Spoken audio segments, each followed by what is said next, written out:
Chapter 654. Qin Feiyang suddenly raised his head and looked at Mo Wuxian and the other two. Mo Wuxian laughed. Qin Feiyang, as long as you kneel down and beg me, I will let you go and let you reach the other side.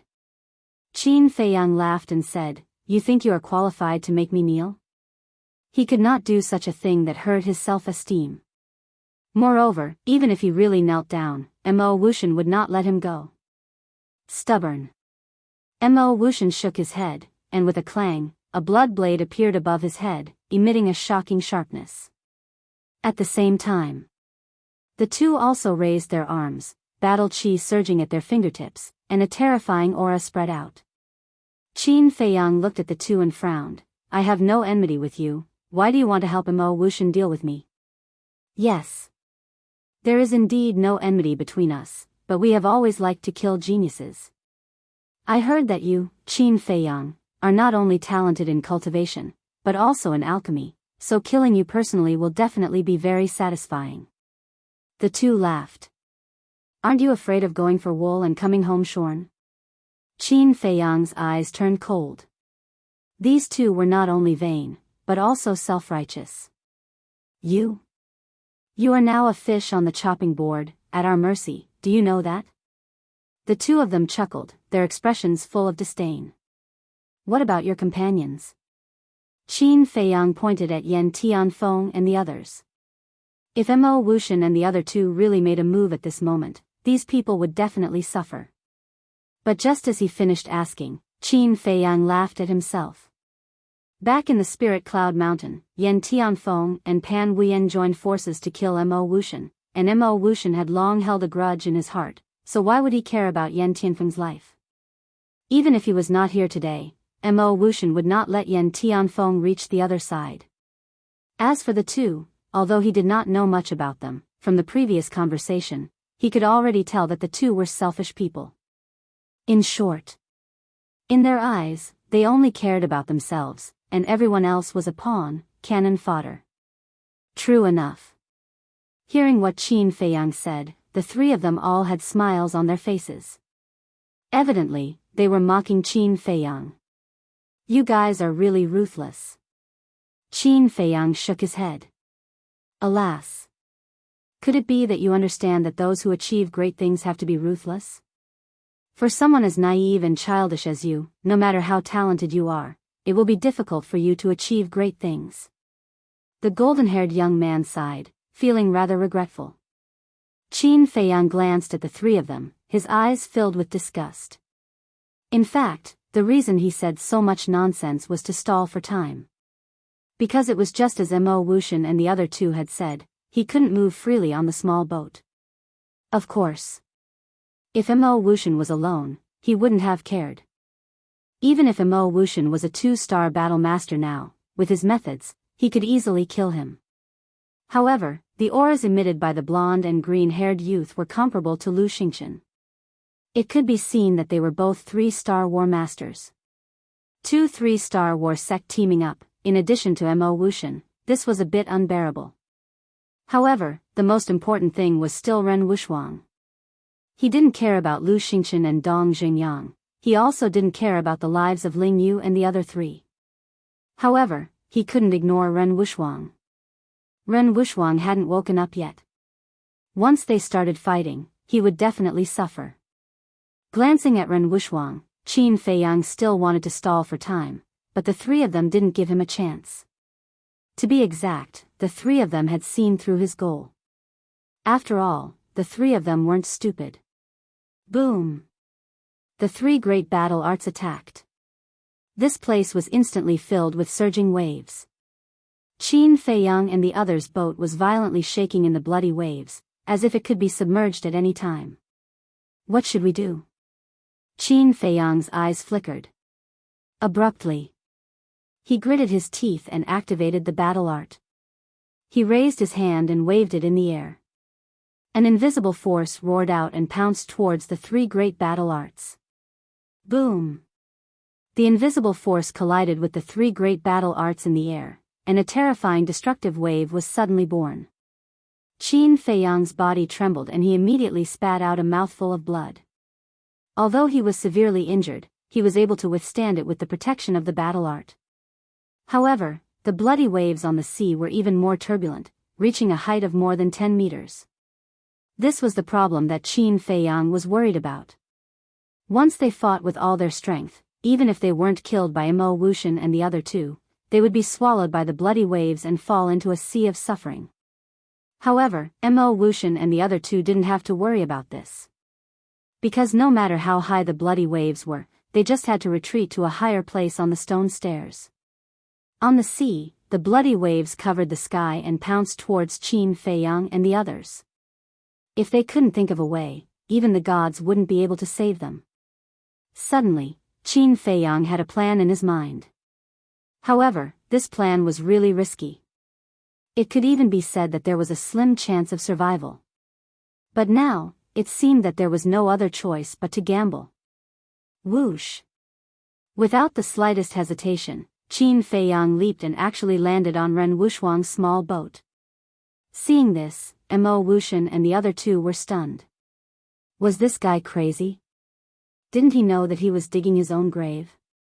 Because the stone tablet clearly recorded that the boat could only carry one person. If there was one more person, the boat would immediately sink to the bottom of the sea. And this point was immediately confirmed. When Qin Feiyang landed on the boat immediately sank to the bottom of the sea. Moreover, Qin Feiyang's own boat also turned around and floated away. In other words, he had no way out now. He could either find a way to reach the shore or fall into the sea of suffering. The former was obviously impossible. Because Mo Wuxian and the other two wouldn't allow him to reach the shore. Moreover, even if the three of them didn't stop him, Qin Feiyang couldn't reach the shore without being able to fly. Therefore, only the latter was left, falling into the sea of suffering. But at this time, Qin Feiyang didn't panic at all. He waved his hand and directly sent Ren Wuxuang to the castle. Then, without hesitation, he jumped onto Dong Xingyang's boat and sent Dong Xingyang to the castle. Stupid! The blonde youth sneered. In order to save others, he didn't care about his own safety. How stupid! There's no other way. He's such a stupid person. Mo Wuxian shook his head and smiled. But this is good too. We don't have to do anything. He will fall into the sea of suffering himself. The green-haired youth smiled. In the blink of an eye. Just as the three of them were talking, Qin Feiyang saved Lu Xingchen and then looked at Zhao Yu and the other three. Since there was no way out, he might as well save them all. He jumped onto the four people's boats and sent them to the castle. After saving the four people, he stopped. The boat under his feet was sinking rapidly. He didn't save Yan Tianfeng and the others because their life and death had nothing to do with him. He looked up at Mo Wuxian and the other two. Mo Wuxian smiled and said, "You are only one step away from reaching the other shore. Are you unwilling now?" "Yes, I can't accept it." Qin Feiyang didn't deny it. Falling into the sea of suffering was a foregone conclusion. He didn't have the slightest confidence that he could escape alive. Maybe, in the end, he would become an emotionless blood puppet. Or maybe, he would be trapped in the castle and never be able to return to the capital and see his mother. I understand. If it were me, I would have gone crazy. But this kind of thing will never happen to me. In your next life, remember to open your eyes. Don't provoke people you can't afford to provoke. Mo Wuxian laughed and looked down at Qin Feiyang with the attitude of a victor. I will remember. Please remember too. Qin Feiyang's eyes narrowed slightly. A cold glint burst forth from his eyes. Then, he went to the ancient castle. Splash! The boat also sank to the bottom of the sea. And Yan Tianfeng and the others from Quanzhou and Changzhou were all swallowed by the blood waves. When the sea returned to calm, the blonde youth retracted his gaze and turned to Mo Wuxian and said, "Are you happy now?" "Yes. Thank you.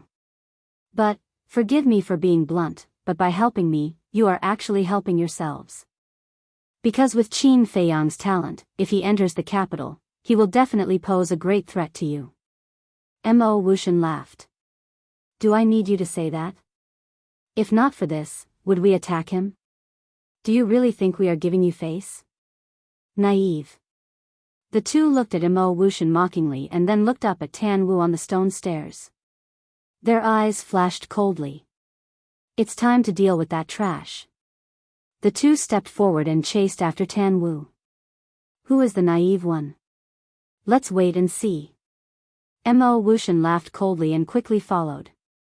What a pity to die like this.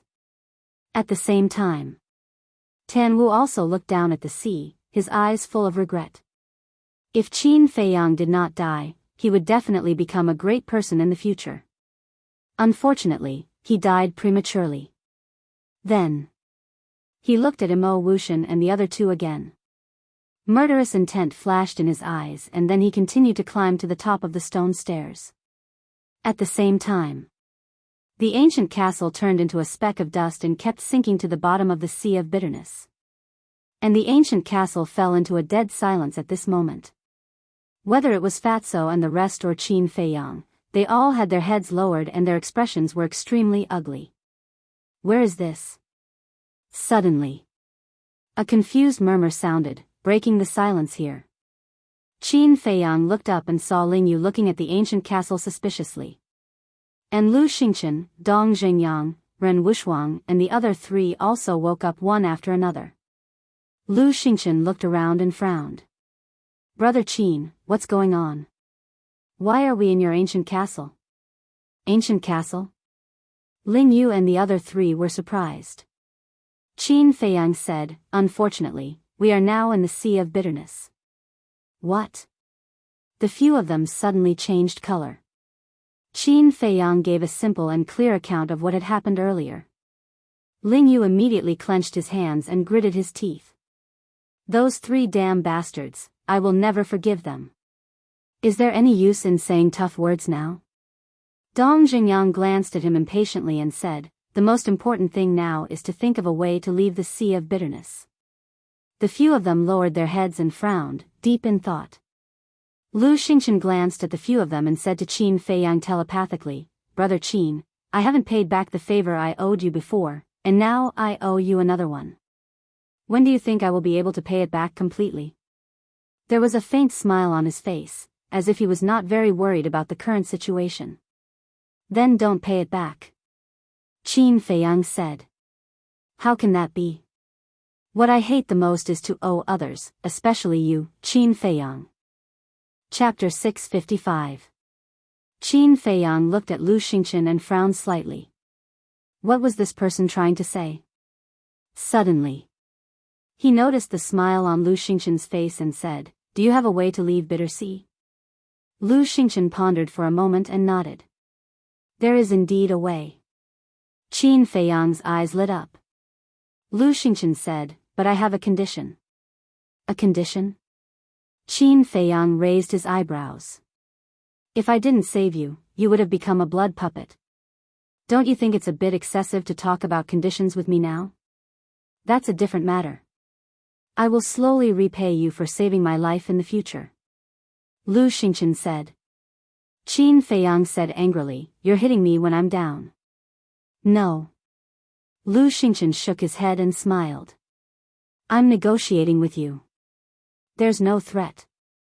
Even if you don't agree in the end, I will still take you out of Bitter Sea.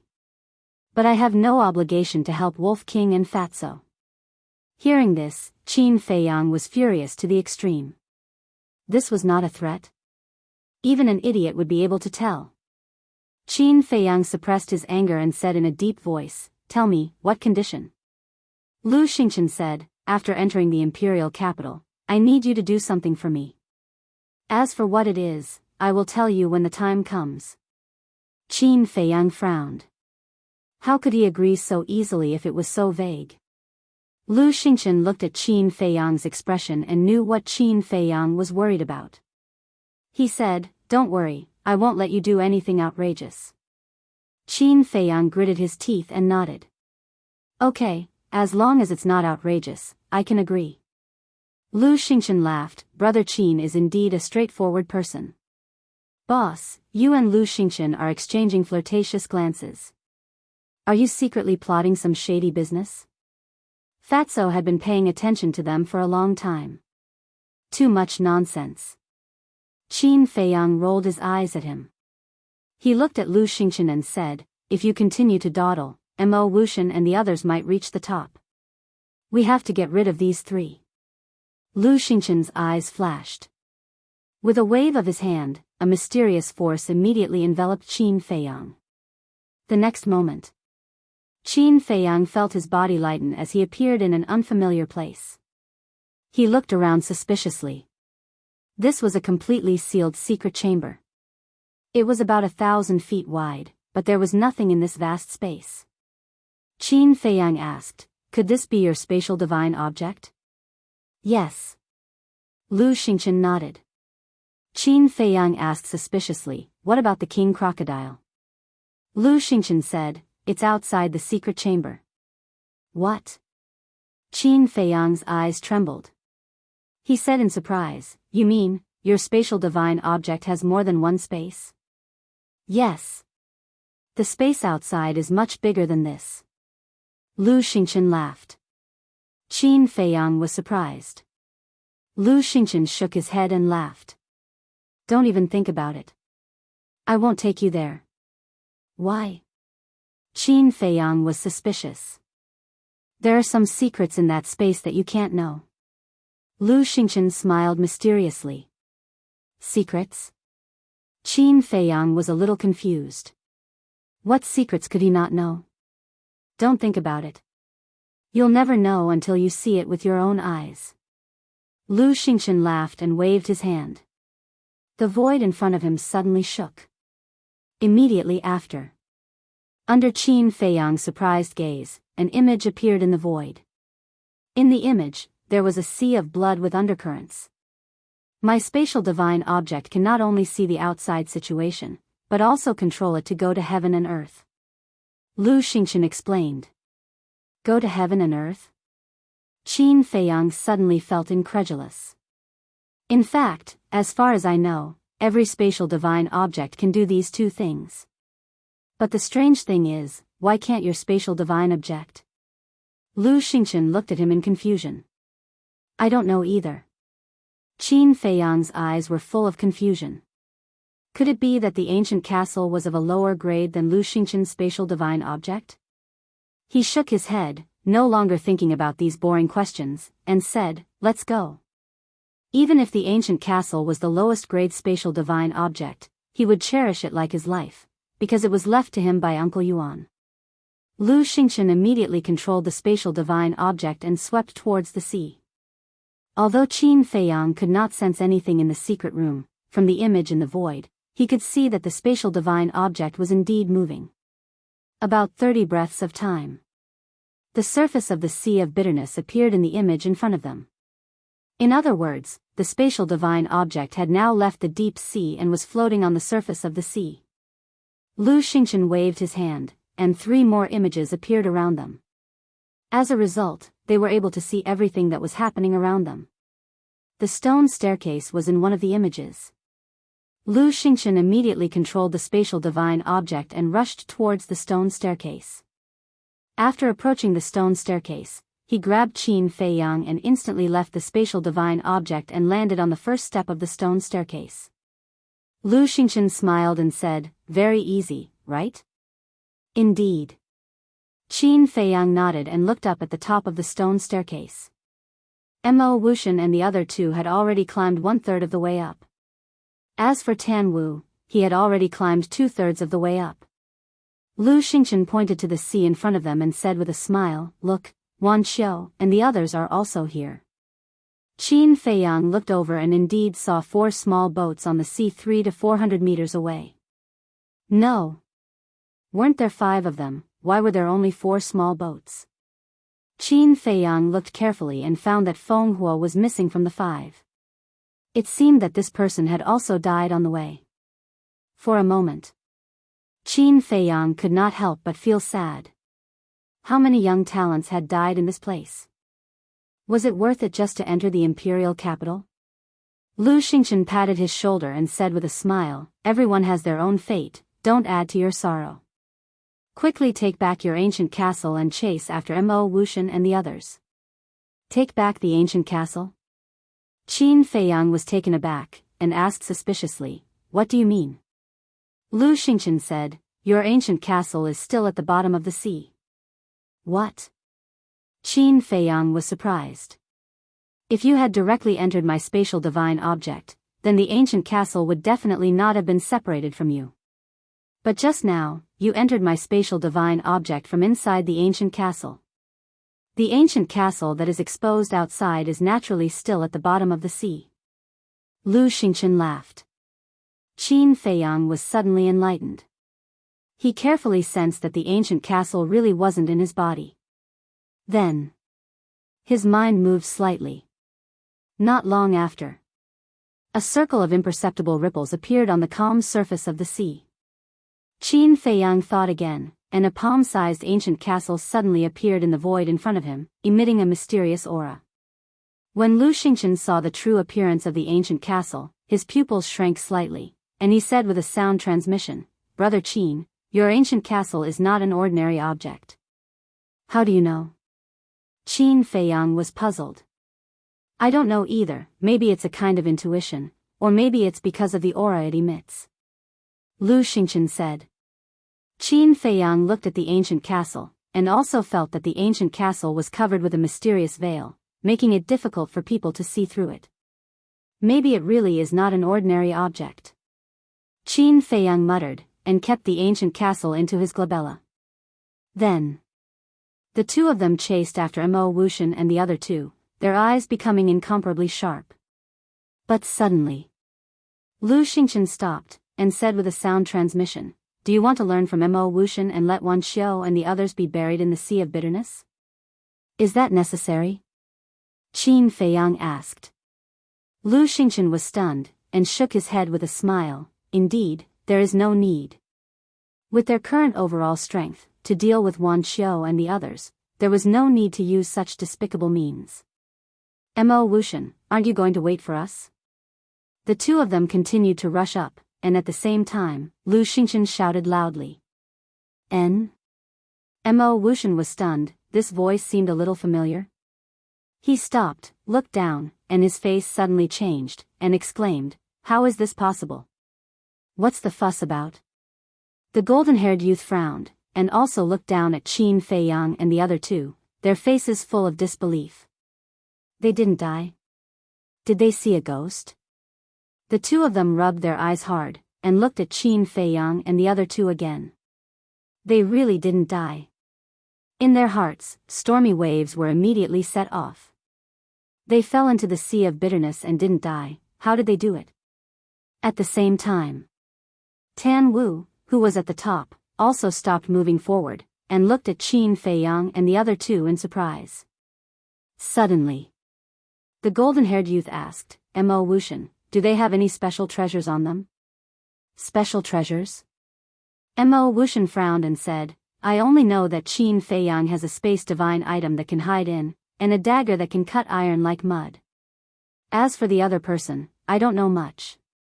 I think they were able to escape from the sea of bitterness because of Qin Feiyang's space divine item, or that dagger.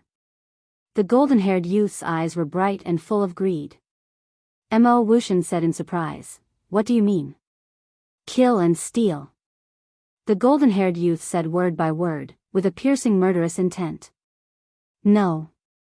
Didn't you see the person beside Qin Feiyang? His aura is as strong as yours. I'm afraid if they fight, it will be a lose-lose situation. And Qin Feiyang's methods are also quite impressive, he's not easy to deal with. Mo Wuxian shook his head, his eyes full of worry.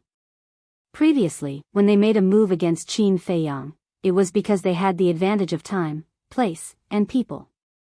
But now that Qin Feiyang had already come ashore, their advantage had disappeared. It would not be easy to deal with Qin Feiyang again. Lose-lose? Are you joking? So what if that person is a 3-Star Wars sect? We have 2 3-Star Wars sects here, could it be that we can't beat him alone? As for Qin Feiyang, a mere one Star Wars sect is nothing to worry about. If you're afraid, then scram. In any case, after we kill them, you won't be able to get anything. The golden-haired youth said with contempt. Arrogant idiot, sooner or later you'll lose your life. Mo Wuxian secretly sneered, and nodded, all right, then I wish you good luck. With that, he turned around and ran up the stairs without looking back. The green-haired youth looked at Mo Wuxian and said disdainfully, what a cowardly and incompetent trash. The golden-haired youth shook his head, this kind of person, even if he enters the imperial capital, he won't be able to do anything. Following that, the two of them stood on the steps with their arms crossed, looking down at Qin Feiyang and Lu Xingchen. That arrogant attitude, that contemptuous gaze, it was as if they were waiting for their prey. But who was the prey? Chapter 656. At the same time, on the surface of the sea, Feng Wuxia and the other three stood on the boat and looked at the words, Prometha, on the stone tablet with ecstasy on their faces. Suddenly, Feng Wuxia noticed Qin Feiyang and Lu Xingchen on the stone stairs and said in a deep voice, as expected, they have already reached the other shore. Wan Xiao and the other two immediately raised their heads and looked at Qin Feiyang and Lu Xingchen with a cold glint in their eyes. Feng Hua is such a good person, but he died on the bridge of helplessness, and this bastard is still alive and well. It's really unfair. This confirms the saying that good people don't live long, but bad people live for 1,000 years. The two sisters gritted their teeth and felt indignant. Feng Wuxia sighed. In this world, there is no such thing as good and bad people, only the strong and the weak. Wan Xiao nodded. As long as one's fist was strong enough, no one would dare to say anything even if one did something outrageous. There would even be people who admired and followed you because you were strong enough. Suddenly, the four of them noticed the two blonde young men. Wan Xiao said, they are from Quanzhou and Changzhou. Feng Wuxia looked at the two blonde young men, then at Qin Feiyang and Lu Xingchen. The atmosphere is a little strange. Strange? Wan Xiao and the twins were stunned. They looked carefully and indeed found a clue. Feng Wuxia's eyes flashed and he looked away. Ignore them, let's go ashore first. The four of them drove the boat and quickly broke through the blood puppet's encirclement and entered the forbidden area. There was no suspense. The four of them immediately stopped and were confused by all kinds of illusions. On the stone stairs, Qin Feiyang and Lu Xingchen had also arrived below the two blonde young men, less than 10 meters away. Don't you have many companions? Why don't I see them? The green-haired young man looked at the two of them suspiciously. Do you still need to ask? They must be dead. The blonde young man laughed. Look at my brain. I even forgot about this. I'm really muddle-headed. The green-haired youth slapped his forehead angrily. He looked at Qin Feiyang and smiled. You were trapped in a sea of bitterness with a narrow chance of survival. The fact that you were able to escape is already a blessing from the heavens. Qin Feiyang grinned and said, then I wonder if you have accumulated any good karma in your previous lives? What do you mean? The two of them raised their eyebrows. Lu Xingchen smiled and asked, what do you think? We? The two looked at each other and smiled. The golden-haired young man looked at Qin Feiyang and said, I don't want to talk nonsense with you. Immediately hand over the treasure and dagger you're hiding. Ugh. Qin Feiyang was astonished. He was actually thinking about the castle and Changshui. The arrogance of these two people far exceeded his imagination. Qin Feiyang crossed his arms and said playfully, what if I don't hand it over? You're not handing it over? Humph.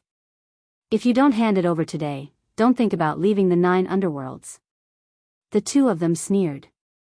So arrogant? Lu Xingchen raised his eyebrows and said indifferently, say it. Do you want to fight one-on-one or together? One-on-one? Do you think we have time to waste on you? The two of them smiled disdainfully. Lu Xingchen said, so you want to fight together? The golden-haired young man smiled and said, the two of us like to beat up rookies like you. Qin Feiyang and Lu Xingchen looked at each other with a smile in their eyes. Qin Feiyang looked at the two of them again and asked seriously, "Do you really like to fight in groups? You don't agree?" The two of them were full of arrogance. "Yes, of course. Since you like it, I must fulfill your wish." Qin Feiyang smiled brightly. But Lu Xingchen smiled even brighter than him. Was there something wrong with their heads? Were they looking for a beating? Looking at the smiles on their faces, the golden-haired young man and the green-haired young man felt inexplicably flustered. But when they thought of their own strength, their arrogance came back. The golden-haired young man said, "My patience is limited. Don't play dumb with me anymore. All right then. I officially announce the start of the dog abuse event." Qin Feiyang waved his hand, and one figure after another appeared beside him.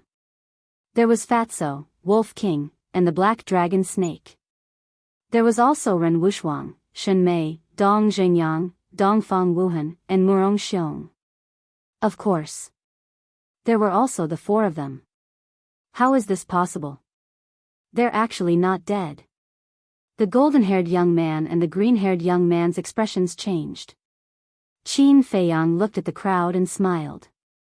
"Everyone, you heard what they said just now, right? Do you know what to do?" "Of course." The Wolf King chuckled. Immediately, Wolf King and Fatso rubbed their fists and walked towards the two of them. "Damn it, let's go!" the golden-haired young man shouted. The two of them immediately turned around and fled upwards without looking back. Chase! Wolf King waved his claws and instantly transformed into a muscular wolf, chasing after the two of them. "Aya, why are you running? Weren't you very arrogant just now? Why are you running away with your tail between your legs now?" Fatso followed closely behind, his face full of ridicule. The two of them were furious in their hearts. Since he was still alive, what was the point of hiding? Wasn't it obvious that he was trying to trick others? Qin Feiyang smiled and said, "Let's go, we'll follow them. Such a wonderful show, we can't miss it." Lu Xingchen chuckled. Everyone laughed and followed behind Qin Feiyang and Lu Xingchen, surging upwards in a mighty manner. At the same time, hearing the movement below, Mo Wuxian looked down in bewilderment, and his expression immediately changed. So many people, such a terrifying lineup, were they trying to scare people to death? Whoosh! Now he didn't dare to be negligent and hurriedly rushed towards the peak, even using all his strength. Because he knew that after Qin Feiyang and the others dealt with the golden-haired young man and the other two, they would definitely not let him go. At this moment, Tan Wu had already reached the peak. In front of him was a square, about 10,000 feet wide, located at the top of the clouds, surrounded by clouds and mist, covered with a layer of mysterious color. And in the center of the square, there were 9 blood-colored altars neatly arranged, exuding an ancient aura. In front of each altar, there was a stone tablet, engraved with the names of the 9 provinces. Obviously, this was the passage to the outside. In other words, as long as the altar was activated, one would be able to leave the 9 nether yellow springs. Tan Wu looked at the altar that led to Yi province, his eyes flickering. Finally, he actually turned around and walked to the stone stairs, lowering his head to glance at Qin Feiyang and the others, as if he didn't intend to leave.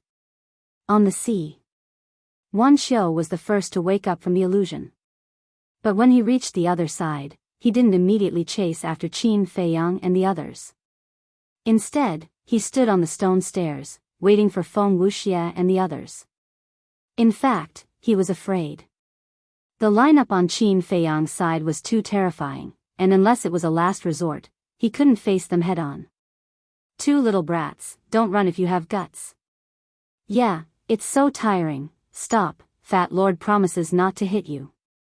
On the stone stairs, Fatso and Wolf King kept hooting.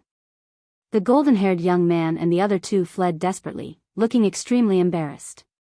Looking at this scene, Qin Feiyang and the others also had smiles on their faces. Zhao Yu smiled and said, "There's a saying that is right, mountains and rivers turn, and the one who laughs last is the real winner." Qin Feiyang said, so it's better to keep a low profile. Low profile? Zhao Yu was stunned and then rolled his eyes. He really couldn't tell how Qin Feiyang was low profile. Ling Yu also looked at Qin Feiyang speechlessly and said, Wolf King and Fatso probably won't be able to catch up, I'll go stop them. Although Wolf King had the perfect auxiliary battle technique, air escape steps, his cultivation was only a 2-star battle grandmaster. And although the golden-haired young man and the other two only had superior auxiliary battle techniques, they were both 3-star battle grandmasters. So in terms of speed, the two sides were equal. So, no matter how Wolf King and Fatso chased, they couldn't catch up. No need. Qin Feiyang waved his hand. Huh? Ling Yu frowned. What did he mean? Didn't he want to kill the two of them? Qin Feiyang said, killing them now is not enough to make them completely despair. Ling Yu and the others looked at each other. What was this guy planning? Lu Xingchen pondered for a while and understood. He gave Qin Feiyang a thumbs up and said, You also plan to deal with Dongfang Wuhan and Murong Xiong like this? Of course. Qin Feiyang replied. Lu Xingchen glanced at Dongfang Wuhan and Murong Xiong from the corner of his eyes, and the corner of his mouth pursed into a meaningful smile. At the same time, Dongfang Wuhan and Murong Xiong were also secretly talking. Murong Xiong sighed, I didn't expect us to really come to the other side. Yeah, now we're just waiting to enter the capital. Dongfang Wuhan was also very excited. Murong Xiong asked, What about Qin Feiyang? Him? Humph. Although we only reached the other side with his help, it doesn't mean that I have to be grateful to him. When we leave this place, I will let him know who the real winner is. Dongfang Wuhan sneered secretly. Yes. We can't let him ride on our heads again. Murong Xiong nodded. He won't. The number 1 alchemist in the inner palace can only be me. Dongfang Wuhan's eyes flashed with a wisp of cold light. Time passed breath by breath. Mo Wuxian, who was in front, had finally climbed to the top. When he saw the 9 altars, he was immediately overjoyed and immediately rushed toward the altars. Swish. However, at this moment, Tan Wu stood in front of him. Mo Wuxian was slightly taken aback and said angrily, Tan Wu, what are you doing? What am I doing? Isn't it obvious? Tan Wu revealed a mouthful of white teeth. You want to help Qin Feiyang stop me? Why? What benefits did Qin Feiyang give you? Tell me, I can give you double. Mo Wuxian was both shocked and angry. Now that he was only 1 step away, how could he be stopped here? Tan Wu shook his head and said, He didn't give me any benefits. Then why?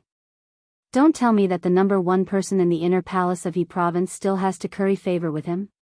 Where is your dignity? Where is your face? Mo Wuxian roared. Curry favor with him? Since you want to know so much, then I'll tell you.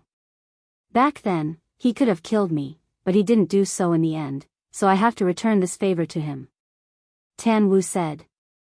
Mo Wuxian said angrily, but you also said that your companions all died in his hands. Now that you're still helping him, are you worthy of those who died? Tan Wu was a 2-star war master, and he was also a 2-star war master. If they were to really fight, he was not afraid. Chapter 657. Qin Feiyang did indeed kill my companion. But he did spare my life. Otherwise, I wouldn't have the chance to stand here, much less be the first person to reach the other side. As a person, one must distinguish between gratitude and grudges. Tan Wu said expressionlessly.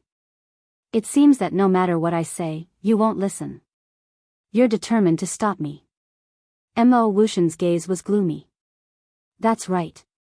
Tan Wu nodded. Since that's the case, then I can only offend you. Killing intent, open. Mo Wuxian let out a stern shout, and blood energy immediately surged all over his body. This place was instantly enveloped by a terrifying killing intent. Clang. With a wave of his hand, a blood blade appeared out of nowhere, emitting a shocking sharpness. This was his strongest battle art. At the same time, a bloody light rushed out from behind him. Within the bloody light, there was a small blood-colored sword. It was only the length of a thumb, but the sharpness it released was even more terrifying than the blood blade. This was his battle soul.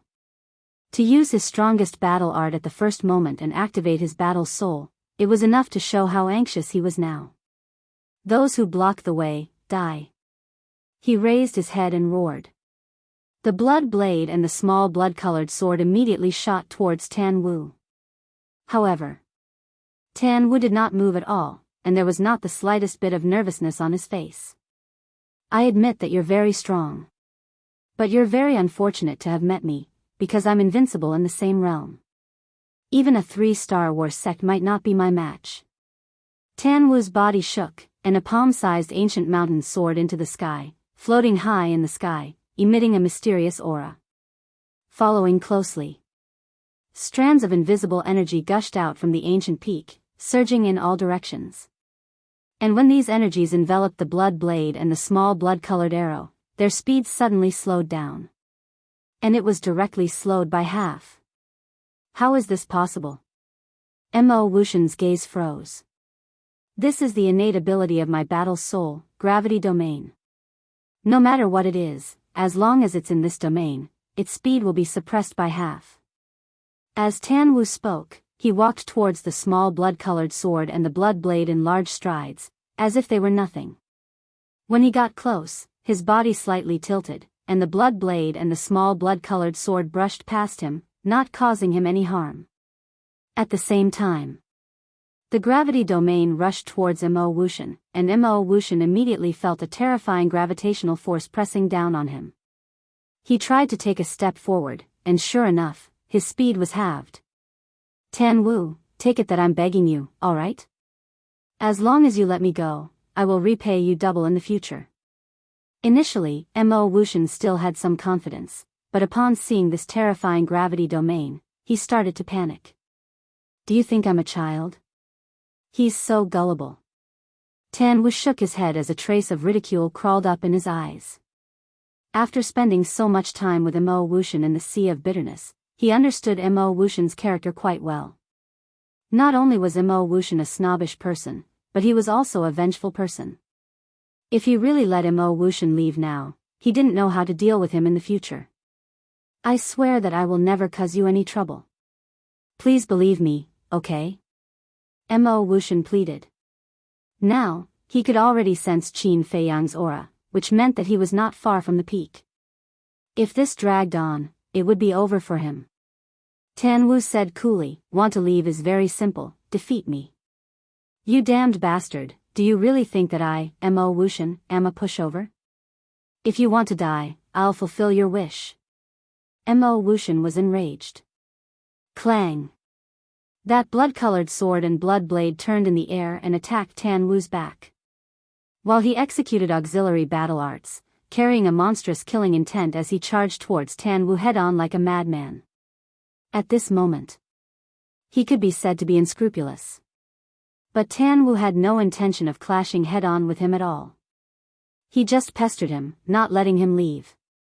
Qin Feiyang and the rest below also sensed the battle fluctuations of Tan Wu and Mo Wuxian. Lu Xingchen asked suspiciously, why did the two of them start fighting first? I don't know. Qin Feiyang shook his head. A moment passed. The golden-haired youth duo finally reached the peak. The moment they saw those 9 altars, their eyes revealed ecstasy. And like Mo Wuxian previously, they immediately rushed towards the altars that led to Kuan State and Changzhou. Quickly help me. Seeing the two people come up, Mo Wuxian also seemed to have seen his savior and hurriedly called for help. However, the golden-haired youth duo did not pay attention to him at all. Because now they could not even protect themselves, how could they still help Mo Wuxian?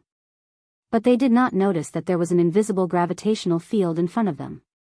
They directly barged in, and their speed immediately decreased greatly. What's going on? The two of them turned pale with fright. Mo Wuxian roared, this is the gravitational field, the innate ability of Tan Wu's battle soul. It can suppress our speed. If we want to go to the altar, we have to get rid of him first. What? He actually has such a terrifying battle soul? The golden-haired youth duo trembled both physically and mentally. The next moment, the two of them attacked at the same time, charging towards Tan Wu together with Mo Wushan. Seeing this, Tan Wu frowned slightly. With a wave of his hand, battle chi suddenly broke out of his body, turning into a huge wave that pounced towards the three of them. Whoosh! It was also at this moment Qin Feiyang and the rest reached the peak one after another. Seeing this, Wolf King chuckled, it's actually 1 against 3. Tan Wu, why don't you go to the heavens? Tan Wu said angrily, stop making sarcastic remarks. If it wasn't for Qin Feiyang, I wouldn't be bothered to meddle in other people's business. Why aren't you coming to help? Although the gravitational field was heaven-defying, there was still a limit. Facing Mo Wushan and the other two, he had no confidence at all. As expected, the combined attack of the three of them directly sent Tan Wu flying, and the gravitational field also collapsed on the spot. Following closely, Mo Wushan and the other two did not dare to delay in the slightest, and immediately rushed towards the teleportation altar of Kuan Prefecture, Changzhou, and Cloud Prefecture. At the same time, Qin Feiyang looked at Ling Yu and the other three, and transmitted his voice, the four of you, you can chase after them now, but don't stop them. Wait until they activate the altar before stopping them. Stop them after activating the altar? The four of them looked at each other, their eyes filled with suspicion. But they did not ask further. Ling Yu, Zhao Yu, and Feng Ranran all stepped on a mysterious footwork and chased after the three of them. They're all so fast. Qin Feiyang's eyes narrowed. He had already seen Zhao Yu's speed. She, who had perfect auxiliary combat arts, almost no one present could catch up with her. But, Ling Yu and Feng Ranran's speed was actually on par with hers. In other words, Ling Yu and Feng Ranran also had perfect auxiliary combat arts. Qin Feiyang really could not figure out, who exactly were these people. One had to know, perfect combat arts were almost extinct in the 9 prefectures, to be able to obtain one was already heaven-defying luck. So, he could not help but begin to suspect the identity of these 3 people. He looked at Luo Dan, who was next to him, and wondered if this woman also had perfect combat arts. At the same time, Mo Wushan and the other two were also panicking. This speed was too terrifying, right? The blonde youth shouted, quick, as long as we activate the altar, no matter how fast they are, they can't stop us. Boom! Before they got close to the altar, the 3 of them activated their battle chi and rushed towards the 3 altars. This was because by the time they got close, the altars would have already been activated. By then, they would not have to waste any more time and could just jump up directly. Ling Yu and the other 3 behind the 3 of them did not stop them, but quietly watched the altars activate. Buzz! In less than 3 breaths, the 3 teleportation altars emitted a bright bloody light at the same time. Mo Wushan and the other 2 were overjoyed. Now, no one could stop them from leaving. Qin Feiyang, just you wait, if I don't settle this score with you, I swear I'm not human. The blonde youth laughed coldly. Mo Wushan and the green-haired youth did not hide the murderous intent on their faces. Since the altars had already activated, they naturally had nothing to worry about. However, they did not notice that Qin Feiyang's lips were pursed into a mocking smile at this moment. 30 meters. 20 meters. 10 meters. A mere 10 meters was just a step for Mo Wushan and the other 2. We're finally here, the 3 of them shouted excitedly in their hearts. Their faces were also full of smiles. But just as they leaped up and were about to jump onto the altars, Ling Yu and the other 3 behind them suddenly sped up and rushed in front of them. What? The 3 of their faces suddenly changed. At the same time, Ling Yu and the other 2 leaped up and kicked Mo Wushan and the other 2 in the chest. Ah! Accompanied by 3 painful screams, the 3 of them were suddenly sent flying and smashed onto the ground in front of Qin Feiyang and the others, spitting out blood. But the three of them did not hesitate and immediately got up and rushed towards the altars. I'm afraid you won't be able to leave today. Ling Yu and the other two stood in front of the altars. The aura of a 3-star battle grandmaster rushed towards Mo Wuxian and the other two like a tidal wave. Scram! Mo Wuxian and the other two roared and instantly used their battle techniques to attack Ling Yu and the other two. You really don't know what you're talking about. Sacred Sword Judgment. Zhao Yu smiled coldly and waved her lily-white hand gently. With a loud clang, a 3-foot-long sword appeared out of thin air and destroyed Mo Wuxian and the other two's battle arts as easily as crushing dry weeds. This is impossible. The three of them spat out a mouthful of blood and looked at Zhao Yu in shock. Was this so-called Sacred Sword Judgment also a perfect battle technique? But what made the three of them even more desperate was that the bloody light from the 3 altars was dissipating. This also meant that the altars were about to close. No, the three of them roared hysterically, but it was useless. When the bloody light completely dissipated, the three of them knelt on the ground powerlessly, their faces ashen. Qin Feiyang glanced at the three of them and smiled faintly. Do you know why we didn't kill you on the stone stairs? Why? The blonde youth looked at him gloomily. Because you like pleasure, so we had to fulfill your wish. We let you escape here and let you successfully revive the altars because we wanted you to see hope. And just when you thought you could escape, we pushed you into the abyss and made you completely despair. How is it? Does this feeling of great joy and sorrow, of great ups and downs feel good? Qin Feiyang smiled. Puff. Hearing this, Mo Wuxian and the other two were instantly enraged and spat out another mouthful of blood. It turned out that from the beginning, they had been toyed with by Qin Feiyang. No matter how hard they tried, they could not escape. Now that they thought about their previous actions, even they felt that it was ridiculous. Chapter 658. It was only at this moment that the four of them realized what was going on. First, he gave the three of them hope. Then, he pushed them into hell. This guy's method of torturing people was really good. Don't you guys like to fight in groups? We're just standing here. Why aren't you bringing it on? Wolf King chuckled. The contempt in his eyes was undisguised. Mo Wuxian's gaze trembled. He turned around and knelt on the ground, begging, Qin Feiyang, I was wrong. Can you let me go? Sure. Jump into the sea of bitterness yourself. If you don't die, I won't kill you. Qin Feiyang said indifferently. Mo Wuxian's body and mind trembled. With a bitter face, he said, Aren't you sending me to my death? Why would I? We can escape from the sea of bitterness. With your ability, you can definitely do it too.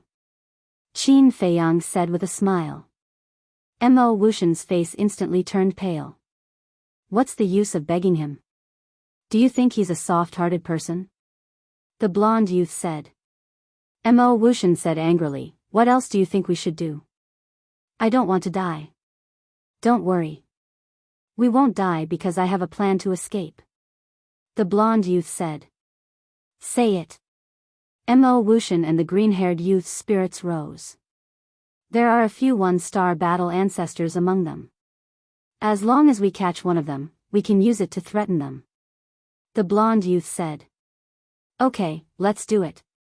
The green-haired youth nodded without hesitation. Because there was no other way, they could only take a gamble. Mo Wuxian gritted his teeth and said, Okay. As long as we can escape, I'll listen to your orders. Then listen carefully. Later, we'll attack Qin Feiyang and attract their attention. You take the opportunity to catch those 2 women. According to my observation, those 2 women are the weakest. The blonde youth said. The 2 women he was referring to were Ren Wuxuang and Shen Mei. No problem. Mo Wuxian replied. With his strength, he had full confidence that as long as no one was in his way, it would be easy to catch the 2 of them. In the blink of an eye. As soon as the 3 of them reached an agreement, the golden-haired youth and the green-haired youth stood up and rushed towards Qin Feiyang with monstrous killing intent. It was as if he was going to fight to the death. Still not giving up? Everyone looked at each other with a hint of mockery in their eyes. Moreover, they didn't move at all. They just looked at the two of them quietly. Seeing this, the golden-haired youth and his companion were bewildered. What's going on? In any case, they were both 3-star battle grandmasters. Although Qin Feiyang's side had the advantage in numbers, in the face of their sudden attack, they should have been more or less prepared. But why were they so indifferent now? Don't worry so much. This is a good opportunity. Because Qin Feiyang is their backbone. As long as we take him down, we can immediately turn the tables. The golden-haired youth said. The green-haired youth nodded. Qin Feiyang was much more valuable than those two women. The two of them sped towards Qin Feiyang. At the same time, they were paying close attention to Lu Xingchen, Ling Yu, Feng Ranran, and Zhao Yu. Because the four of them were the people they were most afraid of. 20 meters. 10 meters. At this moment, the golden-haired youth and his companion were only one step away from Qin Feiyang. Seeing that Lu Xingchen and his companions were still indifferent, the two of them were overjoyed. They suddenly swooped down and their large hands reached out like an eagle's claw. They were about to grab Qin Feiyang. Whoosh! But at this moment, Luo Dan, who was on the side, took a step forward and stood in front of Qin Feiyang. Bitch, get out of my way. The two of them immediately roared angrily. At the same time, the 5 fingers of the eagle's claw-like hands suddenly contracted and clenched into a fist. Battle chi gushed out and blasted towards Luo Dan. However, the anxious two of them didn't notice Luo Dan's cultivation at all. Not only are your characters bad, even your mouths are dirty. You should be slapped. Luo Dan's gaze turned cold. She moved lightly and calmly avoided the two's fists. Then, she raised her jade-like hand and slapped the two of them directly in the face. Smack! 2 crisp slapping sounds were heard. It was especially ear-piercing. The golden-haired youth and his companion were sent flying on the spot. They rolled on the ground pathetically and spat out blood. Their faces were swollen like pig heads. As expected, she also mastered the perfect auxiliary battle technique. Qin Feiyang muttered. Luo Dan was right in front of him, so when Luo Dan moved earlier, he saw it clearly. That speed was not inferior to Ling Yu and his companions at all. He looked at the golden-haired youth and his companion again. The two of them were stunned. They touched their burning faces and couldn't come back to their senses for a long time. Mo Wuxian, who was next to them, was even more frightened. He didn't expect Qin Feiyang to have such a terrifying woman by his side. At this moment, his heart was filled with fear and he completely forgot the task given to him by the golden-haired youth. At the same time, Ling Yu, Feng Ranran, and Zhao Yu walked over. Ling Yu smiled and asked, Brother Qin, how do you plan to deal with them? Qin Feiyang smiled and said, Of course, I'll let them have a taste of suffering. Understood. Ling Yu nodded. Don't. Mo Wuxian and his companions suddenly came back to their senses and knelt on the ground. Their pale faces were filled with panic. You don't want it and you don't want it? Ling Yu sneered. He grabbed Mo Wuxian and dragged him to the edge of the square. Please, let me go. Just treat me as a dog that bites people. Being dragged to the edge of the square, Mo Wuxian was scared out of his wits when he saw the sea of blood below. He kept kowtowing to Ling Yu and begging for mercy. Don't compare yourself to a dog, because you're not worthy. Ling Yu smiled disdainfully. He lifted Mo Wuxian and threw him out like trash. You bastards, I swear, I won't let you go even if I become a ghost, Mo Wuxian roared with hatred. Unable to fly in the air, he could only watch himself fall into the sea of suffering. What could be more torturous than this? More despair? In the end, with a thud, Mo Wuxian fell into the sea of suffering and was instantly swallowed by the waves of blood. Only a voice full of resentment was left, echoing between heaven and earth for a long time. He really killed. Looking at this scene, the blonde youth muttered to himself. His heart was filled with despair. Qin Dage, please let us go, okay? We swear that we will be your servants for the rest of our lives. If we break this oath, may the heavens and earth destroy us. The two of them crawled to Qin Feiyang on their knees and begged. Qin Feiyang shook his head. I don't need servants, and you're not worthy. The blonde youth said angrily, do you really want to kill us all? If you didn't provoke us first, why would we do this to you? So, it's not me who wants to kill you, it's you who are seeking death. Qin Feiyang said lightly, then nodded to Ling Yu and the other three. The four immediately went forward and carried the two to the edge of the square. Don't. I beg you. Looking at the sea of blood below, the two were terrified. Ling Yu sneered. Even if Qin Feiyang doesn't kill you, we won't let you go. The blonde youth's heart trembled. In a hurry, he shouted, fight me one-on-one. Huh? The four were stunned. If we lose, you don't have to do anything, we'll jump into the sea of suffering ourselves. But if we win, you'll let us go. The blonde youth said. Zhao Yu smiled and asked, do you think that's necessary? Why? You don't dare? The blonde youth sneered. Don't dare? Zhao Yu was so angry that he laughed and nodded. Okay, I'll fulfill your wish. Bring it on. We're not challenging you, we're challenging him. The blonde youth pointed at Qin Feiyang and shouted, do you dare to fight with me? Fatso laughed, took a step forward, and said disdainfully, you think you're qualified to challenge the boss? You want to play? Fat Lord will play with you. The blonde youth glanced at Fatso and sneered. Qin Feiyang, if you're still a man, don't hide behind others. You're courting death. Fatso's eyes were filled with murderous intent. But at this moment, Qin Feiyang pushed Fatso away and said with a faint smile, since you want to challenge me so much, I'll fulfill your wish before you die. Ren Wushuang's face suddenly changed. He grabbed Qin Feiyang's arm and said telepathically, Feiyang, you're no match for them. Don't be reckless. Don't worry. Qin Feiyang smiled and gently pushed Ren Wushuang away. Then he walked to the blonde youth and said, it's too troublesome to fight one by one. Let's fight together. What? At this moment, it was not only Ren Wushuang. Everyone was looking at Qin Feiyang with dumbstruck expressions. 1 against 2. Was this guy crazy? Didn't he know that the two blonde youth were both 3-star War Master? Even Wolf King and Fatso couldn't help but worry. They naturally understood Qin Feiyang's strength, but the two of them weren't simple people either. The most important thing was that they had never fought with the blonde youth and knew nothing about their methods and trump cards. If they had some terrifying trump card, wouldn't they be digging their own grave? At the same time, the blonde youth and the other two were also stunned. They never thought that Qin Feiyang would be so arrogant. When they came back to their senses, a brilliant smile immediately crawled onto their faces. 1 against 2. This arrogant bastard really didn't know the immensity of heaven and earth. The green-haired youth said, you're the one who said it. You can't go back on your word halfway. Qin Feiyang smiled faintly and said, don't worry, I won't go back on my word. Boom.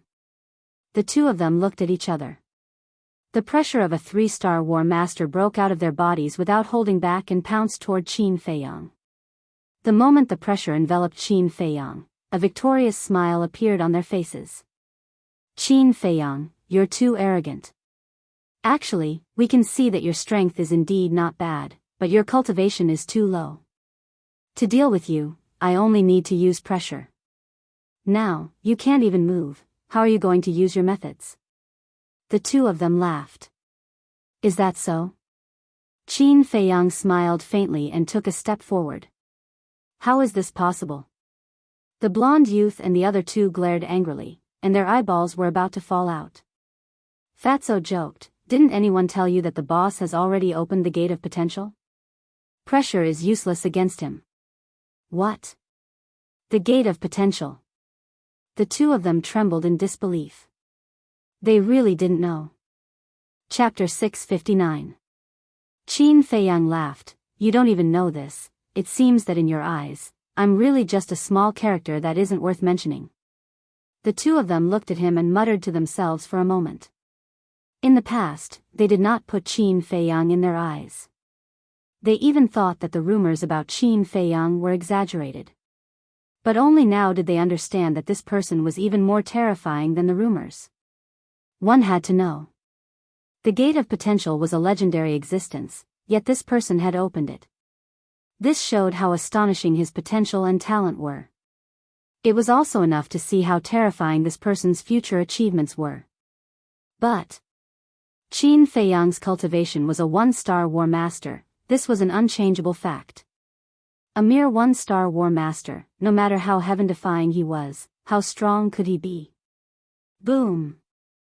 The two of them looked at each other, and a cold glint appeared in their eyes. Following that, the two of them took a step forward at the same time, raised their fists and punched towards Qin Feiyang. Fight!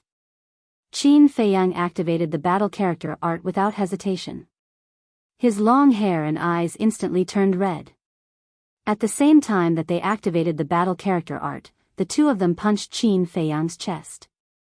Puff! Qin Feiyang was sent flying on the spot, and blood spurted out of his mouth. However, with the protection of the battle character art, coupled with the fact that the two of them only used normal attacks, they did not cause any fatal injuries to him. Finally, he steadily landed on the ground, wiped the blood from the corner of his mouth, and said with a faint smile, "Is this the power of your punch?" Their gazes froze. Although they did not use any battle arts, this punch contained their full strength, and they were actually able to withstand it? At the same time, a great sense of humiliation emerged in their hearts. 2 3-star war master joined hands and attacked with all their might, yet they were unable to defeat the other party. Boom! Their bodies trembled, and battle chi surged out from their bodies like a torrent. Luo Yen's sword formation. The golden-haired youth roared, and the battle chi that filled the sky instantly turned into 9 battle swords, forming a sword formation that rotated above his head. Each battle sword seemed to be cast from divine iron, emitting a bone-piercing sharpness. In the meantime, the green-haired youth waved his hands, and the temperature in the area plummeted, as if winter had arrived. Clang! Following closely, all of his battle chi gathered together and condensed into a huge profound ice sword that was dozens of meters long, hovering in the sky. Kill! As the two of them roared, the profound ice greatsword and the sword array swooped down and slashed towards Qin Feiyang. High-grade slaughter battle arts, coupled with their cultivation of a 3-star war master, they even have the power to fight against a 6-star war master. How is this Qin Feiyang going to deal with them? Ling Yu and the others thought to themselves. Qin Feiyang raised his head and looked at the sword formation and the black ice greatsword, his eyes gradually becoming sharp. Boom! He raised his arm, golden light surging in his palm. Immediately, with Qin Feiyang as the center, a mighty divine might rolled out in all directions. What is this? The golden-haired young man narrowed his eyes. No matter what it is, he will definitely lose. The green-haired young man snorted coldly. As long as they used their battle arts, even if Qin Feiyang had a perfect battle art, he would not be their match. This was because Qin Feiyang's cultivation was 2 whole realms lower than theirs. However, they did not know that the return character formula was not something that a battle art could compare to. The return character formula was one of the 6-word divine formulas. To be able to be called a divine formula, its lethality was naturally stronger than a perfect battle art. Boom! Qin Feiyang's arm trembled, and a golden light burst out from his palm, turning into a monstrous torrent that drowned the sky, and blasted towards the sword array and the profound ice greatsword. Clang! An ear-piercing sound suddenly exploded in the sky. Under everyone's incredulous gazes, the sword array and the profound ice greatsword were in a stalemate with the golden light for a while, then suddenly turned in the air and charged towards the golden-haired young man and his companion. Seeing this scene, the golden-haired young man and his companion were so scared that their souls almost left their bodies, and they hurriedly fled. Boom! However, Just as they left, the sword array and the profound ice greatsword arrived behind them. The two battle arts blasted onto the ground, and immediately created a storm of sword chi that swept wildly. Although the golden-haired young man and his companion escaped in time, they were still swept by the sword chi storm, and were instantly covered in cuts and bruises, dripping with blood. The heart-wrenching pain caused their faces to contort, and they howled in pain. Boss is too awesome. Fatso clenched his fists, and his face was flushed red as if he had been injected with chicken blood. Wolf King rolled his eyes at him, and said, "It's not that he's awesome, it's the return character formula that's awesome." The current situation was very obvious. The return character formula's power was at least twice as strong as a perfect battle art. In other words, if a perfect battle art could increase one's combat strength by 4 realms, then the return character formula could increase one's combat strength by 5 or even 6 realms. Bang! The golden-haired young man and his companion rolled on the ground, their hair disheveled, and their bodies badly mangled. They were in an extremely sorry state. Even with a battle art, we still lost? This is impossible, we must be dreaming. The two looked at Qin Feiyang, who was standing there proudly, and their eyes were filled with disbelief. Qin Feiyang, with his hands behind his back, calmly glanced at the two, and said, "What other tricks do you have? Use them all." In fact, his arm was also numb. He put it behind his back to cover up this point. Looking at Qin Feiyang's calm eyes, the two suddenly felt humiliated. They endured the pain and got up from the ground. The golden-haired young man said coldly, "This time, we will definitely end your little life." "Is that so?"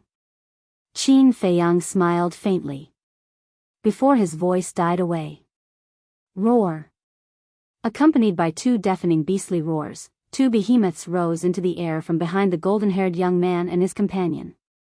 These were their fighting souls. Qin Feiyang was surprised. The two's fighting souls were actually flood dragons. The golden-haired young man's fighting soul flood dragon was golden all over, as if it was cast from gold.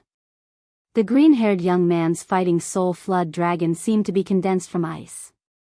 It was crystal clear and cold. The 2 flood dragons were more than 100 feet long, like 2 mountain ranges in the sky, and a terrifying fierce aura rolled in all directions. Qin Feiyang smiled and said, "The flood dragon fighting soul is considered a rare fighting soul in the 9 prefectures. No wonder you dare to be so arrogant and look down on others." Hearing this, the golden-haired young man and his companion were proud of themselves, but Qin Feiyang suddenly changed the topic and said, "But after all, it is not a real dragon soul. What can it do?" "Arrogant. I would like to see how you break our gifted superpowers." Gifted superpowers, freeze all things. Gifted superpowers, split the sky. The two were furious, and with a wave of their hands, the 2 flood dragons above suddenly opened their wide mouths and spat out 2 streams of air. But the difference was, the green-haired young man's flood dragon fighting soul spat out a white stream of air, which was cold and piercing to the bone. The void above instantly condensed into blocks of ice. The golden-haired young man's flood dragon fighting soul spat out a golden stream of air, which was like sword chi, exuding a sharp aura that could destroy the world. These 2 different streams of air, as soon as they appeared, swept across the sky and went straight for Qin Feiyang. "It's so cold." Shen Mei hugged her shoulders and looked at the white stream of air in horror. The cold air emitted by the stream of air could not be dispelled by battle chi, and directly entered her body through her pores, freezing her blood. The sharpness of the golden stream of air is also very scary. Dong Xingyang's face was solemn. They were hundreds of meters apart, but when the sharpness surged, he could not help but feel waves of intense pain, let alone Qin Feiyang who was standing opposite them. At this moment, he must be facing a lot of pressure. Dong Xingyang could not help but feel worried. Indeed, as Dong Xingyang had expected, Qin Feiyang was not feeling well at all. The cold air rushed toward him, and his limbs were almost stiff. The invisible sharpness even tore his clothes, leaving glaring wounds on his body. "Looks like I've underestimated their battle souls. However, you're not the only ones with battle souls." His eyes shone brightly as he muttered to himself. Boom! A wave of fire surged out from behind him. Amidst the wave of fire, the 9-leaf fire lotus was completely red, and it exuded a majestic aura. The temperature in this place rose rapidly as well. In an instant, the void around Qin Feiyang seemed to have turned into a huge furnace. Following that, Qin Feiyang waved his arm. The 9 fire lotus leaves fell at the same time. They swept up waves of fire as they shot toward the 2 flood dragons. Explode! Qin Feiyang's eyes shone brightly as he shouted. Every word was sonorous and powerful, and it resounded through the clouds. Boom! The 9 fire lotus leaves exploded one after another, and the destructive shockwaves immediately surged out in all directions with an overwhelming force. At this moment, the sky changed color, and the void trembled. Dong Zhengyang and the others were forced to retreat. Their eyes were filled with shock. It's rare to see 9 fire lotus leaves exploding at the same time. Fatso muttered. That's right. This proves that their battle souls are really powerful. Wolf King said. Fatso's eyes were filled with disdain as he snorted. No matter how powerful they are, how can they be more powerful than Boss? Boss has 3 battle souls. 3. When Dong Zhengyang and the others heard this, they looked at Fatso in shock. Ling Yu and the other 3 might not know, but Dong Zhengyang and the others knew very well that Qin Feiyang only had 2 battle souls. Why would Fatso say that he had 3? Could it be that Qin Feiyang was hiding another battle soul? Fatso immediately realized that he had let it slip. He smiled sheepishly and said, I'm sorry, it's 2. Really? Lu Xingchen looked at him doubtfully. Fatso said angrily, nonsense, how can there be anyone in this world who has 3 battle souls? That's true. Lu Xingchen nodded. People who had 2 battle souls were already rare, let alone 3. Such people did not exist at all. Everyone did not think too much about it. They looked at the sky again and saw that the 2 flood dragons only had half of their bodies left. The golden-haired young man and Dong Zhengyang looked at their battle souls in shock. What kind of battle soul was the 9-leaf fire lotus? How could it be so ridiculously powerful? However, Qin Feiyang was slightly disappointed. Initially, he thought that the explosion of the 9 fire lotus leaves could easily destroy the 2 flood dragons. However, only half of them were destroyed. However, when he thought about it, there was a huge gap between his cultivation base and theirs. The fact that the 9-leaf fire lotus could do this proved that it was stronger than the flood dragon's battle souls. If he was a 3-star combat grandmaster now, the 9-leaf fire lotus would definitely be able to achieve an overwhelming victory. In fact, he might only need 1 fire lotus leaf to destroy the 2 flood dragons' battle souls. When he thought about this, he felt relieved. It's time to end this. Then, he muttered under his breath. His gaze changed abruptly. It was as sharp as a blade. Clang! Another wave of flames shot into the sky. Amidst the flames, the crimson battle sword was like a divine weapon. Sword chi shot into the sky and tore through the clouds. Destroy! As Qin Feiyang waved his hand, the battle sword tore through the sky and slashed toward the 2 flood dragons. Qin Feiyang did not even use his innate ability. There was no need for that. The 2 flood dragons were already arrows at the end of their flight. Roar! As expected, the battle sword's aura was like a rainbow. The 2 flood dragons were reduced to ashes on the spot. Pooh! The destruction of their battle souls caused the golden-haired young man and his companion to tremble. They kept vomiting blood. Their blood-stained faces were ashen. Qin Feiyang was too powerful. Although he was only a 1-star combat grandmaster, he was like an invincible god of war. A sense of helplessness rose in their hearts. Clang! The crimson battle sword descended from the sky and stopped above the 2 flood dragons' heads. Sensing the terrifying sharpness, the 2 flood dragons immediately collapsed powerlessly. Qin Feiyang looked at the two flood dragons from afar and said indifferently, "You've lost." "We've lost," the two flood dragons muttered with self-mockery on their faces. Two 3-star combat grandmasters against a 1-star combat grandmaster, yet they still lost. It was too laughable. Rather than living with humiliation, it was better to die with pride. Swoosh. Chapter 660. Looking at the surging waves on the sea, Qin Feiyang and the others were a little stunned.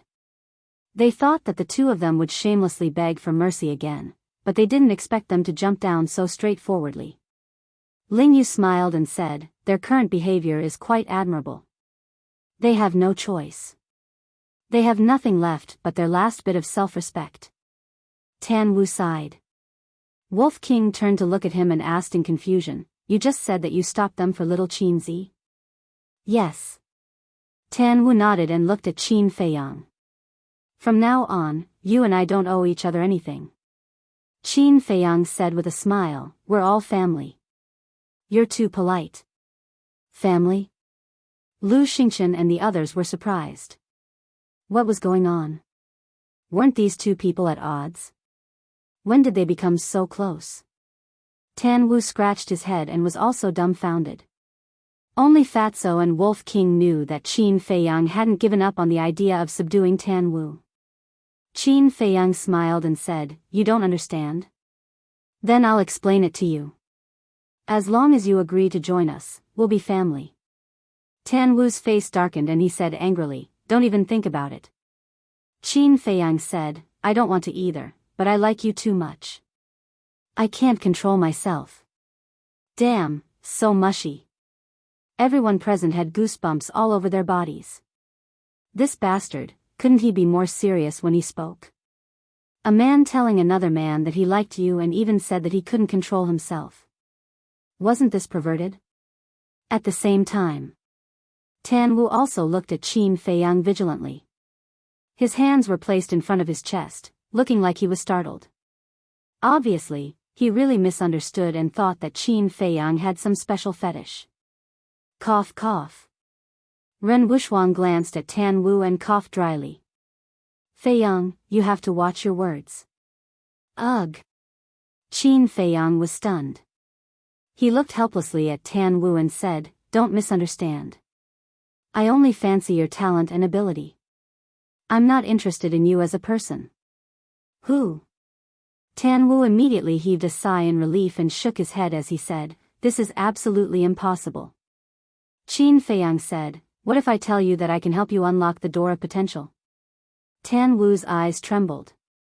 Who wouldn't be tempted by such a temptation? However, to be Qin Feiyang's follower for the rest of his life, he really couldn't let go of his pride. In the end, he shook his head and said, "I'm sorry. Although I'm eager to open the door of potential, I prefer to be unrestrained." Qin Feiyang couldn't help but frown. This person was really stubborn. Looking at Qin Feiyang's expression, a sense of uneasiness involuntarily welled up in Tan Wu's heart. He clasped his hands and said, "The favor has already been repaid. The remaining matters have nothing to do with me either. Farewell." Of the 36 stratagems, escape is the best strategy. But at this moment, Wolf King took a step in front of him and said with a chuckle, "Want to leave? It's not that easy."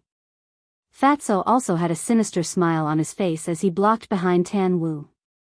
Tan Wu's gaze turned dark. He was not afraid of anyone present, except for Wolf King. Because Wolf King's battle soul was seriously too terrifying. Qin Feiyang looked at Tan Wu, his gaze flickering indeterminately. Finally, he said to Wolf King and Fatso, "Let him go." Emin? One man and one wolf frowned. Tan Wu also had a look of surprise. Qin Feiyang said with a faint smile, "I believe that sooner or later, you'll come and find me one day.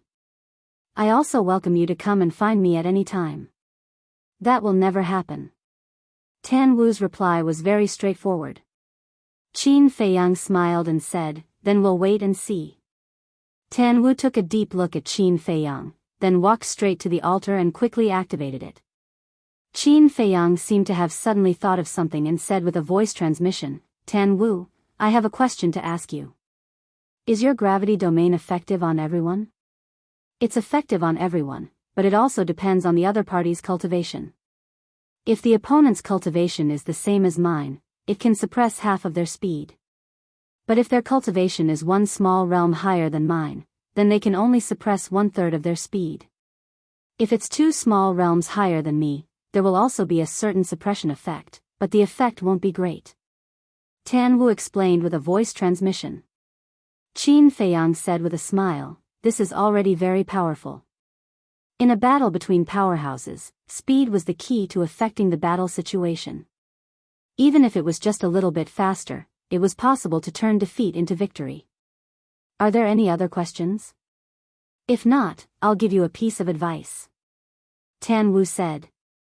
Speak. Qin Feiyang said. Tan Wu said, you killed everyone in my He province. When the big shots find out about this, they will definitely come looking for trouble with you. You'd better be careful. After saying that, Tan Wu jumped onto the altar and quickly disappeared from everyone's sight. Looking for trouble with me, Qin Feiyang muttered, the corners of his mouth pursing into a sneer. Fatso frowned and asked with a voice transmission in confusion, Boss, didn't you want to take him in as your subordinate? Why did you let him go? Then let me ask you first. If it were you and someone else offered to help you open the door of potential, would you refuse? I want to hear the truth. Qin Feiyang asked secretly. No. Fatso shook his head. But this person refused. What does this mean? This means that his will is very firm and he won't be confused by external things. And this kind of person, once he chooses to follow someone, he will always follow them wholeheartedly and will never betray them. So we can't use force to deal with him. Qin Feiyang said with a smile. So that's how it is. Fatso suddenly understood and chuckled, Boss, don't worry, Fat Lord will never betray you. Come on, if not for the potential pill, if not for my identity, you might have flown away long ago. Qin Feiyang rolled his eyes at him. Fatso's expression changed, and he said angrily, Damn, after going through fire and water with you for so long, you still don't believe in Fat Lord, so sad. Then you can slowly be sad. Qin Feiyang glanced at Fatso indifferently, then lowered his head to look at Wan Xiu and the other 3. This damn Fatso, when he was smart, he was a little too smart, but when he was stupid, he was so stupid that it made people helpless. He couldn't tell that he was just joking, but he actually took it seriously. At this moment, the 4 of them had already gotten rid of the illusion, but they did not go ashore. They stood on the boat and looked up at Qin Feiyang and the others. Wolf King sneered, they are obviously afraid that we will attack them, so they want to wait for us to leave before going ashore. Is it useful? Qin Feiyang smiled coldly. It is indeed useless. Wolf King waved his claws, and a bright battle chi appeared, roaring towards Wan Xiu and the others. Damn it. They really haven't forgotten about us. Wan Xiu's face suddenly became gloomy. Feng Wuxia shouted, Don't talk nonsense, go ashore. Staying in the sea of bitterness would only lead to death in the end, but as long as they went ashore, they might find a chance to live. The 4 of them immediately drove the boat and rushed towards the stone stairs. A mere 100 meters was naturally nothing to the 4 of them, and they quickly reached the shore and climbed up the first step of the stone stairs. At the same time, the battle chi swooped down and suddenly blasted into the sea of blood, causing a wave of blood dozens of meters high to surge towards the 4 of them. Seeing this, the 4 of them hurriedly rushed up the stone stairs. Splash! Boom! The waves of blood surged over, violently slamming against the stone stairs, making a deafening sound. After escaping from danger, the 4 of them stood on a high step and looked down at the huge waves with lingering fear. If they did not choose to go ashore just now, they would have been swallowed by the waves of blood. But the crisis was not over. Qin Feiyang and the others were still watching from above. What should we do? The twin sisters looked helplessly at Feng Wuxia and Wan Xiu. But Feng Wuxia and Wan Xiu were also helpless. At the edge of the square, Lu Xingchen looked at Feng Wuxie and the others, and his eyes flashed as he sent a voice transmission. Qin Feiyang, let them go. Qin Feiyang raised his eyebrows. Lu Xingchen thought to himself, just do me a favor. Qin Feiyang pondered for a moment and nodded, okay, I'll do you a favor, but I hope you can tell me the reason as soon as possible. Lu Xingchen said, when the time is right, I will tell you everything. Qin Feiyang didn't say anything else.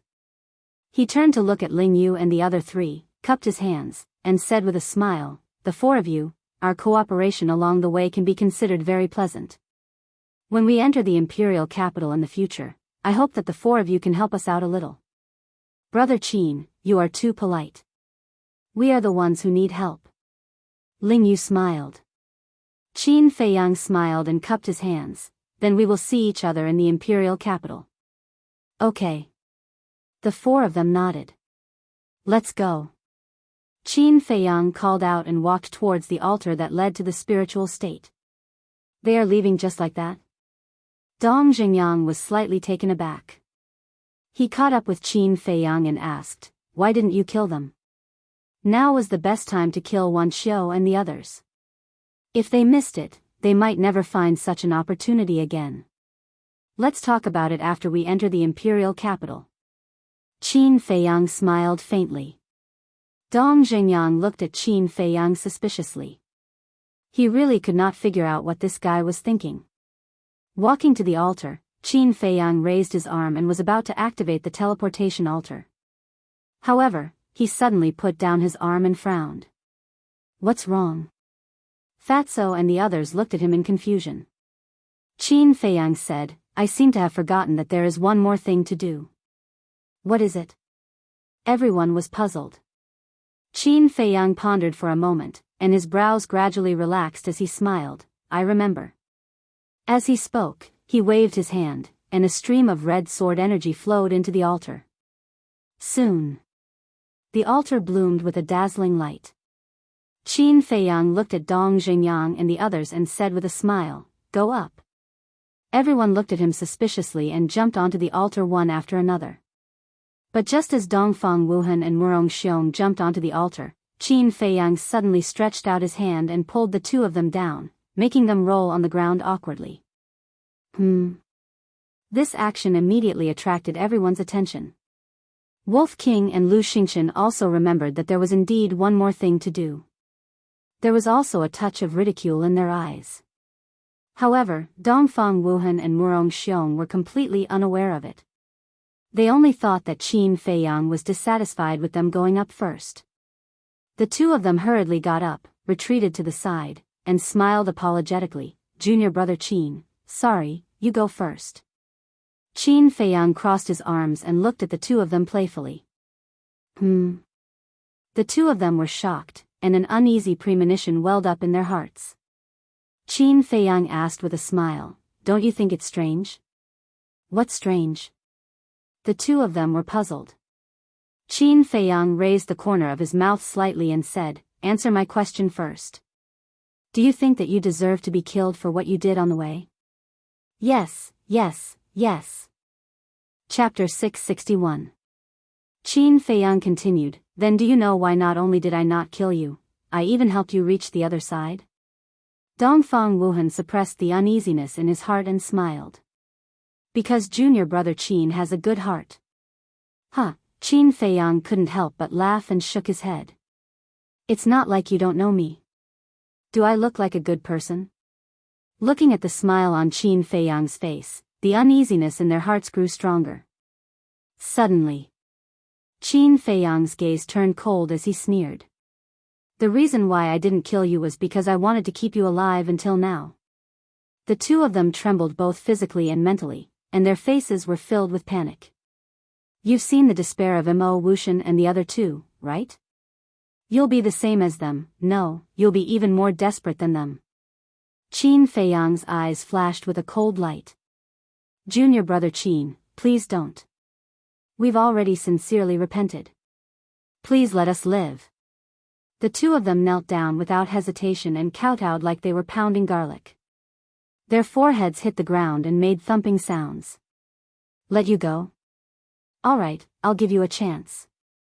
The altar is right in front of you and has already been activated. As long as you can reach it, I won't kill you. Qin Feiyang smiled coldly. Whoosh. The two of them looked at each other. Then, they immediately got up and went around Qin Feiyang at top speed. Then, they jumped and landed on the altar. Naive. But Fatso, who was standing on the altar, smiled disdainfully and kicked the two of them back. Bang! The two of them rolled on the ground, their eyes swollen and bruised. But now, how could they have the time to care about their injuries? They quickly knelt on the ground and begged, Junior Brother Qin, please, don't kill us, that wasn't enough. The two of them looked at Ren Wushang and said, Junior Brother Qin listens to you the most. Can you help us plead for mercy? We really know our mistakes. I've already pleaded for you more than once or twice, but what about you? You still haven't changed. Ren Wushang said expressionlessly. We've already changed. Didn't you see it? We didn't do anything after that. The two of them shouted anxiously. Ren Wushang looked at the two of them coldly and looked at Qin Feiyang and said. Feiyang, quickly get rid of them. You damned woman. Since we can't live, then you can't live either.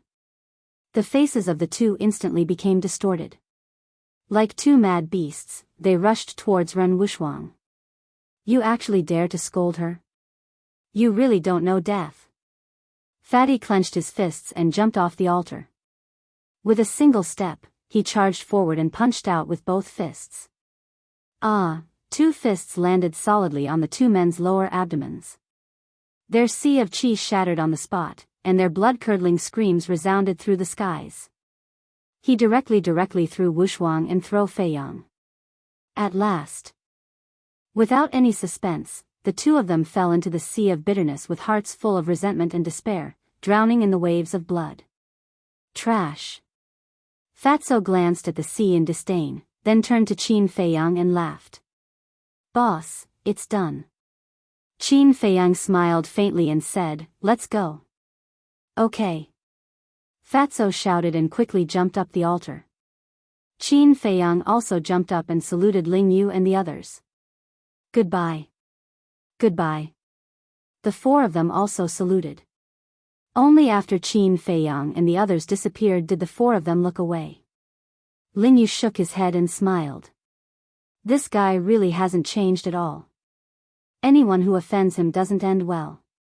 The three of them also had a smile on their faces. But suddenly, Feng Ranran frowned and asked suspiciously, what's going on with Wan Xiao and the others? Qin Feiyang was planning to kill them before, why did he suddenly give up? Why don't we help him get rid of them? Zhao Yu was eager to try. Don't. Ling Yu hurriedly stopped her. Qin Feiyang must have his reasons for doing this. It's better if we don't interfere. That's right, if we ruin his plans, when we meet in the future, he might blame us. Luo Dan smiled. Boring. Zhao Yu pouted his red lips. Ling Yu shook his head and laughed. Let's go, it's time to report to that old man. With that, the four of them also activated the altar and left. However, Wan Xiao and the others did not know that Qin Feiyang and the others had left. Because the teleportation altar was in the center of the square, they could not see it. They all thought that Qin Feiyang and the others were still waiting for them. Therefore, the four of them were hesitant. Time passed breath by breath, and after an hour, Feng Wuxie finally could not hold it in and said angrily, isn't it just death? What's the big deal, you guys wait here, I'll go meet them. After saying that, he ignored the twins' attempts to stop him and dashed upwards. But when he reached the peak, he was dumbfounded. Where are they? Why are they all gone? After a long while, he came back to his senses. He walked to the edge of the square and shouted at Wan Xiao and the others, they're all gone, come up. Gone? The three of them looked at each other in confusion. When they reached the peak, they looked at the empty square and could not come back to their senses for a long time. Feng Wuxie said, although I don't know why, I'm sure we're saved. That bastard pervert, what is he planning? The sisters frowned. They really could not figure it out. Don't think about it, let's go. Feng Wuxie urged. He did not want to stay in this damned place for a moment longer. The sisters nodded and followed Feng Wuxie to the altar that led to Kong Province. Wan Xiu looked at the backs of the three and said, "The next time we meet in the imperial capital, we might be opponents. At that time, I won't show mercy. Then let's wait and see." Feng Wuxie smiled evilly. He activated the altar and left without looking back. Wan Xiu glanced at the endless sea of blood with a cold glint in his eyes. He muttered, "Qin Feiyang, just you wait, I'll settle this score with you." Then, he activated the altar and left. This place soon fell into a dead silence. Butterfly Valley, Spiritual State. In the secret chamber under the small wooden building, the ugly old woman sat beside the teleportation altar with her eyes slightly narrowed. Suddenly, she opened her eyes, and two beams of light shot out. Then, she looked at the teleportation altar, which suddenly emitted a bright light. "Are they back?" The ugly old woman muttered, looking nervous and expectant. Suddenly, several figures appeared on the altar out of thin air. The leader was Qin Feiyang. "They're back." Looking at the familiar secret chamber, Qin Feiyang and the others let out long sighs of relief. Thinking back to the years in the 9th level of hell, it was like a nightmare. Collecting their thoughts, they jumped off the altar one after another and looked at the ugly old woman with fear. They bowed and said, "Greetings, Senior." When they first came to Butterfly Valley, the scene of this old woman brutally killing those who wanted to pick herbs was still vivid in their minds. However, the ugly old woman didn't care about the others. Her gaze was firmly locked onto Qin Feiyang as she said, "Did you win?" "Yes. Although we're not the first people to reach the other side, we're all in the top 50. Qin Feiyang smiled. "Good." The ugly old woman was overjoyed. She patted Qin Feiyang's shoulder and nodded. "Kid, I knew you wouldn't let me down." Qin Feiyang scratched his head and laughed dryly. After the ugly old woman calmed down, she glanced at everyone and said coldly, "Qin Feiyang and Fatso stay here. Everyone else, go out first." "Yes." Lu Xingchen and the others responded respectfully and left the secret room as if they were running for their lives. The Wolf King lay on Qin Feiyang's shoulder and the black dragon snake coiled around Fatso's wrist. Naturally, they stayed behind. "You're being so mysterious. You're definitely up to no good." Fatso pursed his lips and said, "Old witch, can you give us the antidote for the black fiend poison now?" "What did you call me?" The ugly old woman's face turned cold. No, it's Senior." Fatso's expression changed. With a flattering smile, he changed his words. "Senior, can you give us the antidote?" Before entering the 9th level of hell, the ugly old woman gave them the black fiend poison again. She even said that it was an evolved version of the black fiend poison. Although they didn't pay much attention to it in the 9th level of hell, it was still troublesome. The ugly old woman rolled her eyes at him and took out 2 black pills and threw them to the two of them. The pills were the size of a finger and emitted a faint fragrance. Qin Feiyang and Fatso each grabbed one and threw it into their mouths. Then, they looked into their hearts. That pill was really magical. As soon as it entered their bodies, it turned into a wave of energy and went straight to their hearts. In less than 10 breaths, the black fiend poison was completely neutralized. Seeing that the black fiend poison was neutralized, Qin Feiyang couldn't help but let out a long breath.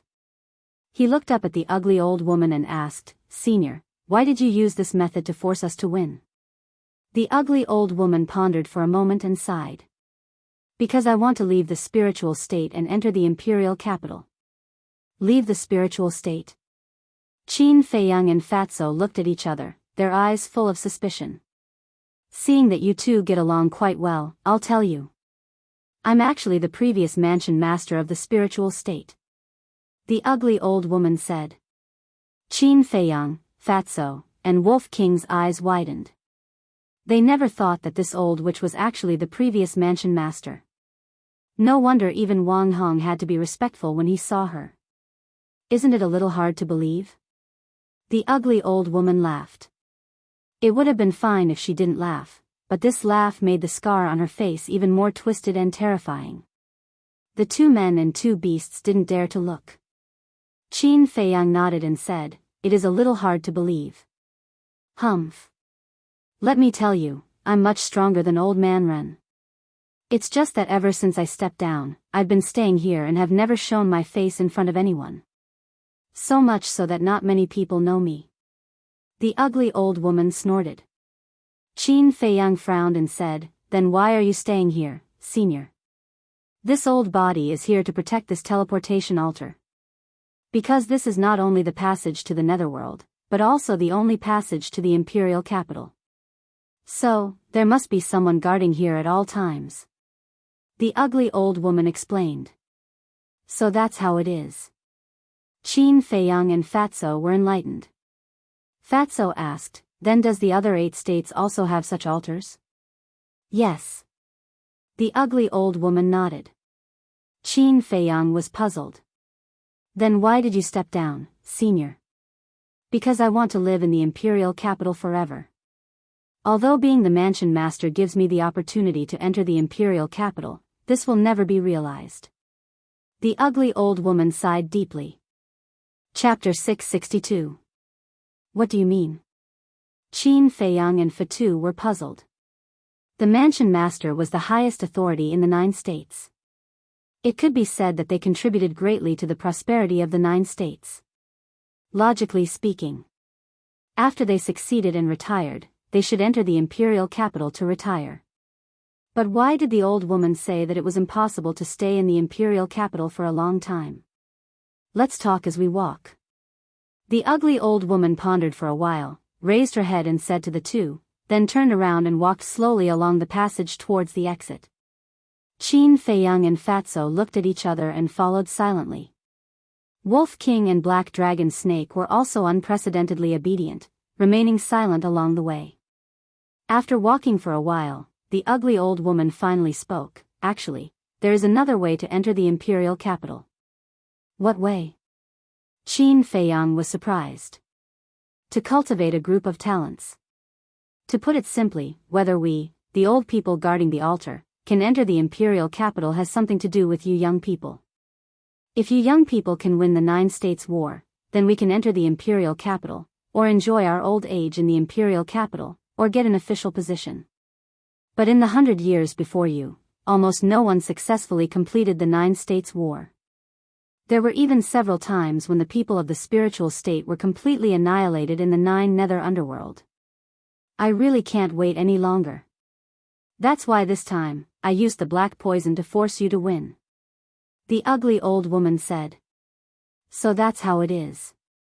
Qin Feiyang muttered and asked, "Then, senior, can you enter the imperial capital now?" "Yes." The ugly old woman nodded and said with a smile, "So I have to thank you properly." Fatso's eyes lit up and he asked, "How do you want to thank me?" The ugly old woman pondered for a while and said, "You can pick the herbs outside." This, Qin Feiyang and Fatu looked at each other. Then, their eyes became hot. Wolf King, who was lying on Qin Feiyang's shoulder, was drooling. One had to know. There were countless medicinal herbs in the Butterfly Valley. Furthermore, they were all extremely rare medicinal herbs. It could be said that this was a huge treasure trove. On the other hand, the black dragon snake coiled around Fatso's wrist looked at them suspiciously. What kind of medicinal herb could make these 3 fellows so excited? Looking at Qin Feiyang's expression, the ugly old woman couldn't help but shake her head and laugh. "Although you are allowed to pluck as much as you want, you should know when to stop and leave some for old man Ren."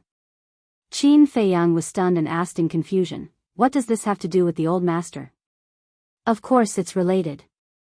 When I enter the imperial capital, the heavy responsibility of guarding the altar will fall on him. In other words, this will be his territory from now on." The ugly old woman laughed. Qin Feiyang frowned and said, "Senior, do you mean that the old master also has to step down?" "That's right. The people who guard the altars must be extremely powerful. The prefecture lord is, without a doubt, the strongest existence in the 9 great provinces.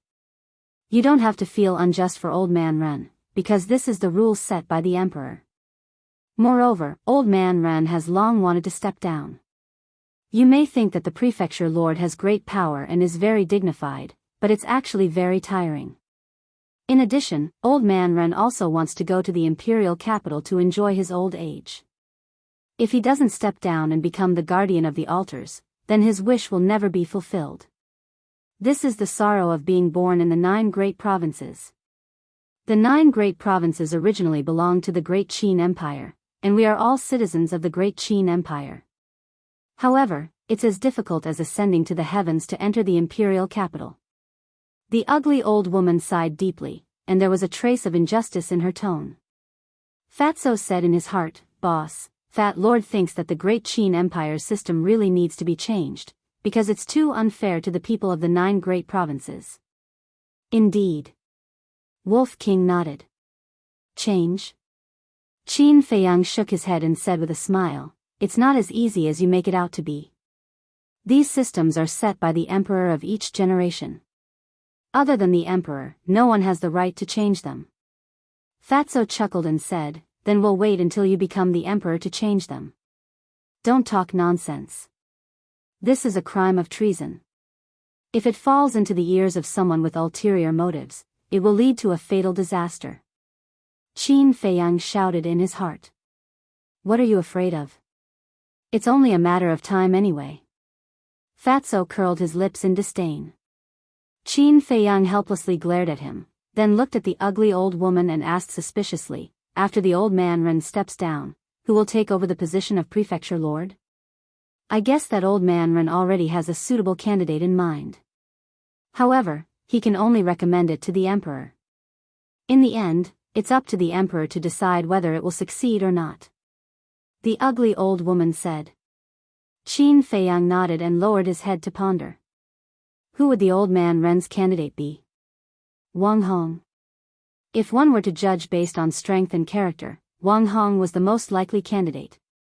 Unknowingly, the 3 men and 2 beasts left the passage and arrived outside the small wooden building. At that moment, streams of aura entered Qin Feiyang's senses. He looked up and saw Lu Xingchen and the others standing in the air, whispering to each other. Wang Hong and Jiang Qianqin were also among them, their faces full of smiles. The ugly old woman said, "Wang Hong, Jiang Qianqin, you guys go first. I still have something to ask Qin Feiyang and Fatso to do." Yes. Wang Hong and Jiang Qianqin replied respectfully. Then Wang Hong looked at Qin Feiyang and transmitted his voice, "Kid, after you're done with your business, go and see the prefecture lord immediately." Okay. Qin Feiyang replied in his heart. Then, Wang Hong opened a portal and quickly left with Lu Xingchen and the others. Strange. Fatso looked at the portal and frowned. What's strange? Qin Feiyang was suspicious. Fatso said, "Aren't Wang Hong and Jiang Qianqin also in the 9 nether yellow springs? Where did they come from?" The ugly old woman said, "They are only escorting you in. After you leave, the power of the rules of the 9 nether yellow springs will take the initiative to send them out." Qin Feiyang asked, "Senior, did you also participate in the 9 regions Great War?" Of course. Every prefecture lord is chosen from those who participated in the 9 regions Great War. But they are all failures. Because those who succeeded all went to the imperial capital. The ugly old woman said somewhat awkwardly. In other words, you were also a failure back then? Huh, so you're so bad. Fatso suddenly laughed out loud. The ugly old woman's face darkened and said coldly, "Do you believe that I won't cripple you?" Fatso shrunk his neck in fright and immediately shut his mouth, but his face was red. "Don't shoot your mouth off." Qin Feiyang rolled his eyes at Fatso and sighed. Those who succeed enter the imperial capital. Those who fail become prefecture lords or commanders.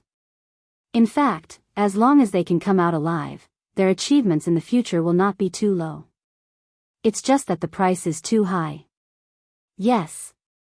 Countless people enter the 9 nether yellow springs one after another, but how many survive in the end? But what can be done? It's just that this world is too cruel. The ugly old woman sighed deeply, then shook her head and said with a smile, let's not talk about it. Go and pick the herbs. Okay. At the mention of herbs, Qin Feiyang, Jiang Qianqing, and Wolf King were extremely excited as if they had been injected with chicken blood. But just as they flew into the sky, Qin Feiyang suddenly thought of something. He looked down at the old woman and asked in confusion, Senior, you just told Wang Hong and Jiang Qianqing that you have something for Fatso and me to do. What is it? Idiot. The ugly old woman rolled her eyes at Qin Feiyang, then turned and entered the small wooden house without looking back. What do you mean? Fatso scratched his head, his face full of suspicion. Qin Feiyang pondered for a moment, then said in realization, I understand. She said that to send Lu Xingchen and the others away. Send them away? Fatso was stunned. Think about it. Lu Xingchen and the others are the same as us. They have also won the 9 states battle. If she only lets us pick the herbs and doesn't let them do it, won't they say that she is biased behind her back? Qin Feiyang said with a smile. Haha, Fatso was stunned, then he laughed and said, I didn't expect this old witch to be so scheming. A row of black lines immediately appeared on Qin Feiyang's forehead. He angrily said, that's enough. If your disrespect angers her and she doesn't let us pick the medicinal herbs, I won't forgive you. Hee hee, don't worry, she can't hear you. Fatso laughed mischievously. But before he finished, the ugly old woman's cold voice came from the small wooden house. Although this old woman is old, my ears are still very good. Damn Fatso, you better be careful. Hearing this, Fatso's face changed and he smiled apologetically. Did you hear that? Be careful. Qin Feiyang glanced at Fatso with schadenfreude and flew towards the sea of flowers. TSK. Fatso raised his middle finger in disdain and quickly followed. In the sea of flowers. Hundreds of flowers bloomed and the fragrance of flowers assailed the nose. The herbs were like slender and elegant young girls, swaying in the wind and gushing out rays of light. As soon as Qin Feiyang entered the sea of flowers, he called out Lu Hong and the pangolin. When the black dragon snake saw the herbs, it was dumbfounded on the spot. There were so many herbs. No wonder Qin Feiyang and the others were so excited. For a moment, Qin Feiyang and the other 2, Wolf King and the other 2 beasts, began to frantically sweep through the sea of flowers. Boss, come over and take a look. What kind of herb is this? Suddenly, Fatso's surprised voice sounded. Qin Feiyang walked over and looked down at the herb in Fatso's hand. His eyes immediately lit up. This medicinal herb was a finger tall, its entire body was green and crystal clear. There were 3 cloud-shaped leaves on it, emitting a hazy radiance. Fatso urged, what exactly is it, tell me. Qin Feiyang swallowed his saliva and said, this is the spirit cloud grass, one of the main ingredients for refining the spirit sea pill. I'll go. Fatso looked at the spirit cloud grass with shining eyes. The spirit sea pill could be used to cultivate a shattered chi sea. As one of the main medicinal herbs, the spirit cloud grass was definitely priceless. Qin Feiyang, I also found a fruit that I have never seen before. On the other side, Lu Hong also said at this time. Qin Feiyang hurriedly ran over and looked down. The excitement on his face could not be concealed. Chapter 663. Lu Hong looked at Qin Feiyang's expression and said with a smile, it seems that this is another precious medicinal herb. It's not just a little precious, it's very precious. This fruit is called the dragon saliva fruit. It's a medicinal herb used to refine the 9-turn dragon blood pill, and it's second only to the first-ranked dragon blood. Qin Feiyang was extremely excited. He originally thought that the 9-turn dragon blood pill's medicinal herbs could only be found in the imperial capital, but he didn't expect to find one here. He scanned the sea of flowers. It was hard to imagine how many more of these medicinal herbs there were. He came back to his senses and shouted, quick, quick, all the medicinal herbs you haven't seen before, don't leave a single one behind." After an entire hour, the few of them finally stopped sweeping and gathered together. Qin Feiyang asked, "How's the harvest?" Fatso held a chinkuan bag and waved it in front of Qin Feiyang. He said with a sneaky smile, "Together, it's almost half a chinkuan bag." Qin Feiyang was overjoyed when he heard this. Then he waved his hand and led everyone into the castle. He walked to the altar, opened the iron box, and took out the pill scripture. He said to Fatso and Lu Hong, "Categorize the medicinal herbs. If you encounter any medicinal herbs you don't know, read the pill scripture. Pangolin, black dragon snake, stay here and help." After that, he added another sentence. "Understood." The two nodded and immediately squatted on the ground, getting busy. Qin Feiyang also left the castle with Wolf King and went to the small wooden house. In front of the courtyard gate, Qin Feiyang stood respectfully and cupped his hands. "Senior, I'll take my leave first." "Go. When we enter the imperial capital, I'll let Old Man Ren inform you." The ugly old woman's voice came from the wooden house. "Thank you, Senior." Qin Feiyang bowed and expressed his thanks. Then, he walked into a teleportation gate.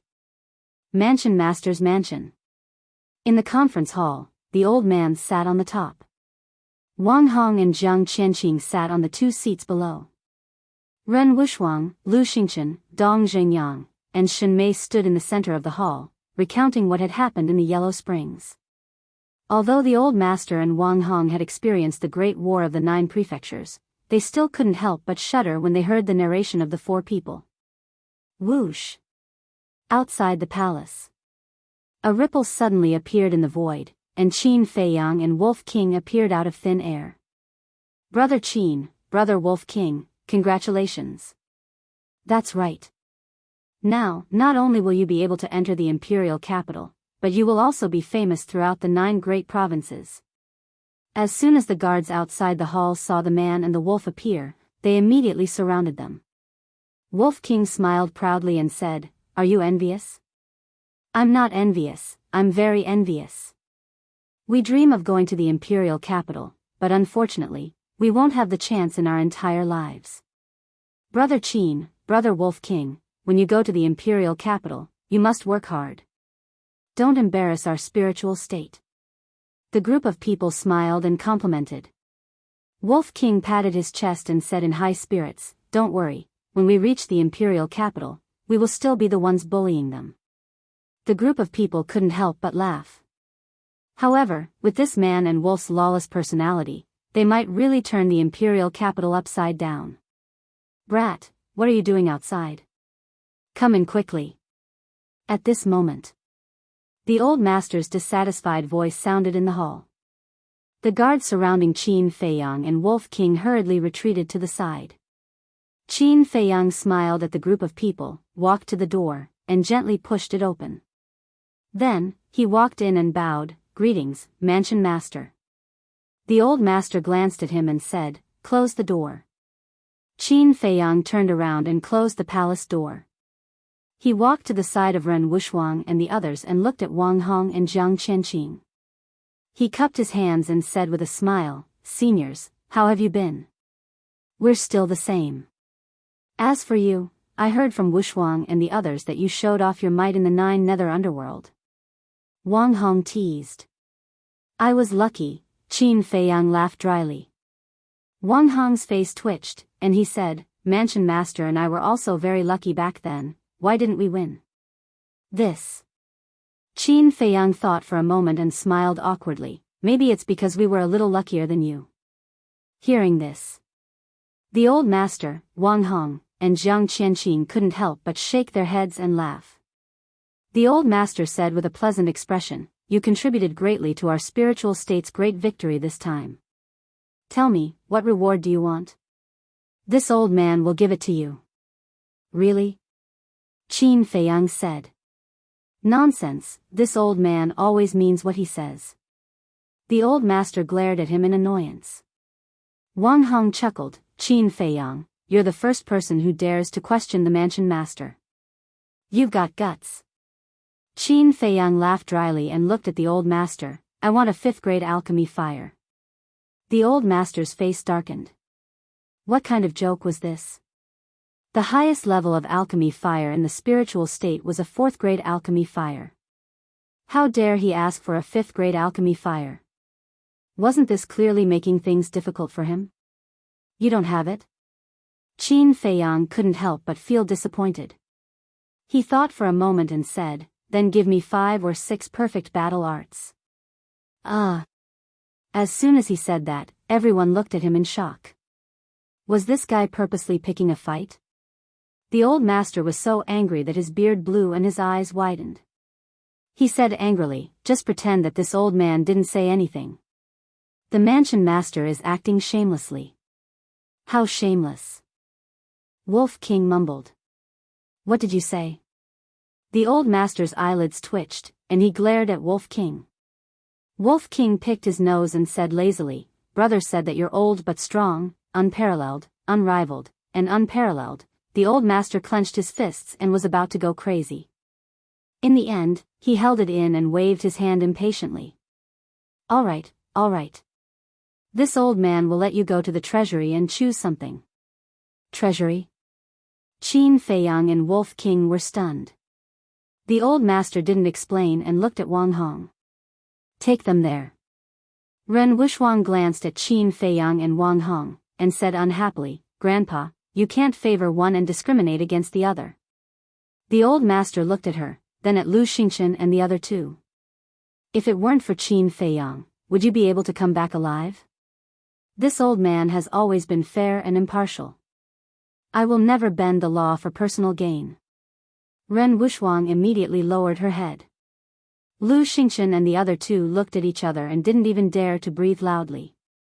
The old master looked at Wang Hong again and said, keep an eye on them. Don't let them take anything else. Yes. Wang Hong nodded and got up to open a portal.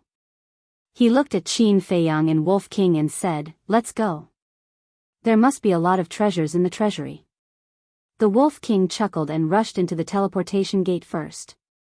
Qin Feiyang shook his head and smiled. He followed behind Wang Hong and entered the portal under the envious gazes of Dong Zhengyang and the others. The next moment, 2 people and 1 beast landed in the sky above a mountain range.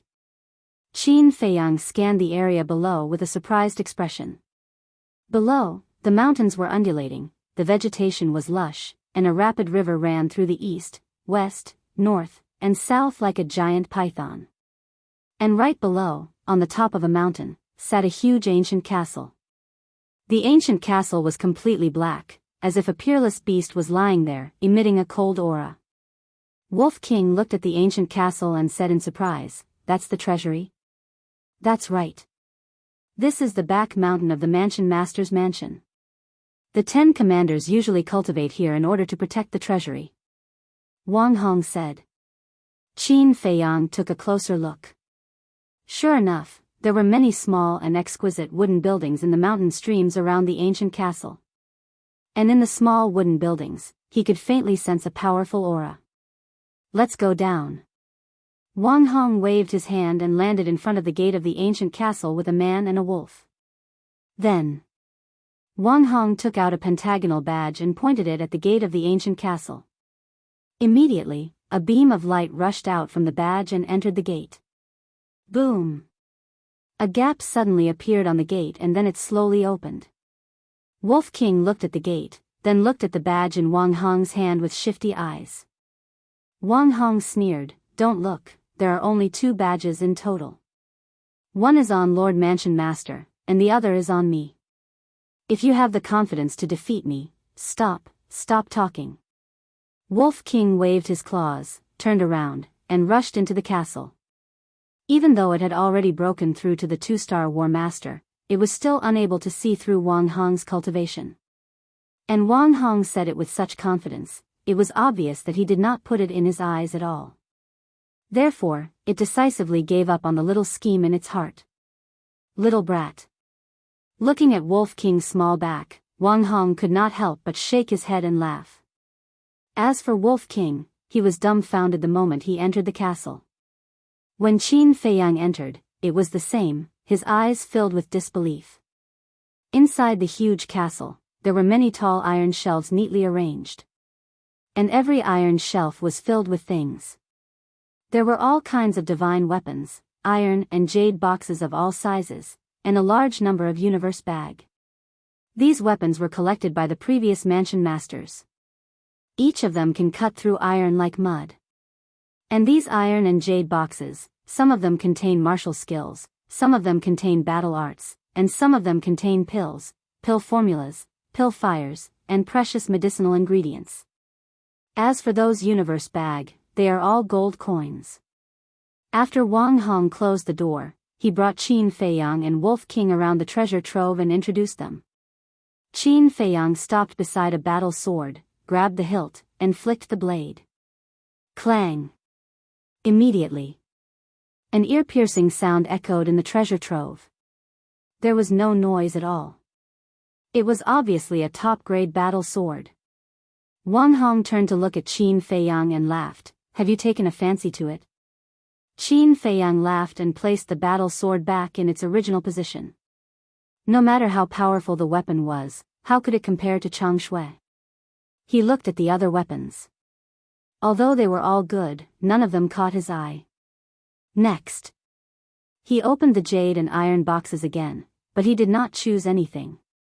Because he could no longer use the martial skills. As for the battle arts, the highest grade was only high grade, which was meaningless. As for the pill formulas, they were even more unable to attract his attention, because all the pill formulas in the Dan scripture were there. The only thing that moved him was the medicinal ingredients and the pill fire. But in the end, the pill fire was only first grade, second grade, and third grade. There wasn't even a fourth grade pill fire, let alone the fifth grade pill fire that he desired. In the end, he gave up on the pill fire and only focused on the medicinal ingredients. What exactly do you want? Seeing that Qin Feiyang did not make a decision, Wang Hong gradually lost his patience. One had to know. Ordinary things couldn't enter this treasure trove at all. In other words, the things that could enter this treasure trove, other than gold coins, were all valuable treasures. But looking at Qin Feiyang's current appearance, it seemed that nothing could catch his eye. Don't worry. Qin Feiyang smiled and walked towards the deepest part of the treasure trove. After a series of observations, he discovered that the deeper he went, the more precious the items were. A moment later, he stopped in front of the innermost row of iron shelves and raised his head to scan the jade boxes on them. Very quickly, Qin Feiyang discovered something unusual. On the other iron shelves, there were dozens of jade boxes piled up on each floor. Chapter 664. There must be something fishy going on. Qin Feiyang decisively grabbed a jade box and opened it. Just as the box was opened, a cold aura surged out. Qin Feiyang's eyes immediately lit up with joy. Inside the jade box lay a strange flower the size of a baby's fist.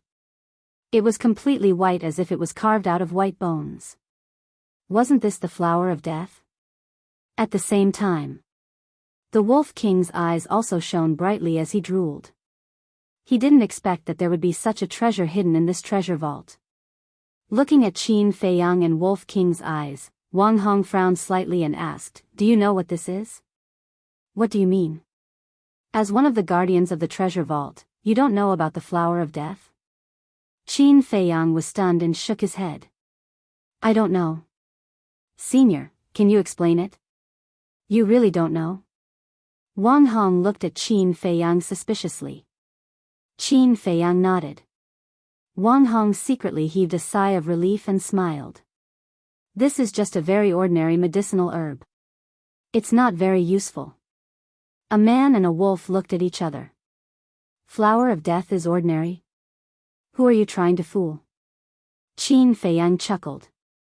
"Senior, if you don't want me to take this flower of death away, you can just say so." "Why lie to me?" "You know." Wang Hong was surprised. Wolf King pursed his lips. "Of course I know. We got one in the netherworld." Wang Hong suddenly felt awkward. He really didn't want Qin Feiyang to take away the flower of death. Because the flower of death was too precious, he lied to Qin Feiyang and said that it was just an ordinary medicinal herb. But he never expected that he would end up losing the rice used to lure it. Instead, he made himself so embarrassed. Qin Feiyang glanced at Wang Hong in amusement. Then, he casually grabbed another jade box.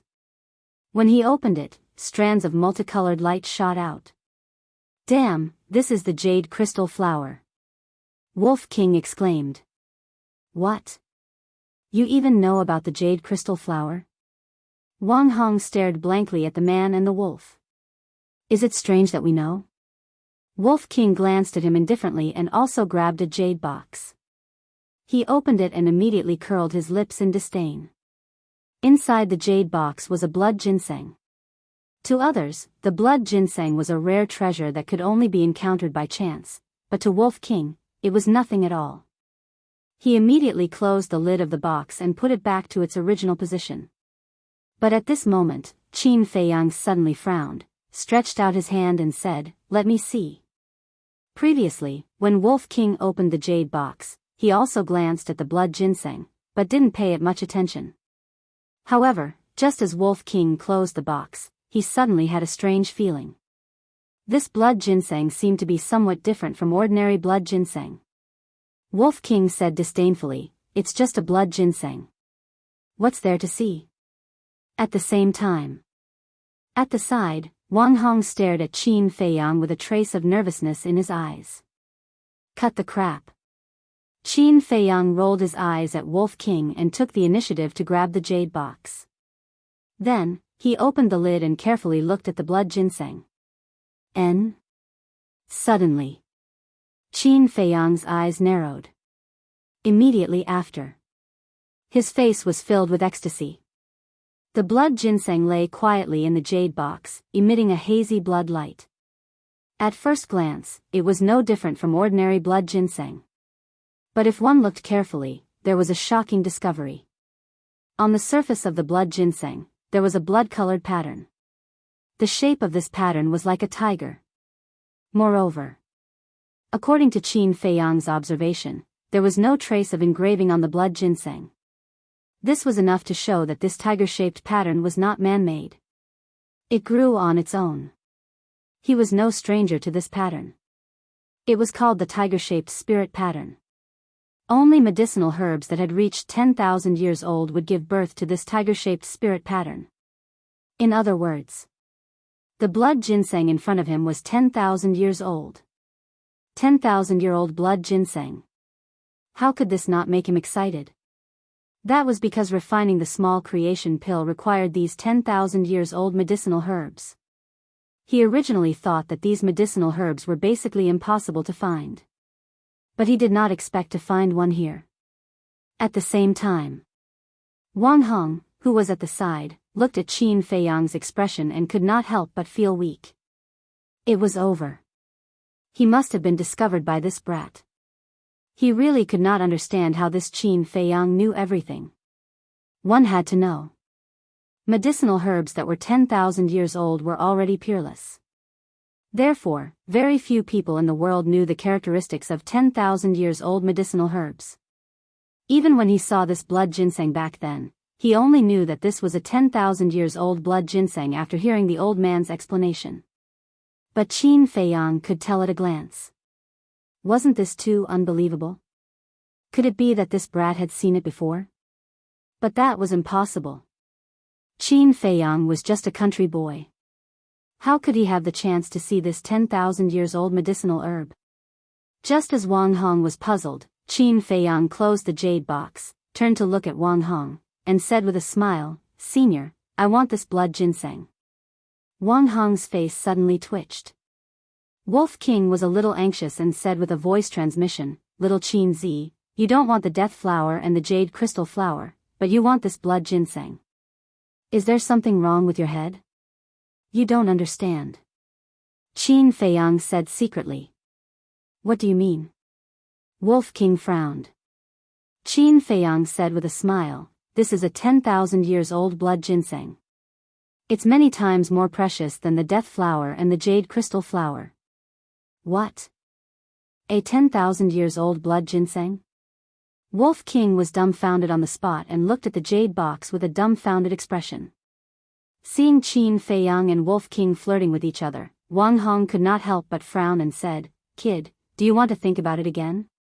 Qin Feiyang said with a smile, "Senior, are you trying to trick me again? Don't waste your time, I want it." Bastard. Wang Hong cursed under his breath and nodded helplessly. "Okay, it's the mansion master who said so. Take it." Qin Feiyang smiled and put away the iron box without hesitation. He glanced at the other jade boxes and asked suspiciously, "Senior, why are there 10,000 years old medicinal herbs here?" Wang Hong said, "It said that the first mansion master left them behind." "I see." Qin Feiyang suddenly understood. If it was the first mansion master who collected it, then it wouldn't be anything strange. After all, the first mansion master and the first emperor existed at the same time. Then, are there any other 10,000 years old medicinal herbs here?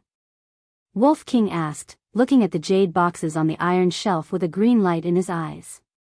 Wang Hong's face darkened and he said angrily, "You've already taken the 10,000 years old blood ginseng. Why are you still asking so much?" "I'm just asking. I didn't say I wanted it." "Why are you so stingy?"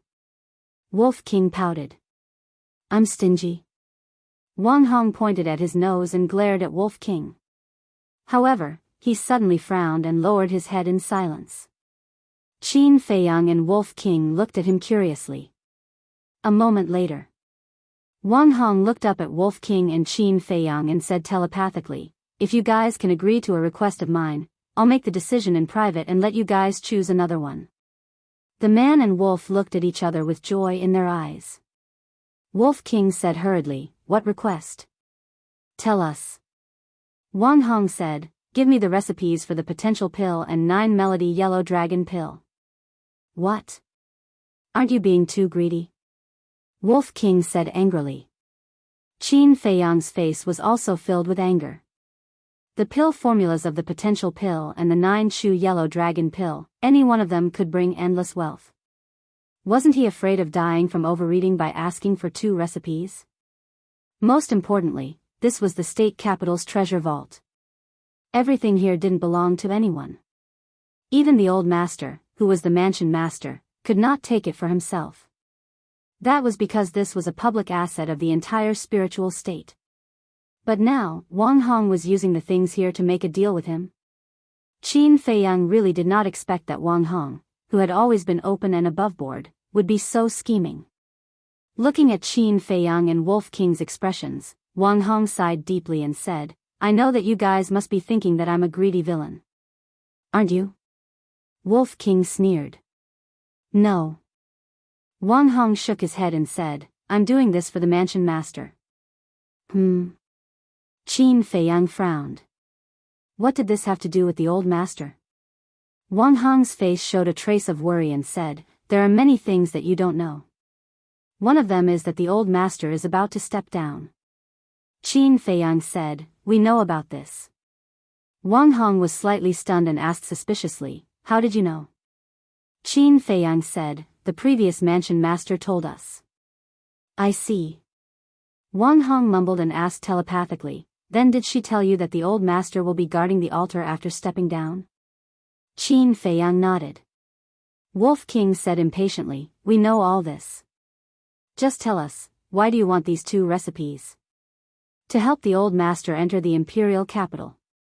The old master has always had a wish to stay in the imperial capital and enjoy the rest of his life. But do you know? He has to wait until the next participant of the 9 states tournament wins before he can enter the imperial capital. But I don't have much confidence in the next 9 states tournament." Wang Hong said worriedly. "It can't be. Aren't there many talented people in the inner palace? For example, Murong Jing. 10 years later, her achievements won't be any worse than Dongfang Wuhan and the others." Qin Feiyang said. "I've also heard of Murong Jing. She's very talented in alchemy and cultivation. She's also very low-key. She's a good seedling. But as far as I know, she just broke through to the 2-star combat emperor not long ago. At this speed, can she break through to the War Master realm in 10 years? Wang Hong said. What? Qin Feiyang was stunned. He remembered that he and Murong Jing entered the inner palace together. Now, he was already a 1-star combat emperor, but Murong Jing had just broken through to the 2-star combat emperor. Wasn't this too slow? Can she be compared to you monsters? All of you have opened the door of potential. Wang Hong rolled his eyes. Qin Feiyang couldn't help but laugh. Indeed, according to the cultivation speed of ordinary people, Murong Jing was already very outstanding.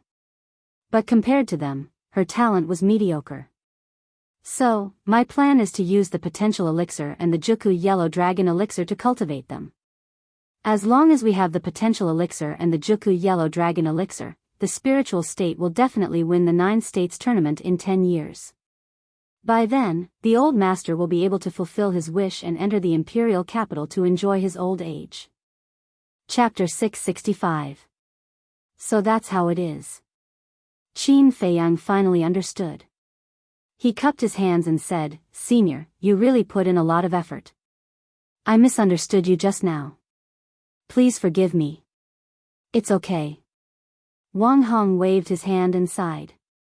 All these years, the old man has treated me like family. Naturally, I have to do something for him. So, please help me. Senior, you know how to repay kindness. The old man has been good to me. Logically, I should help you, but, at this point, Qin Feiyang frowned. Wang Hong immediately promised, don't worry. I won't tell anyone about the recipe. Qin Feiyang pondered for a moment and looked at Wang Hong. This is too important. Please give me a few days to think about it. Okay. Wang Hong nodded and smiled. He also knew that this request was a bit difficult, so he didn't urge him. Qin Feiyang didn't mention the treasure selection again. After all, he didn't promise anyone. How could he bring it up? 2 people and 1 wolf walked out of the treasury one after another. Immediately, a beautiful figure entered their sight. It was Ren Wuxuang. After Wang Hong closed the stone door, he asked in confusion, Wuxuang, why are you here? Ren Wuxuang bowed to Wang Hong and said, I have something to talk to Qin Feiyang about. Me? Qin Feiyang frowned slightly. He couldn't help but have an uneasy premonition. Wang Hong looked at the 2 meaningfully and smiled. Okay, you guys talk. With that, he opened a teleportation door and went to report to the old man. After the portal disappeared, Ren Wuxuang immediately ran to Qin Feiyang and said, Feiyang, can you tell me where my father is now? As expected. Qin Feiyang guessed that Ren Wuxuang came to him because of renduxing. After a moment of silence, Qin Feiyang said, Sis, it's not that I don't want to tell you about Uncle Ren's whereabouts. It's Grandpa who doesn't want me to tell you. He doesn't want you to worry. Grandpa knows too. Ren Wuxuang's face froze. Qin Feiyang nodded and added, but the old man only knows that Uncle Ren is still alive. He doesn't know where Uncle Ren is now. Why? Ren Wuxuang looked at him in confusion. Qin Feiyang said, because Uncle Ren doesn't want you to know where he is. Even so, you can't hide it from me. This is too much. After saying that, she squatted on the ground, hugged her shoulders, and cried. Sis, don't be like this, okay? If others see this, they will think that I am bullying you. Qin Feiyang said helplessly. You guys are bullying me, I am not a child. Why don't you tell me? Ren Wuxuang whispered, tears falling like rain. Qin Feiyang said helplessly, can you stop crying? Ren Wuxuang turned a deaf ear to it and silently shed tears. Her thin body was curled up there while shivering, and she seemed to be extremely helpless. Qin Feiyang, Wuxuang, what are you 2 doing here?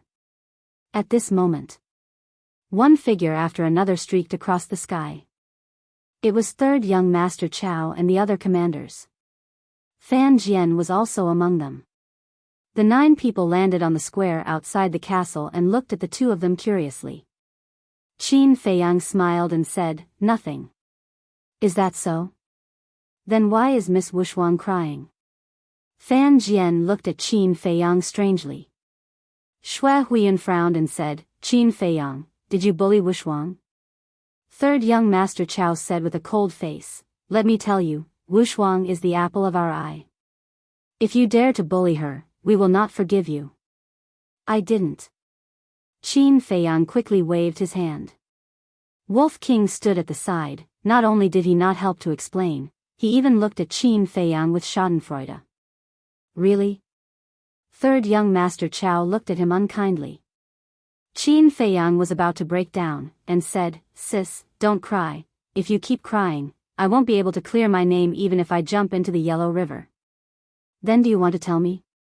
Ren Wushwang sent a sound transmission, her tone carrying a hint of threat. Qin Feiyang rubbed his aching forehead, looked at Wolf King beside him, and said angrily, can you help me out? This is between you two, what can I say? The Wolf King said indifferently, acting as if this matter had nothing to do with him. You win. Qin Feiyang glared at it fiercely, gritted his teeth, and sent a sound transmission to Ren Wushwang. Okay, I'll take you to see him. Really? Ren Wushwang's delicate body trembled. Yes. Qin Feiyang nodded. If he did not agree, he might really be beaten up by third young master Chao and the others. Ren Wushwang suddenly laughed through her tears, got up, wiped her tears, and looked at Xue Huiyun and the others. He didn't bully me, just sand got into my eyes. Sand got into your eyes? The 9 people looked at each other, obviously not believing. That, cough cough, Qin Feiyang coughed and said with a smile, everyone, I have something to do, so I'll leave first. Then, he opened a portal and left quickly with Ren Wushwang and Wolf King. What's going on? Third young master Chao and the others looked at each other. Iron chain bridge in the land of ruins. Whoosh. 2 people and a wolf suddenly appeared out of thin air. Ren Wushwang looked in front of her and said in surprise, isn't this the entrance to the land of ruins? That's right. Uncle Ren is down here. Qin Feiyang pointed at the canyon. Ren Wushwang's eyes trembled, and she immediately landed on the bridge, looked down at the canyon, and shouted, Father, I'm here to find you, can you come out and see your daughter? Her voice echoed in the canyon, carrying a deep longing and desire, and did not disappear for a long time. But in the canyon, other than the whistling of the storm, no other sound could be heard. Father, I know you don't want to see me, don't want me to know you're here, you must have your reasons, but have you ever thought about my feelings? Ever since you left, I've been looking for you every day. To find you, I even stayed in the land of ruins for more than 20 years, do you think it was easy for me? But even so, I have never complained, because I know that this is what we should do as children. But what about you? Have you ever fulfilled the responsibility of a father? If you don't have this ability, why did you give birth to me? The more Ren Wushwang spoke, the more emotional she became. In the end, she was almost screaming, and tears flowed like a spring. Sigh. Qin Feiyang, who was standing at the back, could not help but let out a long sigh. He walked to Ren Wushwang's side, looked down at the canyon, and said, Uncle Ren, we're about to go to the imperial capital. Before we leave, you should come out and see your sister. Ren Wushwang shouted, yes, come out, I promise, I won't ask anything. Shuang, why are you doing this? A moment later. A long sigh sounded in the canyon. Then. A black shadow swept out of the storm and landed on the iron chain bridge. It was Ren Duxing. Father, it's really you. Looking at the familiar face, Ren Wushwang's eyes trembled, and tears flowed down her face. She immediately ran up the iron chain bridge and went straight to Ren Duxing. Ren Duxing's eyes were full of love, and he opened his arms. When his daughter went into his arms, his eyes couldn't help but moisten. Father, I missed you so much. Ren Wushwang murmured. The familiar breath, the warm embrace, made her feel the fatherly love she had not felt for a long time. But hearing this, Ren Duxing was full of guilt. He whispered, Shuang, father has wronged you, can you forgive father? I've never blamed father. Ren Wushwang shook her head.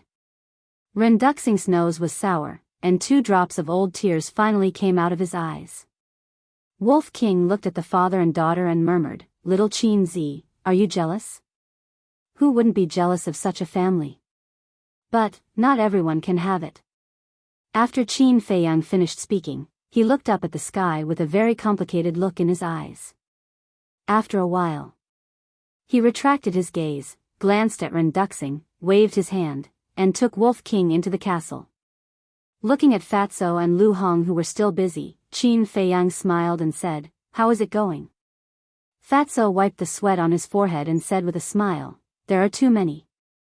It will take at least until tomorrow to sort it out." Qin Feiyang smiled faintly and said, "Then put it down first." "What's wrong?" Lu Hong was puzzled.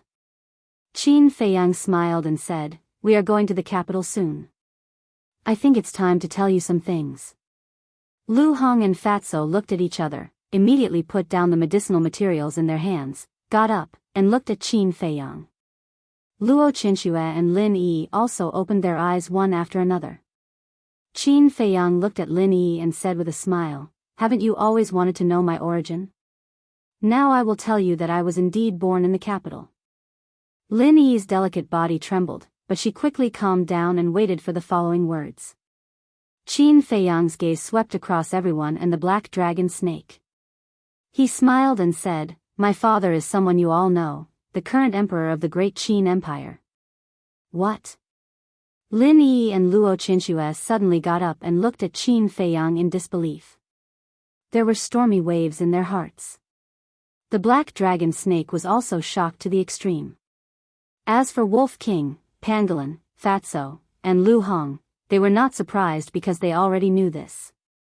The only thing they wanted to know was why Qin Feiyang came to the Iron Ox Town. After a long while, Luo Qinxue recovered and asked, "Are you really the son of the emperor?" "Of course." Qin Feiyang smiled and said. Hearing this, Luo Qinxue looked up and down at Qin Feiyang, then she actually knelt on the ground. Qin Feiyang's face changed. He hurriedly went up to hold Luo Qinxue and frowned, "Auntie Shui, what are you doing?" Luo Qinxue said in a panic, "You are the prince, of course I have to salute." Qin Feiyang smiled helplessly and said, "Auntie Shui, aren't you treating me like this? Don't be like this, and now, I'm no longer a prince." "Not a prince?" Luo Qinxue was taken aback and wondered, why? Qin Feiyang smiled self-deprecatingly and said, "As early as more than 10 years ago, the emperor had already ordered to abolish my identity as a prince. If it weren't for my mother to plead for me, I'm afraid I would have already turned into a pile of soil." "What?" Luo Qinxue and Lin Yi were stunned. Fatso and the others were also trembling physically and mentally.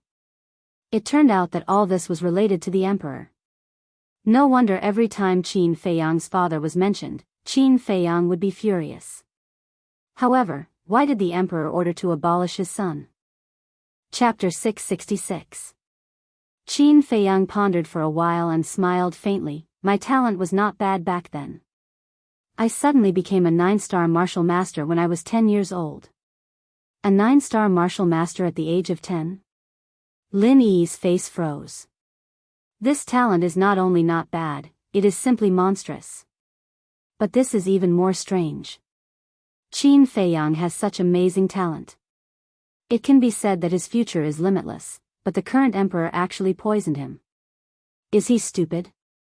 Wolf King frowned and asked, "Little Qin Zi, what is the reason?"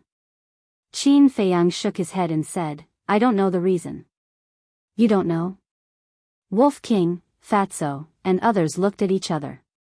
Qin Feiyang said, "I remember that when I had a conflict with the eldest prince, my eldest brother, he killed me and seriously injured me." Upon hearing this, Fatso said angrily, "As the eldest brother, he actually killed you. Isn't this too much? What's more, aren't you a 9-star martial master? Why can't you beat him? Haven't you heard of this saying? The most ruthless imperial family.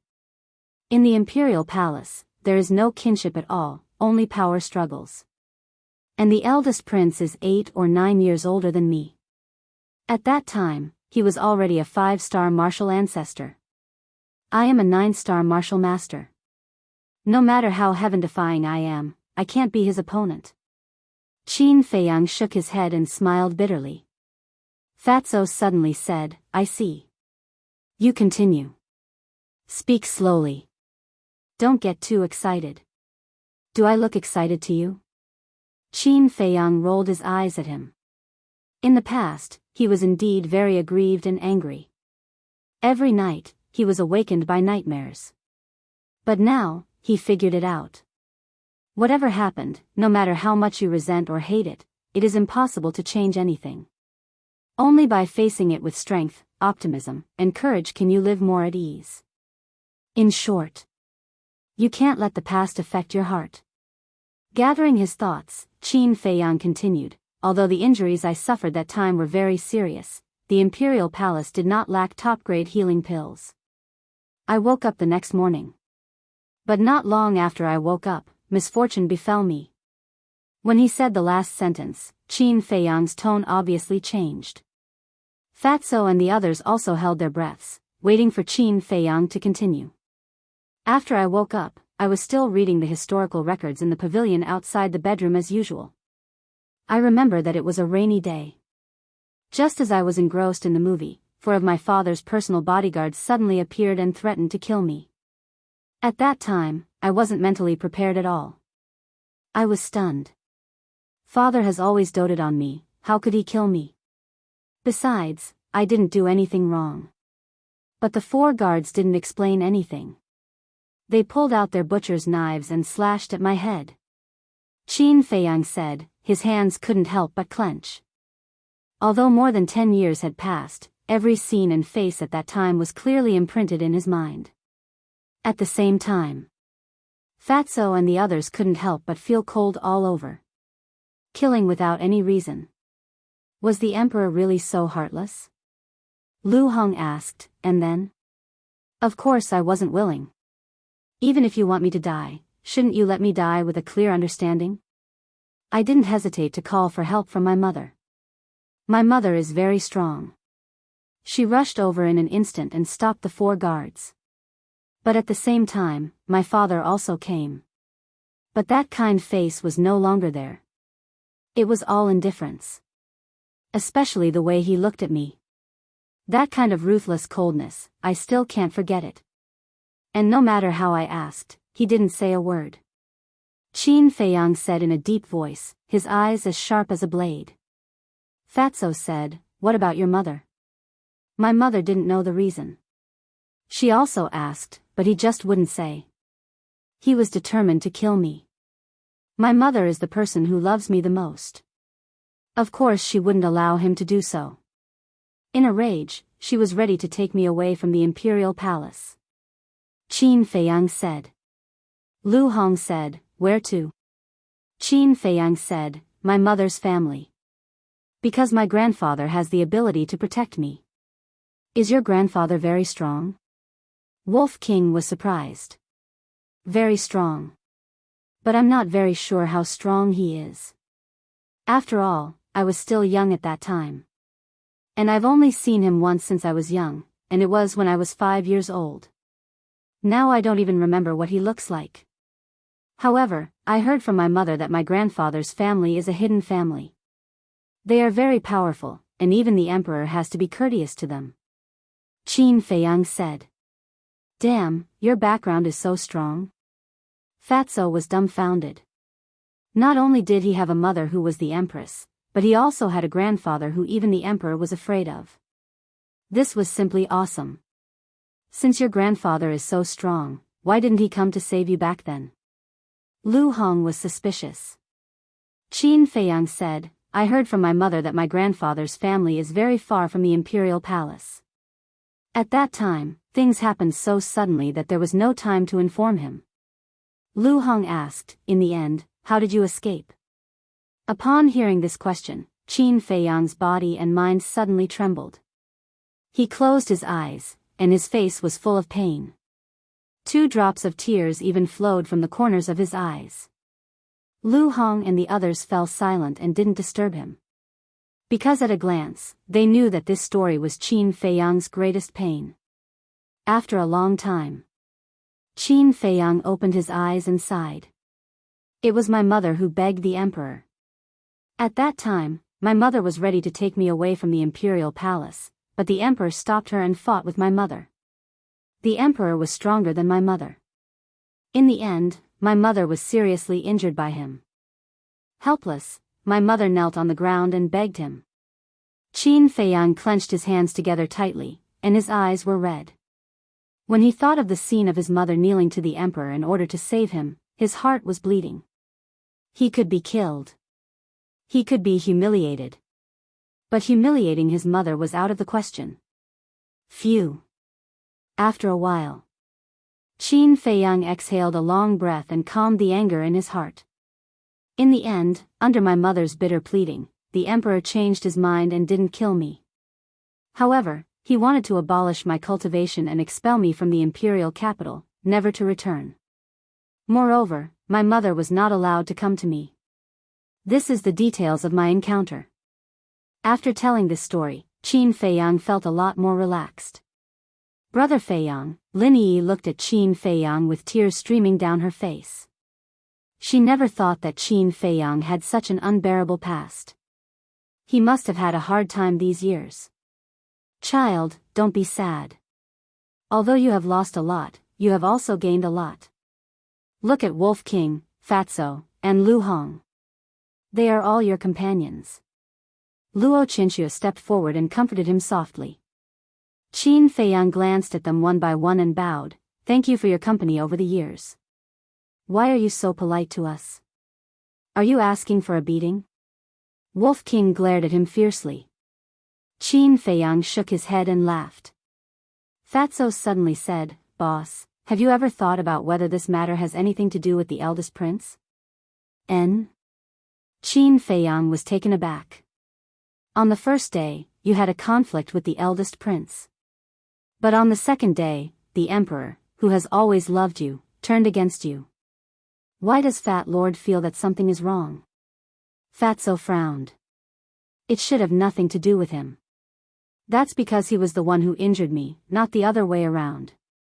Moreover, he was the one who provoked me first. If it really happened because of this, the emperor should punish him. Qin Feiyang said. That's true. Fatso nodded, frowning. He was puzzled. As for the reason, I will slowly investigate it when I enter the imperial capital. Now, I am telling these things not to win your sympathy, but to let you understand my next situation.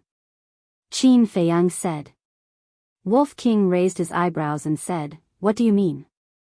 I don't even know if I can survive this trip to the imperial capital. You are all my friends, even my family. I don't want to implicate you. So, I hope that you won't go to the imperial capital. Qin Feiyang's face had a trace of pleading. Fuck. Are we the kind of people who are afraid of death? You treat us as friends, and we treat you as friends. Between friends, shouldn't we enjoy joys and sorrows together? Let me tell you, if you say such things again, don't blame us for falling out with you. Fatso and Wolf King said angrily. Lu Hong's brows were tightly knitted, and she was a little unhappy. Qin Feiyang sighed. I don't want to lose you. We don't want to see you fight alone. Anyway, I must go to the imperial capital. You can't stop me even if you want to. Wolf King smiled coldly. Yes. Fatso nodded and snorted. You want to enjoy glory and wealth alone? Dream on. You, Qin Feiyang looked at the man and the wolf. He was quite angry, but more than that, he was touched. In life, one didn't need too many friends, as long as they were sincere. Luo Qinxue glanced at them and said with a smile, Feiyang, if you really treat them as friends, don't say such things in the future, because it will only hurt their hearts. Qin Feiyang looked at Luo Qinxue and couldn't help but frown. Okay, don't say anything. Let them go. If you really leave them in the spiritual state, they won't be able to cultivate in peace. Besides, I don't feel at ease leaving them here. Because except for you, no one can restrain them. At that time, I don't know what trouble they will cause. As for me, it's better not to go. With my little strength, I will only be a burden to you if I go. Luo Qinxue shook her head and smiled. Aunt Shui, Qin Feiyang's eyes were a little wet. In fact, he was most worried about Luo Qinxue. Because Luo Qinxue was really good to him. He didn't want this woman who was like a mother to be hurt. Originally, he didn't know how to say it. But he didn't expect Luo Qinxue to be so considerate and bring it up herself. Then he looked at Fatso and the others. Looking at the stubbornness and persistence on their faces, he sighed deeply and said with a smile, as long as you are not afraid of death, then go. TSK, Fat Lord even dares to enter the tiger's den, let alone the imperial capital? Fatso had a look of disdain. Keep bragging. Wolf King rolled his eyes at him, turned to Qin Feiyang, and said with a sneaky smile, Hee, I am still waiting to be the guardian beast of the great Qin Empire. You guys. Chapter 667. Then Qin Feiyang looked at Yi again. At this moment, she was lowering her head and grabbing her belt tightly with both hands. Her eyes were filled with struggle. Qin Feiyang didn't say anything. She needed to make this decision herself. He looked at the black dragon snake in the pangolin and asked, Are you guys going? Of course. The pangolin said without hesitation. After tasting the benefits of opening the door of potential, it had already made up its mind to follow these fiends for the rest of its life. But the black dragon snake hesitated. Suddenly, it looked at Qin Feiyang and cautiously asked, If this emperor says I'm not going, will you kill me to silence me? Qin Feiyang laughed, Although you and I haven't been together for long, I respect your choice, not to mention that my original intention was for you to stay in the spirit state. If that's the case, then, the black dragon snake struggled for a moment and gritted its teeth. At most, I'll die, I'll go. It was taking a gamble. Although this trip to the imperial capital pointed to disaster, it was still an opportunity. If Qin Feiyang really became the emperor of the great Qin Empire, then it would be a meritorious minister. Wouldn't it have a meteoric rise in the future? Qin Feiyang smiled and looked at Lu Hong and Fatso, continue to organize the herbs. The two nodded. Then, Qin Feiyang appeared at the bridge with Wolf King and looked up at Ren Duxing and Ren Wuxuang. The father and daughter stood on the iron chain bridge, talking and laughing, looking exceptionally warm. Sensing Qin Feiyang's aura, Ren Duxing also looked at Qin Feiyang and nodded with a smile. Qin Feiyang also revealed a smile. Then Ren Duxing looked down at Ren Wuxuang and smiled, Shuang, you should go back. Ren Wuxuang's expression changed, and she hurriedly said, But I still want to accompany father for a while. Ren Duxing rubbed Ren Wuxuang's head lovingly and said with a smile, Silly boy, won't you have another chance in the future? But Ren Wuxuang still wanted to say something. Ren Duxing shook his head and said with a smile, Don't hesitate. You've grown up now. You should understand that all good things must come to an end. Ren Wuxuang pouted, feeling wronged, and said, Then can you tell me why you're staying here? No. Didn't you just say that you won't ask anything? Ren Duxing smiled. All right. Ren Wuxuang lowered his head, his eyes filled with reluctance. Alas. Seeing this, Ren Duxing couldn't help but sigh inwardly. With a wave of his hand, he swept up Ren Wuxuang and flew towards Qin Feiyang and Wolf King. Several breaths later, the father and daughter landed at the end of the bridge, but Ren Duxing did not leave the iron chain bridge. Uncle Ren. Qin Feiyang bowed. Ren Duxing sized up Qin Feiyang and nodded. You broke through to 1-star War Master so quickly, not bad. Qin Feiyang laughed, Uncle Ren's strength is also unfathomable. Before long, I can only look up to you. Ren Duxing shook his head and laughed. He lowered his head and looked at Ren Wuxuang who was beside him, and said, Shuang, I have some personal matters to discuss with Qin Feiyang, you should leave first.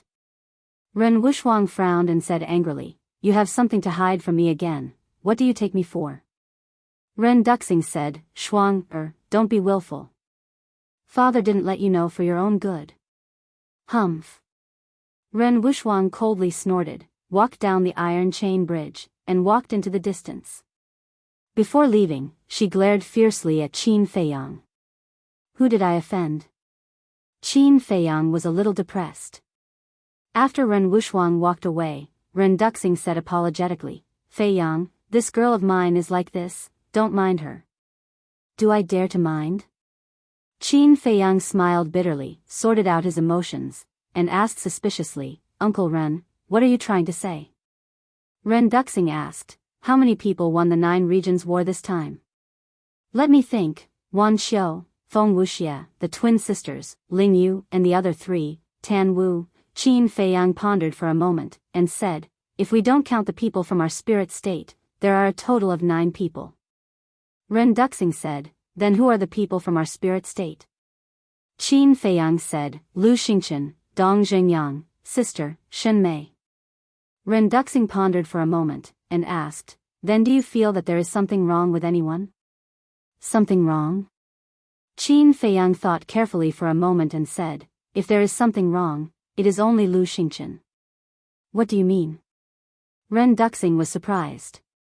First, he is hiding his cultivation level. At first, we all thought he was a 7 stars combat emperor, but in the end, I found that he is stronger than us, a 3-star combat grandmaster. Second, in the 9 Nether Yellow Springs, he secretly helped the people of Kong and Yuzhou several times.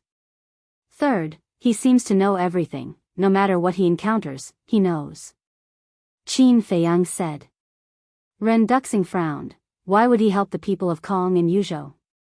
I don't know. I asked, but he didn't say, but, when Qin Feiyang said this, his eyebrows also furrowed. Ren Duxing asked, but what? He told me that he means me no harm, and he also said that he owes me a favor. But I really can't remember when I helped him. Qin Feiyang was confused. You single-handedly destroyed the Lu family, he should hate you, it seems that there is something wrong with this person. Ren Duxing muttered and said, Feiyang, Uncle Ren has a request. What is it? Qin Feiyang was confused. Do you remember that I told you that among the people who participated in the 9 states battle, there is a high chance that Mu Tianyang's lackeys are among them? Ren Duxing said in a deep voice. Qin Feiyang's pupils shrank, and he said in surprise, you mean, this person is Lu Xingchen? I don't know. But he is the most worthy of our attention. So I want to ask you to do everything possible to grasp his whereabouts after entering the imperial capital. Ren Duxing said. Qin Feiyang frowned and said, Uncle Ren, to be honest, I really don't want to care about these things. Ren Duxing was silent for a moment and said, Feiyang, no, this will put a lot of pressure on you, but I really can't find a suitable person. Qin Feiyang sighed helplessly and said, well, I'll do my best. Just do your best. Ren Duxing smiled and said, remember, inform me as soon as you have any news. Okay. Qin Feiyang nodded. Ren Duxing waved his hand and said, then go, work hard, and help me take care of Shuang. I will, goodbye. Qin Feiyang cupped his hands and said goodbye, then turned and walked toward Ren Wushang. Whoosh! Ren Duxing looked at the 2 people and the wolf, then jumped into the canyon and disappeared in the storm. During the whole process, Wolf King didn't say a word, as if it was thinking about something. After walking for a while, it said, Little Qin Zi, I don't know if you want to hear something. What is it? Qin Feiyang was stunned and puzzled. The enemy of my enemy is my friend. We can cooperate with Mu Tianyang and use him to destroy your enemy in the imperial capital. Wolf King said, a cold light flashing in its eyes. Not bad, you know how to use your brain to think. Qin Feiyang looked at it in surprise and shook his head, but I won't do that, because cooperating with Mu Tianyang is tantamount to asking a tiger for its skin. Moreover, his goal is to destroy the great Qin Empire, and I just want revenge. Wolf King asked, when the time comes, what if he really wants to destroy the great Qin Empire? Public is public, private is private. I won't sit back and do nothing. Because no matter what happens, the power of the bloodline flowing in my body will never change. No one can take away the empire of the great Qin Empire. Qin Feiyang said, his voice sonorous and powerful. Wolf King's pupils contracted. Qin Feiyang's last sentence really gave it a big fright. It seemed that there was bound to be a bloody storm in the future. Feiyang, where is my father? At this time, Ren Wuxuang ran over and asked anxiously. Qin Feiyang turned his head to look at the empty iron chain bridge and said with a smile, he should have left. Left?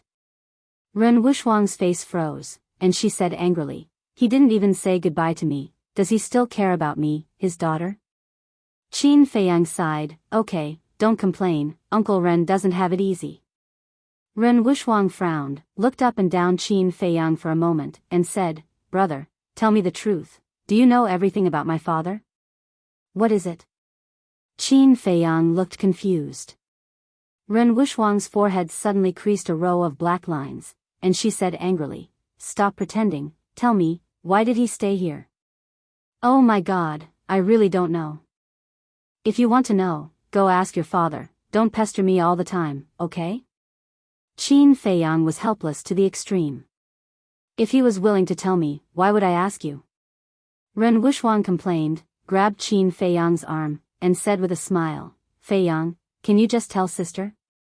If the hard way didn't work, then she would use the soft way. But Qin Feiyang didn't fall for it at all. He forcefully pried Ren Wuxuang's fingers away, opened a teleportation door, and rushed in without looking back. Brat, I'm not done with you. Ren Wuxuang stomped her feet angrily and immediately chased in. Prefecture City. East City Treasure Pavilion. In the lounge. This brat is back, why didn't he come to find me? Do I have to take the initiative to find him every time? He really doesn't know how to respect the old and love the young. Yin Yuanming paced back and forth in the room, looking extremely anxious. This brat was naturally referring to Qin Feiyang. Not long after Qin Feiyang returned, he received the news and immediately returned to the lounge to wait. Of course. He wasn't missing Qin Feiyang, but those top-grade pills. But after waiting for so long, Qin Feiyang didn't come, and he couldn't help but feel resentment in his heart. Bastard, bastard. He cursed angrily and took out the image crystal. Swish. But at this moment, two people and a wolf appeared in the lounge out of thin air. Yin Yuanming was stunned. He turned his head and his face immediately surged with ecstasy. Who else could it be but Qin Feiyang? He immediately went up and said with a smile, Brother Qin, you're back. Why didn't you inform me?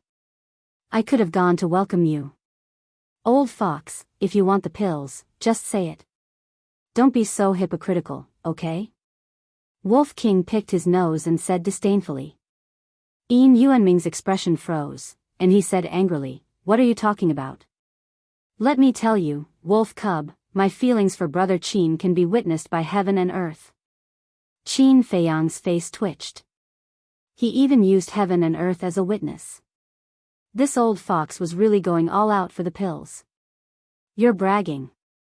Wolf King glanced at Yin Yuanming disdainfully and jumped to the ground. He knocked here and there, as if he was looking for something. Stop looking, there's no treasure here.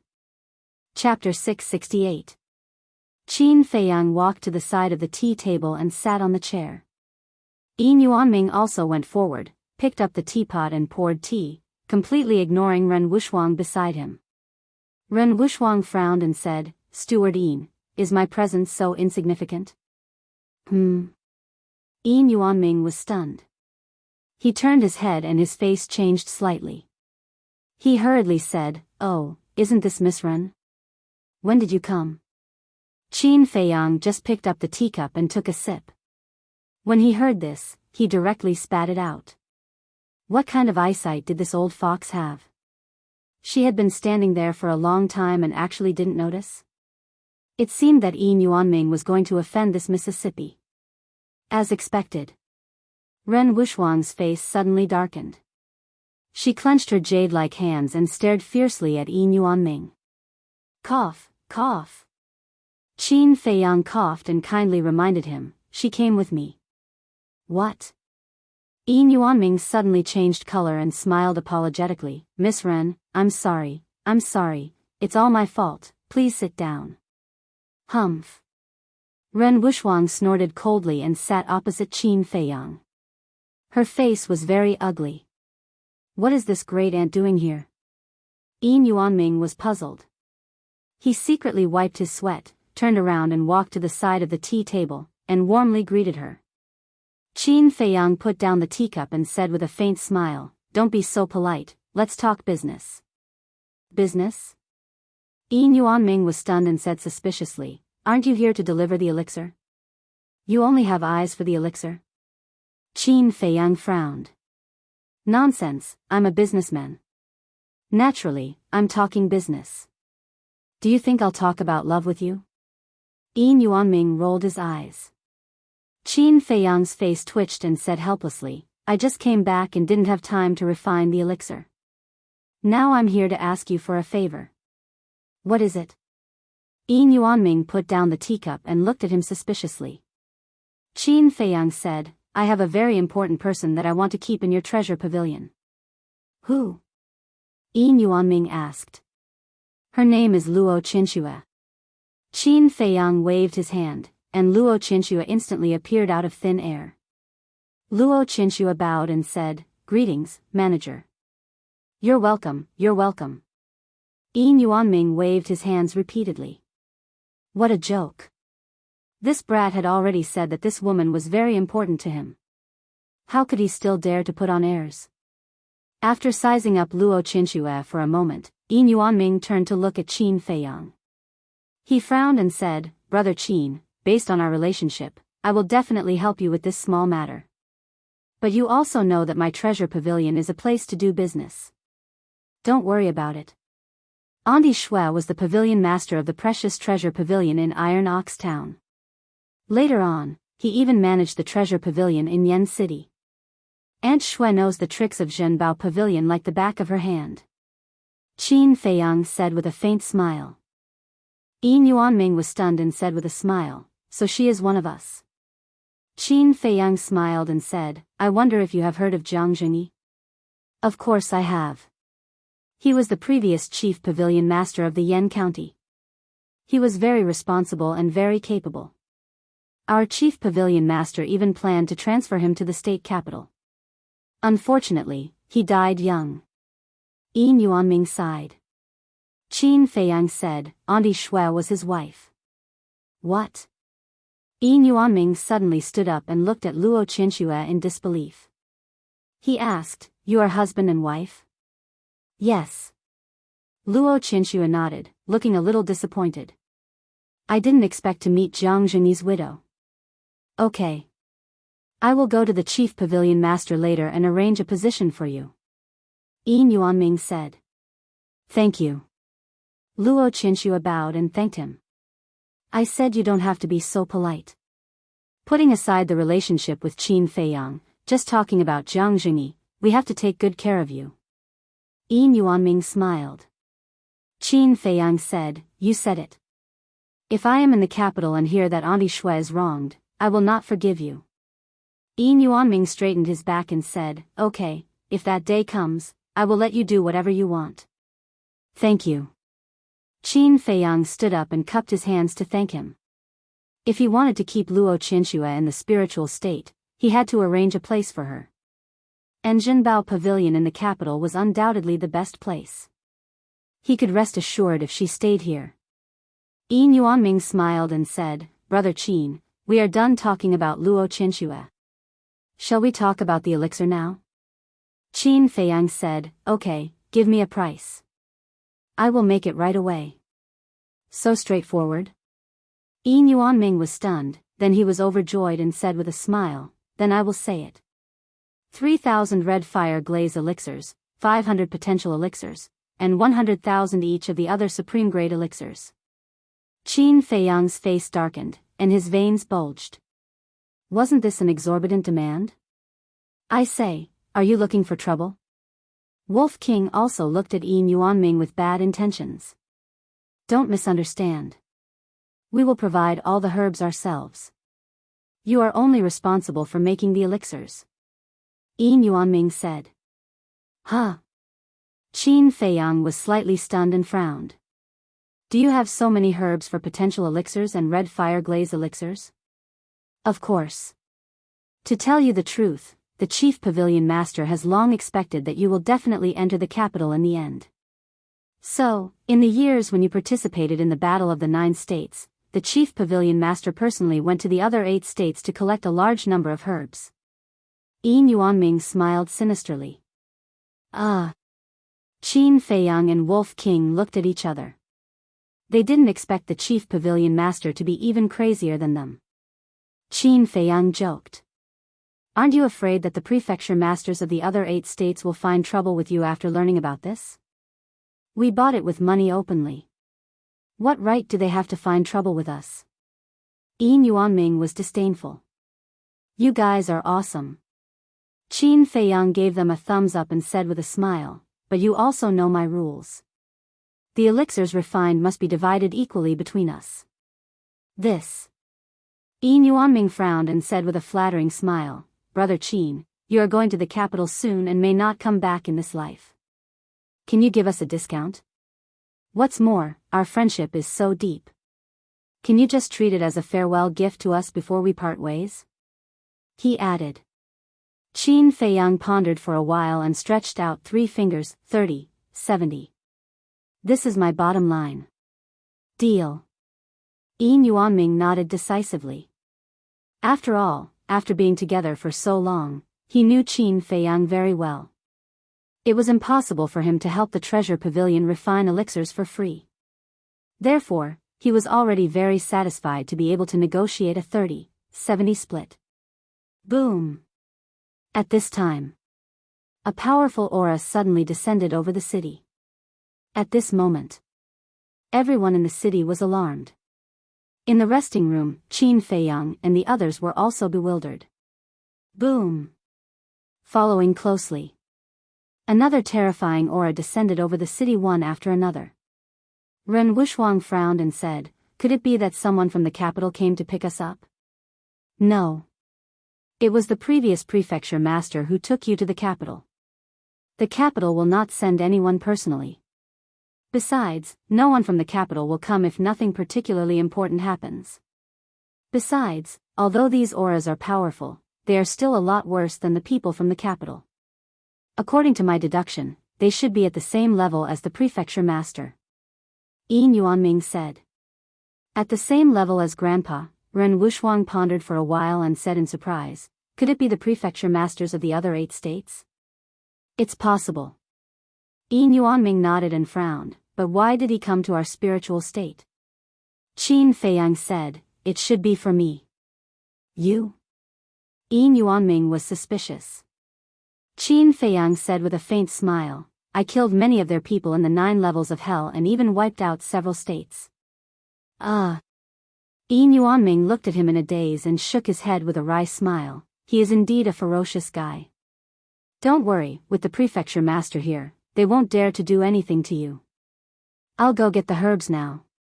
After saying that, Yin Yuanming turned around and strode out of the lounge.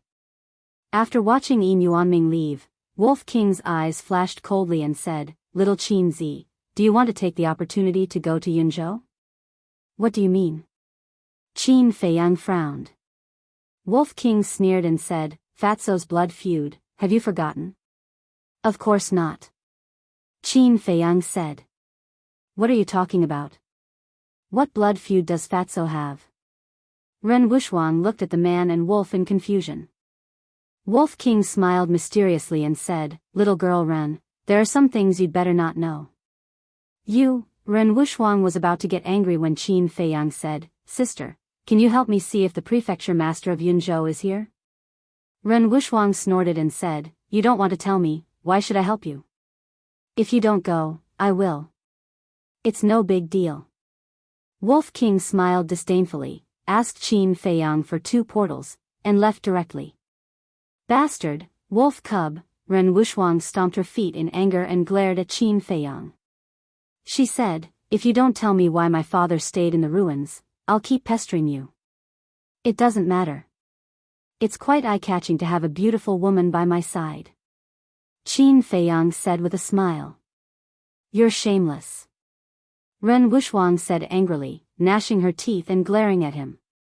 Qin Feiyang didn't mind and smiled. Tap, tap. With the sound of footsteps, Yin Yuanming came back with a Qinkuan bag in his hand. He glanced around the room and asked suspiciously, "Where's Ruffian Wolf?" Qin Feiyang said, "He went to ask for information." Oh. Yin Yuanming nodded and handed the Qinkuan bag to Qin Feiyang. He said with a smile, "When can I get the elixir?" Qin Feiyang glanced at the medicinal herbs in the Qinkuan bag and put them into the castle. He said with a faint smile, "When it's done, I'll get someone to send it to you." Okay. Yin Yuanming nodded repeatedly with a smile on his face. Swish. At this time, Wolf King appeared out of thin air and said, "That old witch is here. She's now in the old master's meeting hall." Okay. She's here to settle the score with us, so we'll go and raid her nest. Qin Feiyang's eyes flashed with a sharp light. Feiyang, although the Yunzhou prefecture governor is not here, there are still 10 commanders. Fatso's enemies are also very strong. It's better to be careful. Luo Qinxue reminded. Qin Feiyang said, "Aunt Shui, I know." Chapter 669. Yes. Qin Feiyang nodded, grabbed Luo Qinshue's hand, and said, "Auntie Shui, when I go to the capital, I won't come to see you. You must take care of yourself." "I will. Don't worry and go on an adventure." Luo Qinxue smiled, but her eyes were wet. After being together for so long, she had long regarded Qin Feiyang as her own son. Now that they had parted, she didn't know when they would be reunited. Seeing this, Qin Feiyang couldn't help but feel sad, and said, "When I settle down in the capital, I will definitely come back to pick you up." Okay. I'll wait for you. Luo Qinxue nodded, feeling gratified. She really couldn't figure out why the emperor wanted to harm such a sensible child. "I'm leaving." After Qin Feiyang finished speaking, he resolutely let go of Luo Qinshue's hand, opened a portal, and left with Wolf King. "Bastard, don't think about leaving me behind." Ren Wuxuang said angrily and was about to chase after him. But at this time, Luo Qinxue grabbed her wrist, shook her head, and said with a smile, "Child, don't chase after him. Feiyang is a very trustworthy person. Since he promised your father, no matter how you pester him, he won't say anything." Ren Wuxuang said anxiously, but Luo Qinxue smiled and said, "Okay, stop talking. Stay here and chat with me." Okay. Ren Wuxuang nodded, but in her heart, she cursed Qin Feiyang for being a bastard. Yin Yuanming, who was next to them, looked surprised. Didn't Ren Wuxuang's father die a long time ago? But from their conversation, why was it that this Ren Duxing was still alive? Also, Qin Feiyang and Ruffian Wolf actually wanted to raid the Yunzhou mansion master's lair. Were they really not afraid of death? No. All the medicinal materials are with them. They can't die in Yunzhou. Muttering to himself, Yin Yuanming looked up at Ren Wuxuang and smiled. "I have something to discuss with the chief pavilion master. You guys take your time." Without waiting for their response, he hurriedly left. Meanwhile, in the sky above a valley in the cloud state. Swish. Qin Feiyang and Wolf King appeared out of thin air. The valley was surrounded by mountains on all sides, and there were no entrances or exits. One could only enter from a high altitude. Within the valley, it was about half a mile long. The ground was very flat and covered with lush green weeds. Between the bushes, there were also wild flowers in full bloom, their fragrance assailing their nostrils. Furthermore, there was a clear stream that meandered through the entire valley. From time to time, a small fish would jump out, adding some liveliness to the valley. In the east of the valley, there was a small forest. The trees were not tall, but they were lush and full of life. Through the gaps between the leaves, he could faintly see an old wooden building. Behind the small wooden building, there was a cemetery that emitted a sorrowful aura. Qin Feiyang glanced at the valley and waved his hand. Fatso immediately appeared beside him. He had heard the conversation between Qin Feiyang and Wolf King in the castle, so he was already prepared. At this moment, looking at the valley below, his entire body suddenly exuded a sense of sorrow and a dense killing intent. Because this was the place where his father and family were buried. Who is it? Suddenly, a vigilant shout sounded. Whoosh! Following closely, accompanied by the sound of something breaking through the air, an old man in black rushed out of the valley and landed in front of the two men and the wolf. The old man was skinny and had white hair. His eyes were extremely gloomy, but when he saw Fatso, it was as if an iceberg had melted. His old face was full of smiles. Fatso said, "Uncle Hai, I'm back." That's right. This person was the housekeeper of the Situ family, Situ Hai. Situ Hai walked in front of Fatso and reached out his trembling hand to touch Fatso's face. He said, "Child, it's been a few years since we last met. How have you been these years?" "Very good." Fatso nodded repeatedly and said with a smile, "Uncle Hai, let me tell you a piece of good news. I've passed the Great Nine States battle." "What?" Situ Hai's old body trembled. He said in surprise, "You're not lying to me?" "Why would I lie to you? I'll be able to enter the imperial capital soon." Fatso said. "Huh, the heavens didn't destroy my Situ family." Situ Hai immediately looked up to the sky and laughed, tears flowing down his old face. Back then, when the Situ family was exterminated, he was so desperate, thinking that the Situ family would never be able to return to the past.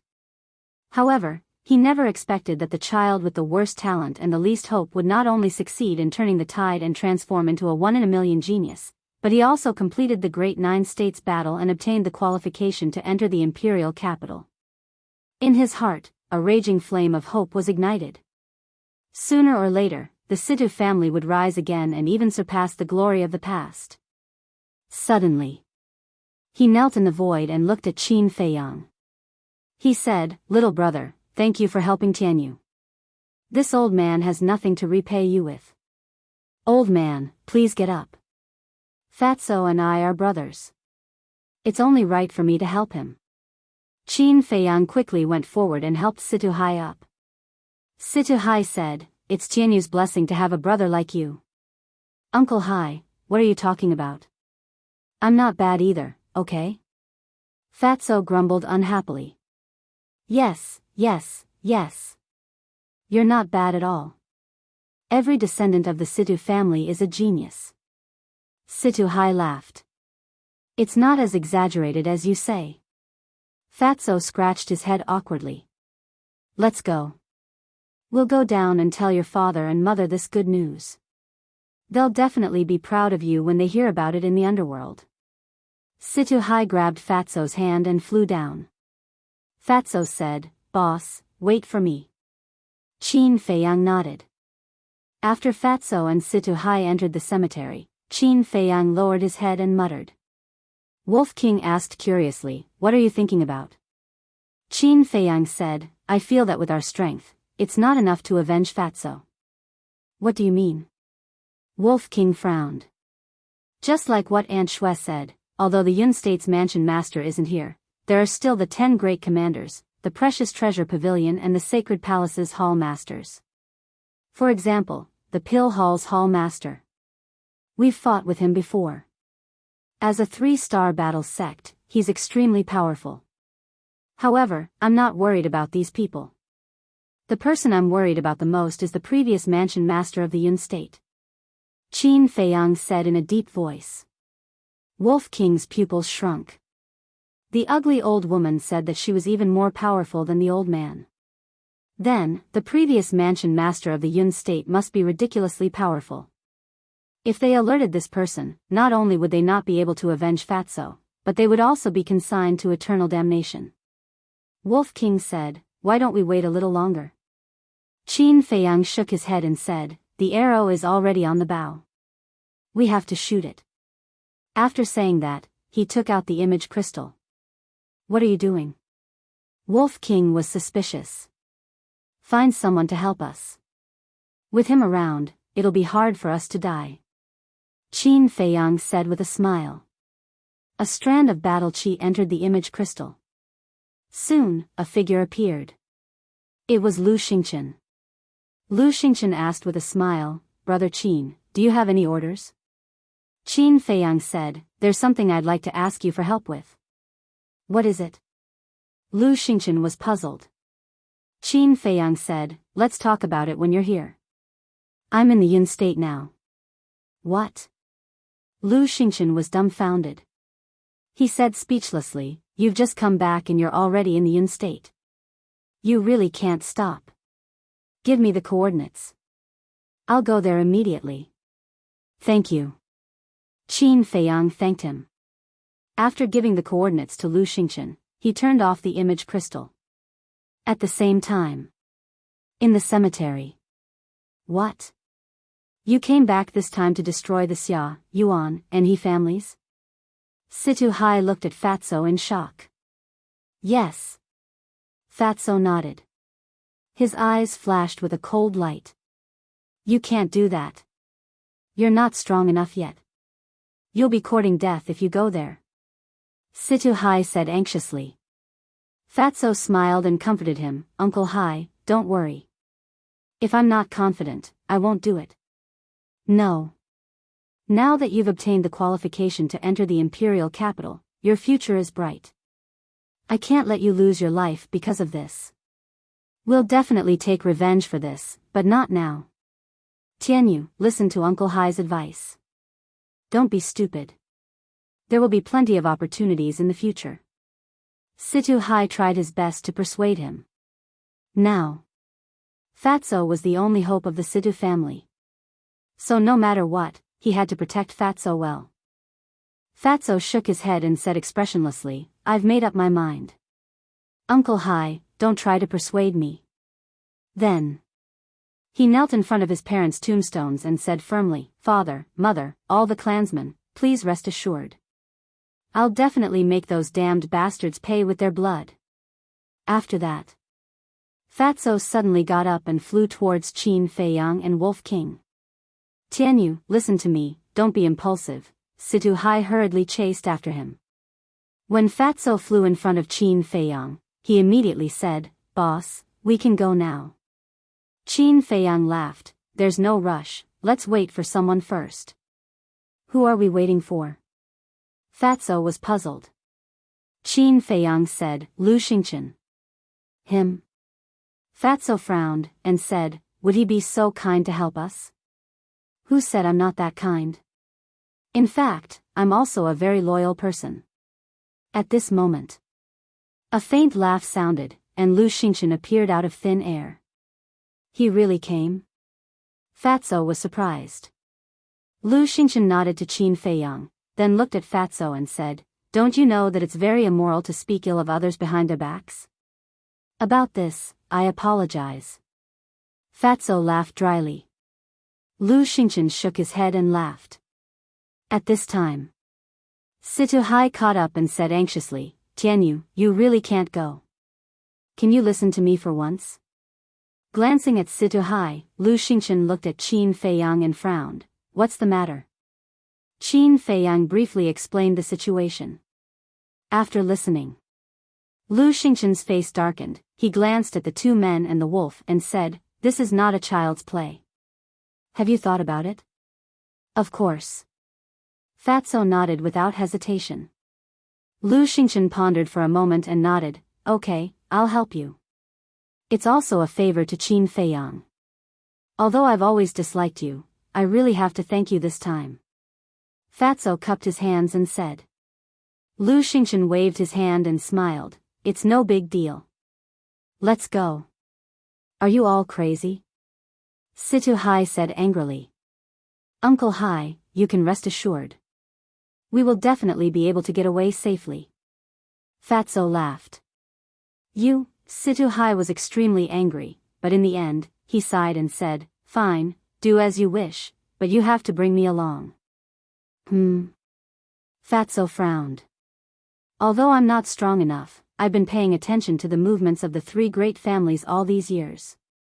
I know their background and can definitely help you. Moreover, I also want to see the destruction of the three great families with my own eyes. Situhai said. This, Fatso looked at Qin Feiyang. Qin Feiyang thought for a moment and said with a smile, "It's okay. If you want to go, go." "Thank you, little brother." Situhai cupped his hands and thanked him, then took out a teleportation door and quickly opened it. Subsequently. Chapter 670. Yunzhou City. A huge mansion was located in the central area of the East City. It was magnificent and extraordinary. Above the gate of the mansion, there was a golden plaque. It was made of gold. On it, there were two bold and powerful words. Xia family. The Xia family's status in Yunzhou was comparable to the Lu family in Lingzhou. Because the Xia family's ancestor, Xia Changfeng, was the governor of the East City. Moreover, because Xia Changfeng was deeply loved by the governor of Yunzhou, the Xia family was even more powerful in the East City. Even if it was just a servant of the Xia family, the heads of the top families outside had to be respectful to them. It could be said that in the East City, the Xia family was the master, controlling the fate of countless people. At this moment, in front of the gate of the Xia family's mansion, a large group of people had gathered and were noisy. "For brothers, I beg you, ask young Master Xia to let my granddaughter go. She's still young. You can't hurt her. I'll kowtow to you, I beg you to do her a favor." In front of the crowd, a white-haired old man knelt in front of the gate. The old man's clothes were ragged, his body was covered in blood, his old face was bruised and swollen. But he seemed to have forgotten his pain. Looking at the four guards standing on both sides of the gate, he kept begging and kowtowing. His head was broken, blood flowing all over the ground. And that pair of weak old eyes were full of anxiety. However, the four Xia family guards remained unmoved. In fact, their faces were filled with impatience. Swish! Suddenly, 4 people and a wolf landed in the sky above the Xia family's gate. It was Qin Feiyang and the others.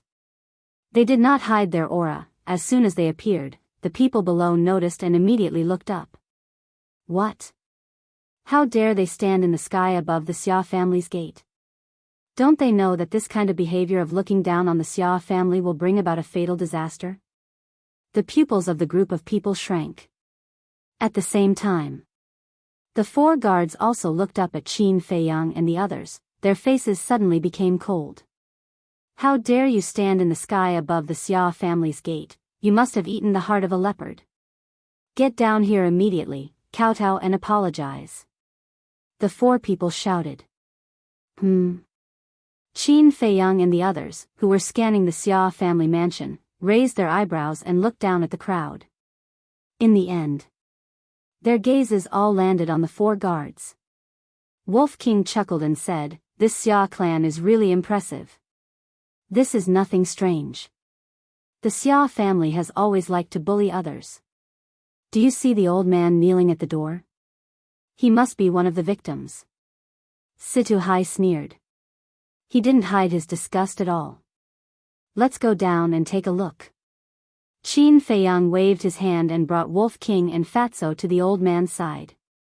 Seeing this, the 4 guards thought that Qin Feiyang and the others were scared. One of them sneered, "At least you know what's good for you.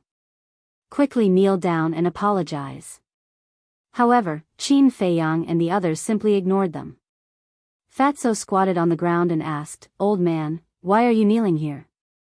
"The young master of the Xia family took away my granddaughter. My granddaughter is only 15. What a sin." The old man cried out sadly. Sure enough, Situhai sighed deeply. The fatty's eyes were also filled with rage. He abruptly raised his head to look at the 4 guards and shouted, "How dare you bully men and seize women in broad daylight? Do you still have any respect for the law?" "The law? Huh, damn fat pig, you can't even protect yourself now, and you still want to fight for him?" Let me tell you, in this East City, my Xia family is the law. The four people laughed with ridicule. You're courting death. Fatso slowly got up, his eyes filled with killing intent. Little brother, don't do anything. Seeing this, the old man hurriedly grabbed Fatso and said, Little brother, thank you, but you'd better stay out of it, because you can't afford to offend the Xia family. Did you hear that? The Xia family is not something you can offend. In this place, even if you are a tiger, you have to lie there obediently. Kneel down for me. The four guards shouted. Their overbearing attitude showed that they did not put these people in their eyes at all. Lu Xingchen laughed and said, Brother Qin, they are more arrogant than you. Qin Feiyang's face twitched and said helplessly, Can you not drag me into everything? The two of them whispered and were seen by a guard. The guard frowned and shouted, What are the two of you whispering about? I told you to kneel down, didn't you hear me? Do you have to force us to fight? Lu Xingchen shrunk his neck and said timidly, Big brother, I'm a coward. Don't scare me. Scare you? Huh, the four guards laughed and the disdain in their eyes deepened. How dare they meddle in other people's business with such guts? They really overestimated themselves. Wolf King shook his head and laughed, Look at how proud they are. They won't be proud for long. Fatso snorted and looked down at the old man.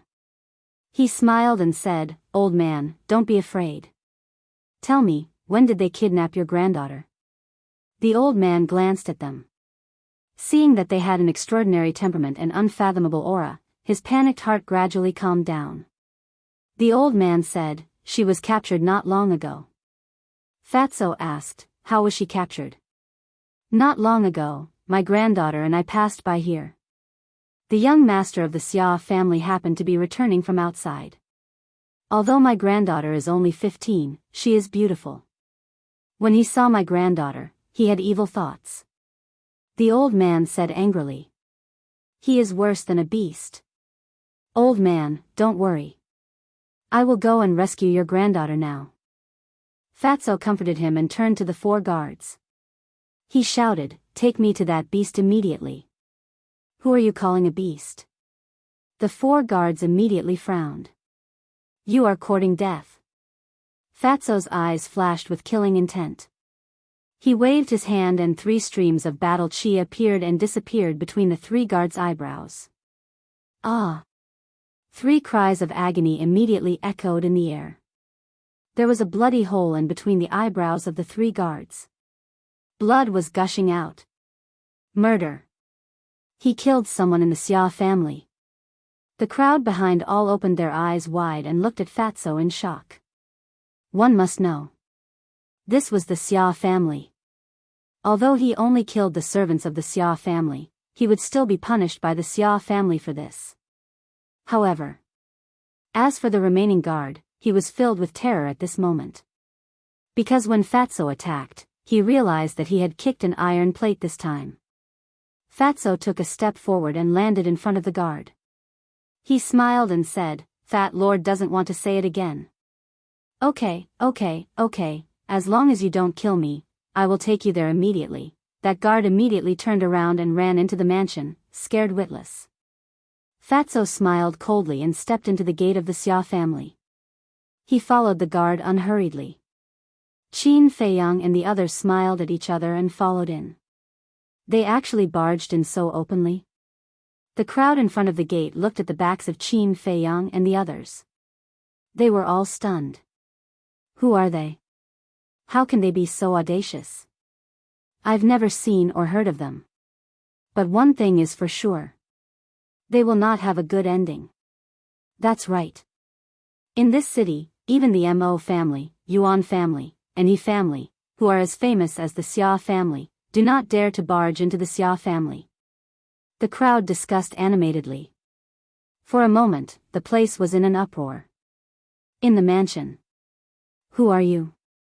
Stop right there. In a long corridor, more than 10 guards of the Xia family stood in front of Qin Feiyang and the others. Each of them looked fierce. Die. Fatso did not say anything and directly attacked. His battle chi surged out like a tidal wave. Wherever it went, flesh and blood splattered and screams could be heard. No one was left alive. When he saw that, the guard who led the way was scared out of his wits and collapsed to the ground. What strength! What vicious methods! Who was this malefic? Fatso frowned and said, "If you don't get up, you'll reunite with them." The guard shuddered and hurriedly got up. He ran into a garden and followed a small path. The Xia family was heavily guarded. Basically, there was a sentry every 3 steps and a sentry every 7 steps. However, those guards were all killed mercilessly by Fatso. Along the way, the ground was filled with corpses. Blood dyed the garden and the ground red. The air was filled with a pungent smell of blood as well. It was as though the place had turned into a hell. "Hurry, hurry, hurry," informed the family head and the elders.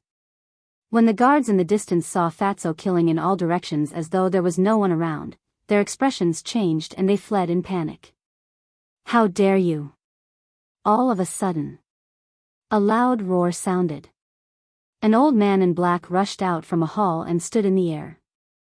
He shouted, "I'm the butler of the Xia family. If you don't want to die, surrender immediately." A small fry dares to jump out. "You really don't know what you're talking about." Fatso sneered. Without even looking, he waved his hand and the black dragon battle chi soared into the sky. Ah! The old man in black was instantly splattered with blood. What? Even the butler was killed? Seeing that, whether it was the guards of the Xia family or the servants, they could not help but feel chills down their spines. They were terrified to the extreme. "How far is it?" Fatso frowned and was a little impatient. The guard hurriedly said, "After walking out of this garden and passing through a small bamboo forest, we will reach the intoxicated heart lake where the young master is." Intoxicated heart lake. A cold light flashed in Fatso's eyes. In the blink of an eye, a wave of battle chi swept out like a sharp blade and instantly cut the guard's throat. Blood splattered 3 feet on the spot. Whoosh! Following that, Fatso stepped on the return to 1 step and crazily slaughtered along the way. Qin Feiyang and the others followed behind him and just silently watched this scene. Not long after, they passed through the small bamboo forest and stopped in front of a lake of about 100 feet. The lake was very calm. The lake water was very clear. On the opposite shore, there was a small exquisite attic. Faintly, a helpless cry for help could be heard coming from the attic. Whoosh! Fatso jumped up and instantly landed on the opposite shore of the lake. He kicked open the door of the attic and walked in. "Who are you? How dare you ruin my good thing? Do you want to die?" Immediately, an angry shout rang out in the attic. But before the voice died away, accompanied by a scream, a 15 or 16-year-old boy with a bare bottom flew out of the window on the 2nd floor and fell into the lake with a thud. After a while, Fatso also flew out of the attic with a girl and landed beside Qin Feiyang and the others. Qin Feiyang and the others looked at the girl. This girl was about 1.65 meters tall. Her skin was delicate and white and her figure was petite and exquisite. She was indeed a little beauty. At this moment, there were a few blood-red palm prints on both sides of her cheeks. Her eyes were teary and she looked pitiful. When she saw Qin Feiyang and the others, she also looked frightened. What a poor little girl. Situ Hai sighed. Qin Feiyang frowned and looked at Fatso and asked, "Was she?" "No. When I went in, that little bastard had just taken off his pants and was directly kicked away by me." Fatso sneered. "That's good." Qin Feiyang breathed a sigh of relief. He looked down at the girl and said with a smile, "Little girl, don't be afraid. We're all here to save you." Seemingly infected by the smile on Qin Feiyang's face, the girl calmed down and asked timidly, "Where's my grandfather?" "He's outside. Come, I'll take you there." Qin Feiyang stretched out his hands. The girl looked at Fatso. No matter who encountered such a situation, they would subconsciously believe the person who saved them. And before, it was Fatso who saved her, so she trusted Fatso more. Fatso put down the girl, rubbed her head, and said with a smile, "He's my boss. He won't hurt you." "Okay." The girl nodded and walked to Qin Feiyang's side. "You bastards, don't even think about leaving." But at this moment, a flustered and exasperated roar came from the other side of the lake. As soon as she heard this voice, the girl was so scared that her face turned pale. She quickly hid behind Qin Feiyang and the others, her thin body trembling. Qin Feiyang and the others also looked up and saw that the boy who fell into the lake had climbed ashore. At this moment, he was standing on the shore, staring at them with resentment. He didn't realize that he was still naked. Wolf King laughed and said, "Shouldn't you go put on your pants first and then threaten us?" "Huh?" The boy was stunned. He looked down and his face suddenly changed. He hurriedly turned and ran to the attic. "Don't wear it, you're going to die soon anyway." Fatso sneered, took a step forward, landed behind the boy, grabbed the boy's arm, and directly twisted it up like a little chick. The boy exclaimed and roared, "Damn Fatso, do you know who I am? Do you know the consequences of offending me? You haven't even grown your hair yet, and you dare to threaten the Fat Lord?" Fatso slapped him in the face. The boy suddenly spat out blood and half of his face swelled up. "Put down my son." At this moment, a thunderous roar exploded. Following closely, a middle-aged man wearing a purple robe broke through the air and stood above the lake, staring angrily at Fatso. The boy hurriedly shouted, "Father, kill him quickly." Obviously, this person was the patriarch of the Xia family. "Shut up!" Fatso coldly shouted, and slapped the boy's face again, causing him to see stars. Patriarch Xia clenched his fists and said word by word, "I told you to put him down, didn't you hear me? What if the Fat Lord doesn't let go?" Fatso laughed disdainfully. Patriarch Xia said sternly, "Whether you let go or not, you will die today. So it's like that. Since I'm going to die sooner or later, I might as well kill him and let him accompany me in death." Fatso laughed and grabbed the boy's neck.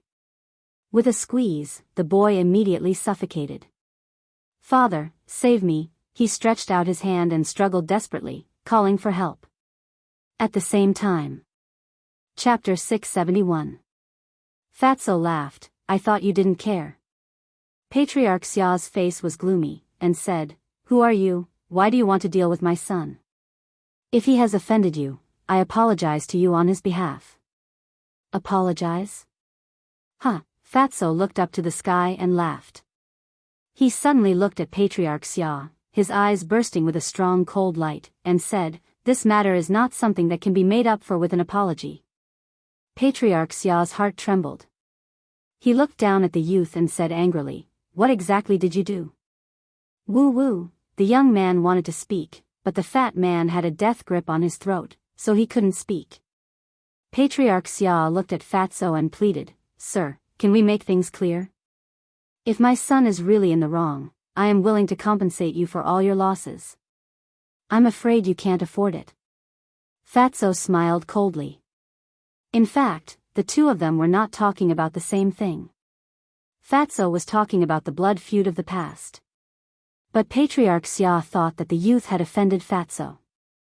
Patriarch Xia said confidently, "Don't worry, my Xia family is powerful. There is nothing that my Xia family can't afford." "Huh, what a big tone," Fatso laughed. Schwa.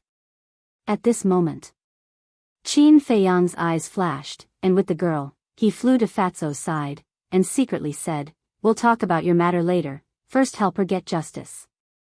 From the little girl's clothes, it could be seen that her family was not very well off. As for the Xia family, Patriarch Xia had personally admitted that the Xia family was powerful, so of course, he had to make him bleed. "All right." Fatso nodded, looked at Patriarch Xia, and said, "Your precious son almost ruined her, how do you think you should compensate?" Patriarch Xia looked at the girl and said, "So it's just because of this matter." "Speak, what do you want?" "Just because of this matter?" It seems that in the eyes of the Xia family's patriarch, this is only a small matter. But do you know? For a woman, what is the most important thing? That is chastity. What's more, she's only a 15-year-old child. Do you know how much damage this has done to her? Qin Feiyang said angrily. All right. I was wrong. I shouldn't have said that. I apologize to you all. Just tell me, what do you want? Although it was an apology, there was no sincerity in it at all. In fact, there was even a hint of mockery in his eyes. Qin Feiyang's eyes flashed with a cold light. Give her 1 billion gold coins and we'll drop the matter. What? 1 billion. The Xia family guards and servants who were gathered in the distance all glared at him. 1 billion gold coins, who knew how many young girls he could buy? Wasn't his appetite a little too big? The girl was also dumbfounded. In her entire life, she had never even seen 1,000 or 2,000, let alone 1 billion. Looking at Patriarch Xia, he was also tongue-tied. He knew that he would be ruthlessly extorted today, but he didn't expect that he would ask for 1 billion right off the bat. Did he think that the Xia family's wealth was free?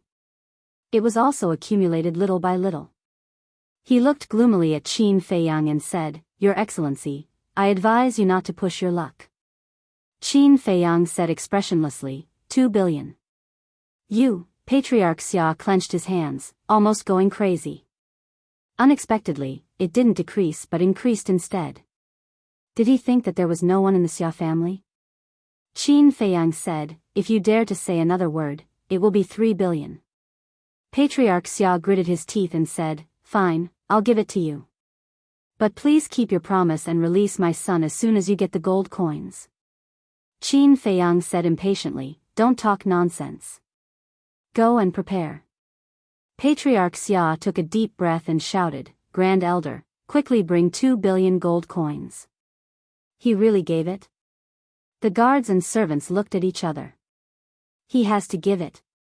Yes, the young master is the patriarch's lifeblood. If he doesn't agree, what if they really kill him? Sigh.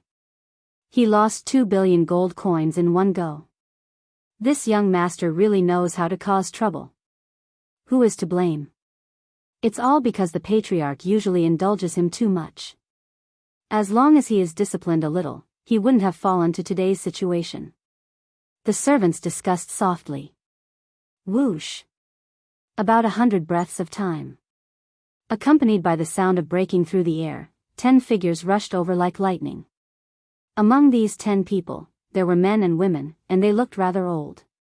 But everyone's eyes were exceptionally spirited, and the aura emitted from their bodies was stronger than Patriarch Xia's. Obviously, they were the 10 elders of the Xia family. The leader was an old man in white, with a ruddy complexion and white hair, full of spirit. However, at this moment, his gaze was somewhat gloomy. Moreover, among these 10 people, his aura was the strongest. He was a 1-star war master. Swish. The old man in white landed in front of Patriarch Xia and looked gloomily at Qin Feiyang and the others. He frowned and said, Patriarch, are you really going to give it to him? Yes. Patriarch Xia nodded and said, But if you want to take it away, it won't be that easy. The old man in white suddenly realized and took out a Qinquan bag from his bosom. He looked at Qin Feiyang and said, Young man, it's not too late to regret now. Qin Feiyang smiled faintly and said, In my dictionary, there is no such word as regret. Quickly throw it over. Humph. The old man in white snorted and threw the Qinquan bag to Qin Feiyang with force. Qin Feiyang stretched out his hand and caught it. He smiled and said, Thank you. Patriarch Xia said, Cut the crap, quickly let him go. Qin Feiyang turned a deaf ear and looked down at the young girl. He smiled and said, Little sister, I'll send you to your grandfather now. Thank you, big brother. The young girl was very sensible, but her face was full of panic. Because the eyes of Patriarch Xia and the 10 elders made her feel afraid. Big brother is here, don't be afraid. Qin Feiyang comforted her with a smile and then flew towards the Xia family's gate with the young girl. Shua. But at this time, the great elder took a step forward and stood in front of Qin Feiyang. He gloomily said, "You haven't let him go and you want to leave?" Qin Feiyang lightly said, "My people are also here, what's the hurry? Can I trust you? What if you take her and run away?" The great elder sneered. Qin Feiyang shook his head and said, "But I also don't trust your Xia family. What if I let your young master go and you all besiege us?" The great elder's eyes darkened and said, "I don't want to listen to this nonsense. In short, before I let him go, none of you are allowed to leave." Qin Feiyang sighed and said, "You're making it difficult for me." The great elder sneered and said, "You're also making it difficult for me." "Is that so?" Qin Feiyang pursed his lips and smiled. He looked down at the young girl and said with a smile, "Little sister, close your eyes." The young girl obediently closed her eyes at once. The great elder looked at the young girl and looked at Qin Feiyang. He frowned and said, "What do you want to do?" "What do I want to do?" Qin Feiyang laughed and said, "I didn't want to kill in front of this little girl, but there's no other way. You're too insensible." Finished. Qin Feiyang's eyes instantly became extremely sharp, like pieces of blade. Following closely, he raised his arm and pointed his index finger in the air. Boom! An invisible force gushed out like a torrent. In an instant, it swept across the sky and drowned the great elder.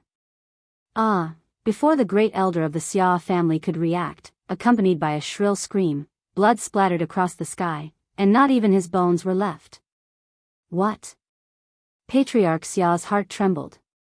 The other 9 elders were also dumbfounded. The people below, even their eyeballs were about to pop out.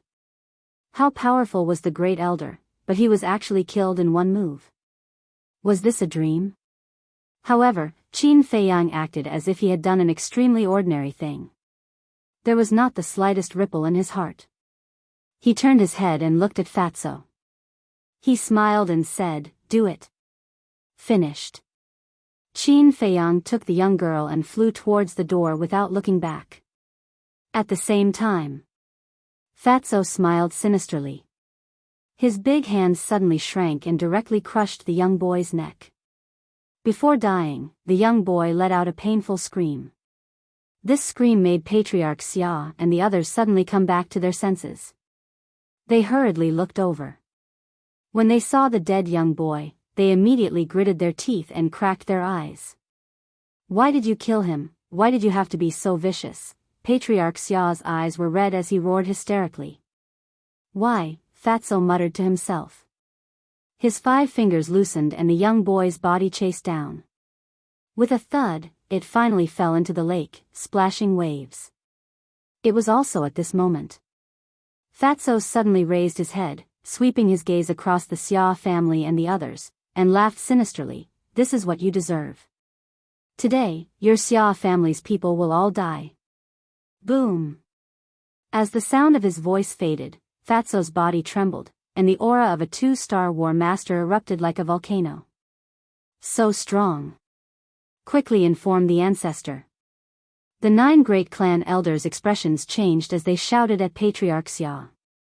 Patriarch Xia's face also turned pale. He hurriedly took out an image crystal and sent a message to Xia Changfeng. Fatso did not stop him. Soon, an illusionary figure appeared. This was an old man. He wore a long black robe and had a head of thick black hair. His dark eyes were like a pair of eagle's eyes that emitted a sharp light. The old man in black looked at Patriarch Xia and asked, "Why are you looking for this old man?" His voice was very calm, but it carried a great sense of majesty. Patriarch Xia said in a panic, "Someone came to my Xia family to cause trouble and even killed my son and the great clan elder." "What?" The old man in black was shocked, and shouted, "Who has the guts to cause trouble in my Xia family?" "Xia Changfeng, it's me." Fatso took a step forward and landed beside Patriarch Xia. His large hand shot out and grabbed Patriarch Xia's neck with lightning speed. Patriarch Xia only had the cultivation of war emperor, so in front of Fatso, a 2-star war master, he naturally had no way to resist. At the same time, the old man in black's gaze darkened as he said sinisterly, "Who are you? Why do you want to touch my Xia family's people?" Fatso looked at the shadow and laughed. "If you come over personally, Fat Lord will tell you." The old man in black said in a deep voice, "All right, this city lord will be there right away. If you have the ability, don't run." "Don't worry, I definitely won't. Not only will Fat Lord not run, he will also kill all the elders of your Xia family in front of you." Fatso laughed. Boom! The black dragon battle chi surged, transforming into a torrent that rushed into the sky. In the blink of an eye, a pitch-black giant hand appeared out of nowhere, emitting an aura that could destroy the world, enveloping the 9 elders of the Xia family. The 9 clan elders immediately panicked. "You dare!" At the same time. Chapter 672. Then open your eyes wide and watch. Does Fat Lord dare or not? Fatso grinned. The pitch-black giant hand above his head was like a towering mountain. It fiercely descended and headed for the 9 elders. "Run!" Xia Changfeng anxiously roared. Immediately, the 9 elders fled in panic like birds startled by the twang of a bow. But at this time, Fatso's body emitted a terrifying pressure. The 9 of them were immediately imprisoned in the void, unable to move at all. They could only watch as the giant hand descended. "Ancestor, save us!" The 9 elders desperately cried for help from Xia Changfeng. "No matter who you are, don't even think about leaving the capital alive today." Xia Changfeng angrily roared, and the figure instantly dissipated. Hearing this, Fatso's eyes flashed coldly. He muttered in a low voice, "Then let's see if you have the ability." Immediately, he did not show any mercy. The giant hand formed by the black dragon battle chi fell with a loud bang. The 9 elders were smashed to pieces in despair. Their blood dyed the sky red. Miserable screams echoed in the air above the Xia family, not dispersing for a long time. The Xia family head, who was captured by Fatso, was scared out of his wits when he saw this scene. What terrifying strength! How come he had never heard of such a terrifying person before? At the lake below, Situ Hai, who was standing behind Lu Xingchen and the Wolf King, clenched his fists as he looked at the fatty who was slaughtering everyone in the sky. His old face was full of excitement. At first, he was very worried. But who would have thought that Fatso would kill the 9 elders of the Xia family with just a wave of his hand? He never would have thought that Fatso had already grown to such a level. If this continued, he might really be able to destroy the Xia family today. At the same time, the streets around the Xia family had become a sea of people. Because the commotion was too great, the entire East City was alarmed. Without exception. Looking at Fatso, who was standing in the air above the Xia family, everyone's face was full of shock. Outside the Xia family's main gate, it was also packed with people, and it was bustling with noise. That old man had already stood up. He raised his head and looked at Qin Feiyang and the girl who were flying towards him. His blood-stained old face was filled with joy. Whoosh! Qin Feiyang landed in front of the gate with the girl. In an instant, the place quieted down. "Grandpa." The young girl immediately threw herself into the old man's arms and sobbed. "Child, it's okay now. Don't cry." The old man patted the young girl's shoulder and comforted her while looking gratefully at Qin Feiyang. Qin Feiyang walked in front of the old man and handed him the Qingkuan bag. He smiled and said, "Old man, take this Qingkuan bag and leave." "Young man, thank you. However, I absolutely cannot accept this cosmos sack." The old man hurriedly waved his hands. Qin Feiyang stuffed it into the old man's hands and said with a smile, "Take this wealth and live a good life." "This won't do." The old man cried out anxiously. Qin Feiyang smiled faintly and said, "Keep it. You deserve it." The old man hesitated. Suddenly, He took the young girl and knelt on the ground with a plop, saying, "Young man, this old man really has no way to repay today's kindness. Please accept a bow from us grandfather and grandson." Don't. Qin Feiyang hurriedly stepped forward and helped the two of them up, saying, "It's just a small matter. Don't be so polite." Then he rubbed the young girl's head and said with a smile, "Take good care of Grandpa in the future." "I will." The young girl nodded obediently. Qin Feiyang waved his hand and said with a smile, "Go. Big brother, I will remember you for the rest of my life, and that fat brother." The young girl smiled shyly, supported the old man, and turned to walk towards the crowd. The crowd in front also automatically retreated and made a path. But Qin Feiyang suddenly noticed that there were some people in the crowd who looked at the Qianquan bag in the old man's hand with a hint of greed in their eyes. Immediately, Qin Feiyang frowned. These people were obviously jealous of this wealth. After all, 2 billion gold coins was not a small amount. Many people could not earn it in several lifetimes. And this grandfather and grandson pair, without the strength to truss a chicken, would probably not be able to escape death in the end. Thinking of this, he said with a smile, "Old man, wait." The grandfather and grandson stopped. The old man looked back at Qin Feiyang and asked, "Young man, do you have any orders?" Qin Feiyang said, "I don't know if you trust me." "Of course I trust you." The old man nodded. Qin Feiyang said, "Well, I'll send you to a place. There, as long as you don't show your wealth, there won't be any trouble." Don't show your wealth. The old man pondered over this sentence and suddenly came to a realization. He looked at the crowd in front of him vigilantly, turned to Qin Feiyang, and bowed, "Thank you, young man." Qin Feiyang smiled, took out a teleportation door, and quickly opened it. The grandfather and grandson pair thanked him again and again before walking into the teleportation door. Seeing the grandfather and grandson pair leave, the people who were tempted by the wealth couldn't help but feel a trace of disappointment. When the teleportation door disappeared, Qin Feiyang soared into the sky, flying towards Fatso and the others. Whoosh! At this time, a black-clothed old man appeared in the air above the lake, full of killing intent. It was Xia Changfeng.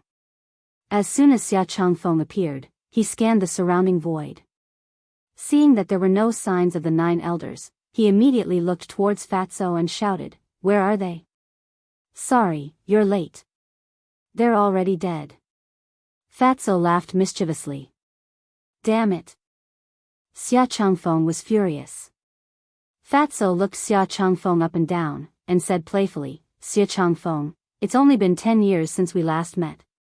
How come you've become so old?" Xia Changfeng frowned. "What do you mean? Have we met before?" "Of course we have. It's just that you've forgotten about Fat Lord." "But Fat Lord has never forgotten about you." Fatso's expression changed, and a cold light flashed. He twisted his hand, and with a painful scream, the Xia family head's throat was crushed on the spot. "Who are you? Why are you so ruthless?" Xia Changfeng roared, his eyes bloodshot. "Who am I?" Fatso lowered his head, as if thinking about the past. "Xia Changfeng, do you still remember me?" At this time, Situ Hai soared into the sky, standing next to Fatso, hatefully glaring at Xia Changfeng. Xia Changfeng suspiciously looked at Situ Hai, and suddenly seemed to remember something. His gaze fiercely trembled, and he angrily said, "You're Situ Hai. Huh, you still remember me? I thought you'd also forgotten about me." Situ Hai laughed like a madman. "Who is Situ Hai?" On the streets around the Xia family, some people suspiciously asked. "I think I've heard this name before, but I can't remember." Some people frowned. Another person said, "I know this Situ Hai. He's the Situ family's housekeeper. I also remember. 10 years ago, the Situ family was like the sun at noon in our capital. They were the strongest family, and no one could compare. But later, the palace master found out that the Situ family's ancestor had rebelled, and ordered the extermination of the family. From then on, the Situ family became history, and was gradually forgotten by people. But I never thought that the Situ family's housekeeper would still be alive. Now that he's returned, it should be for revenge. But the Situ family's extermination was due to the crime of rebellion. What does it have to do with the Xia family? Everyone was puzzled. In the sky above the lake, Qin Feiyang, Wolf King, and Lu Xingchen were all silently standing behind Fatso, looking at Xia Changfeng. Xia Changfeng was also silently looking at Situ Hai, his expression uncertain. This place fell into a deathly stillness. Only Situ Hai's crazy laughter reverberated between heaven and earth, unable to calm down for a long time. And that laughter was filled with resentment, anger, and unwillingness. Ha! Fatso suddenly shook his head and laughed. It's been 10 years. Fat Lord left his hometown and suffered pain and torture, but you're free and unfettered in the capital, enjoying glory and wealth. Xia Changfeng, don't you feel uneasy? Fatso raised his head to look at Xia Changfeng, his entire body exuding an unresolvable sadness. Xia Changfeng's pupils shrank, and he said in a deep voice, "Who are you?" "Fat Lord, I'm a descendant of the Situ family. Fat Lord's father is the Situ family's patriarch who died tragically at your hands, Situ Hong. Now, you better listen carefully to Fat Lord. Fat Lord's name is Situ Tianyu." Fatso shouted. His gaze was like a sharp blade, overbearing.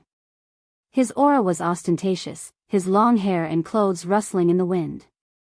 At this time, he was like a demon god descending to the world, his entire body filled with a bone-chilling coldness. Situ Tianyu? Xia Changfeng frowned. This name was somewhat familiar. Suddenly, a light flashed in his mind. Situ Hong did indeed have such a son, but he remembered that Situ Tianyu's talent was very mediocre, and he would never be able to become a great person. But now, after only a dozen years, how did he become so strong? Fatso smiled. "Do you remember now?" Xia Changfeng shook his head. "No, with your talent, it's impossible to break through to Battle Master so quickly." "Who are you? Speak." Xia Changfeng practically roared out those last words. Fatso chuckled. "You still remember my mediocre talent, looks like you haven't had a good time these years." Xia Changfeng's face immediately twisted. He had indeed had a hard time these years. Because he knew that the Situ family still had some fish that had escaped the net, he was afraid that the Situ family would come to find him for revenge. Therefore, he had been very careful these past 10 years. At the same time, he had also been tracking down the remaining fish that had escaped the net, and Situ Hai was his main target. But after so many years, there had been no news at all. This was like a thorn that had been stuck in his heart, making him unable to calm down. Fatso suddenly smiled and asked, "Xia Changfeng, do you regret it now?" Xia Changfeng's 10 fingers tightly clenched together, the killing intent in his eyes undisguised. "Why are you looking at Fat Lord?" "Fat Lord asked you if you regret it, didn't you hear?" Fatso couldn't help but roar as he spoke. Killing intent burst out from his eyes. Boom! His index finger pointed in the air, and a black dragon battle chi appeared, roaring like lightning. Accompanied by an earth-shaking explosion, a third of the Xia family's residence was instantly turned to ashes.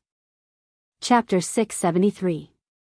Seeing this scene, Xia Changfeng clenched his fists, his face twisted, and his body overflowed with hostility.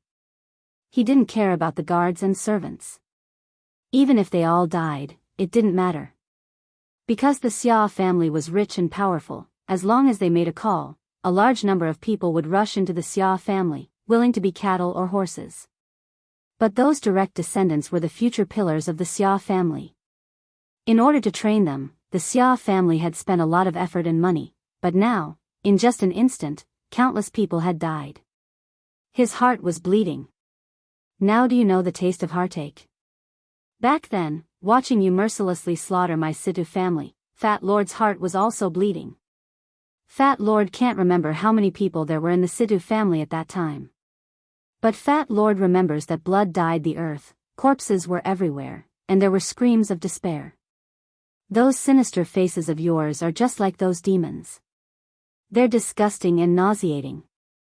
Now, Fat Lord will ask you again. Do you regret it? Fatso took a deep breath and looked at Xia Changfeng with a faint smile. Xia Changfeng laughed sinisterly. I only regret that I didn't kill you back then. Is that so? Unfortunately, there's no medicine for regret in this world. Fatso shook his head, a cold light flashing in his eyes. Boom! He stretched out his arm and waved it, causing black dragon battle chi to flood downwards. You dare! Xia Changfeng's expression changed, and he hurriedly sent out a palm. Battle chi surged, turning into a torrent that rushed towards the black dragon battle chi. Boom!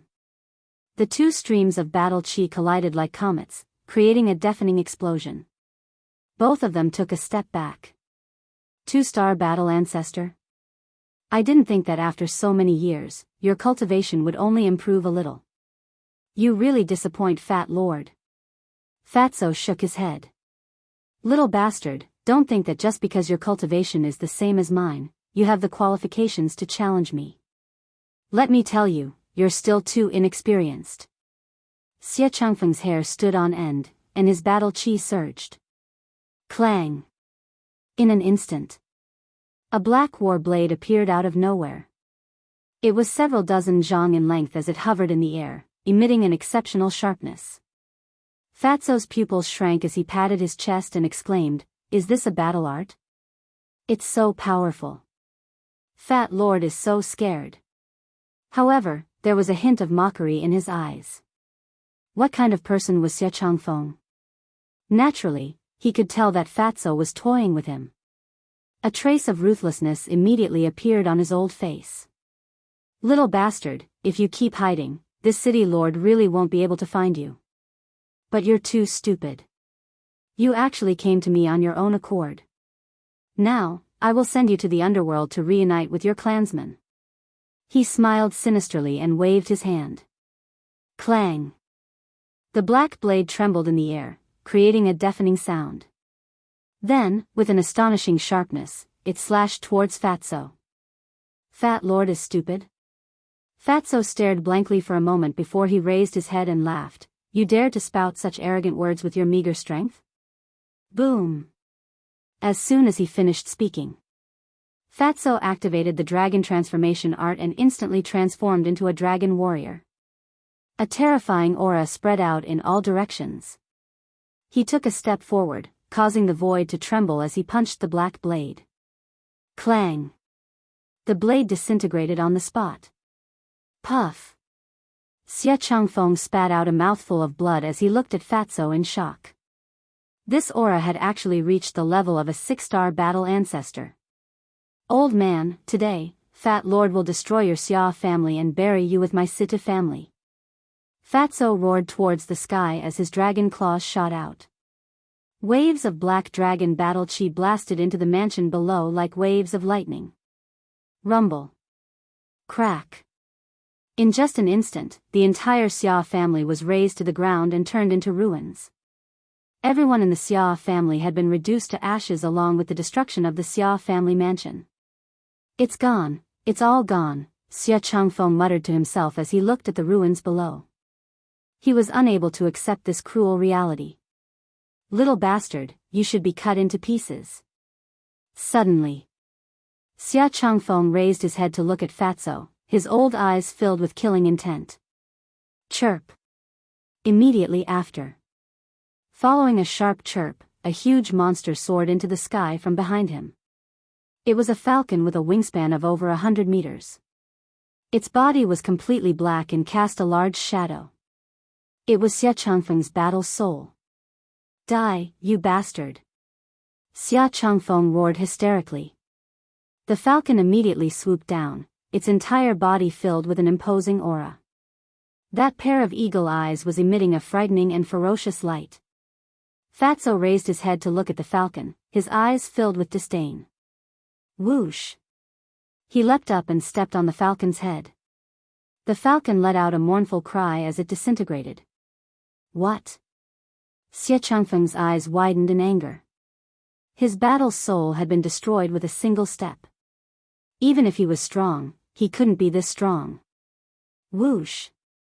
While Xia Changfeng was in a daze, Fatso stepped forward and landed behind him. Then he whispered in Xia Changfeng's ear, "Old man, it seems like you've exhausted all your abilities. That fat lord should send you on your way."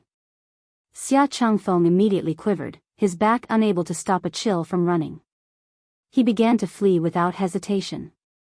Now he didn't even have the courage to turn around and look at Fatso. His heart was filled with fear. However, just as he took a step forward, a heart-wrenching pain came from his back. Then he felt a large hand burrowing into his body and grabbing his heart. In that instant, it was as if he had been struck by lightning, his body and mind trembling. He didn't need to think to know that the owner of that hand was Fatso. "Don't, child, I was wrong, please be merciful and spare my life," Xia Changfeng begged, his old face filled with panic. Because if Fatso used even the slightest bit of force, he would die on the spot. Fatso said in bewilderment, "Back then when you slaughtered my family, they also begged for mercy. Why didn't you show mercy? Back then, I did participate in that matter. But the real masterminds were those two old bastards from the He and Yuan families. At most, I could only be considered an accomplice. If you want revenge, you should go find them." Xia Changfeng panicked. Fatso frowned, "Is that so? It's really like that. I can swear to the heavens." Xia Changfeng nodded, anxiously saying, "Then touch your conscience and tell me, did my Situ family rebel back then?" While speaking, Fatso gave Qin Feiyang a meaningful glance.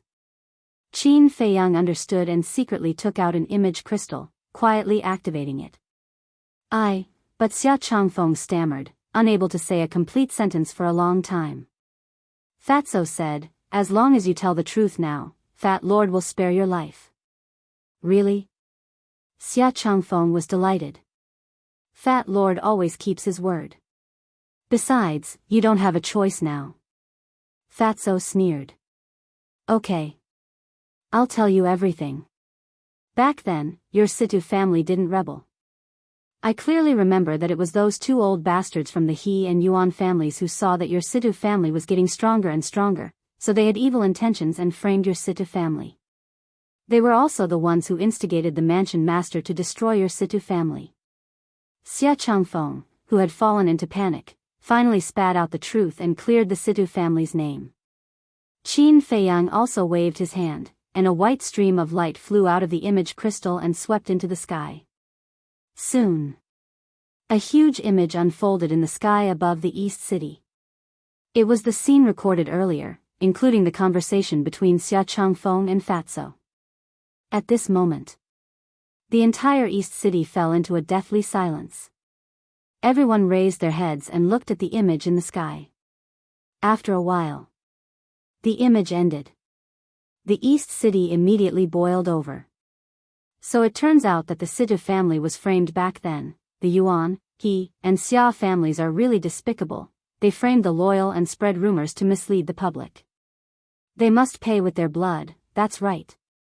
Although this matter happened more than 10 years ago, we can't let the loyal and the people of the Situ family die with grievances. The people were filled with righteous indignation.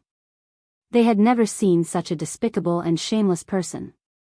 The Situ family could become stronger and stronger because they were capable. What was the meaning of slandering them and framing them behind their backs? Even if they were jealous, they couldn't be so despicable. At the same time, Fatso also closed his eyes, and 2 drops of tears rolled down his cheeks. These were tears of joy. Situ Hai was also muttering to himself, and tears were also streaming down his face. My Situ family has been wronged for more than 10 years, and today, we've finally cleared our name. Patriarch, elders, clansmen, you can rest in peace in the netherworld. Hearing these words, Qin Feiyang, Lu Xingchen, and Wolf King couldn't help but sigh. The greatest pain in life was being wronged. Although the Situ family had been exterminated more than 10 years ago, they still carried the crime of betrayal. One could imagine how many people had cursed them behind their backs all these years. Now that the truth was out, as the only descendant and steward of the Situ family, how could they not be happy and excited? However, Xie Changfeng was extremely anxious at this moment. This was because Fatso still hadn't let go of him. Seeing that Fatso didn't speak for a long time, Xie Changfeng finally couldn't help but take the initiative to ask, Tianyu, can you let me go now? Swish. Fatso opened his eyes, and 2 rays of cold light shot out. Then he clenched his 5 fingers and squeezed Xie Changfeng's heart without hesitation. Ah! Xie Changfeng immediately let out a painful howl that resounded through the sky. Back then, you slaughtered so many of my Situ family's people, and now you still want to live? Is that even possible? Fatso sneered and pulled back his hand. Xie Changfeng was powerless to chase after him. Little bastard, don't be so proud. Soon, you'll come down to accompany me. He bitterly looked at Fatso, his face twisted as he hysterically screamed. Finally. With a bang, Xie Changfeng fell into the ruins, and died on the spot. The people who will accompany you will not be me, but the Yuan family and the He family. Fatso muttered. He glanced at Xie Changfeng's corpse, then looked at Situ Hai and said, Uncle Hai, go to the Yuan family. Situ Hai nodded heavily and immediately opened a teleportation gate. Chapter 674. Boom! But at this moment, 10 terrifying auras suddenly descended. Qin Feiyang and the others looked over and saw 10 silhouettes appearing out of thin air not far away from them. There were men and women, old and young among the 10 people, and the aura they exuded was also different. But without exception, they were all war masters. Greetings, 10 great commanders. As soon as the 10 people appeared, the crowd on the streets around the Xia family knelt on the ground and kowtowed. 10 great commanders. Qin Feiyang raised his eyebrows. The 10 great commanders glanced at the Xia family below and their faces suddenly darkened. Swish. Then the 10 of them looked at Qin Feiyang and the others in unison, and their eyes flashed with a shocking light. One of them stood out. This was a burly man, about 1.9 meters tall. His upper body was exposed, and his bronze-colored skin and bulging muscles were filled with a wild aura. Moreover, this person's aura was stronger than the other 9 people. The burly man looked at Qin Feiyang and the others and said in a deep voice, Who are you? Why are you doing such a heartless thing? Without asking for the reason, you just said that Fat Lord is heartless. You are really the same as that old witch. In that case, Fat Lord will show you what it means to be truly heartless. Fatso laughed angrily and did not say another word. He turned around and stepped into the portal. Situ Hai coldly glanced at the 10 people and also stepped into the portal without looking back. Let me give you a piece of advice. Don't meddle in other people's business. Qin Feiyang smiled faintly and walked in with Lu Xingchen and Wolf King. The 10 great commanders were stunned. In the face of their interrogation, not only did they not tell the truth, but they also turned around and left. And before they left, they even threatened them. This was too arrogant.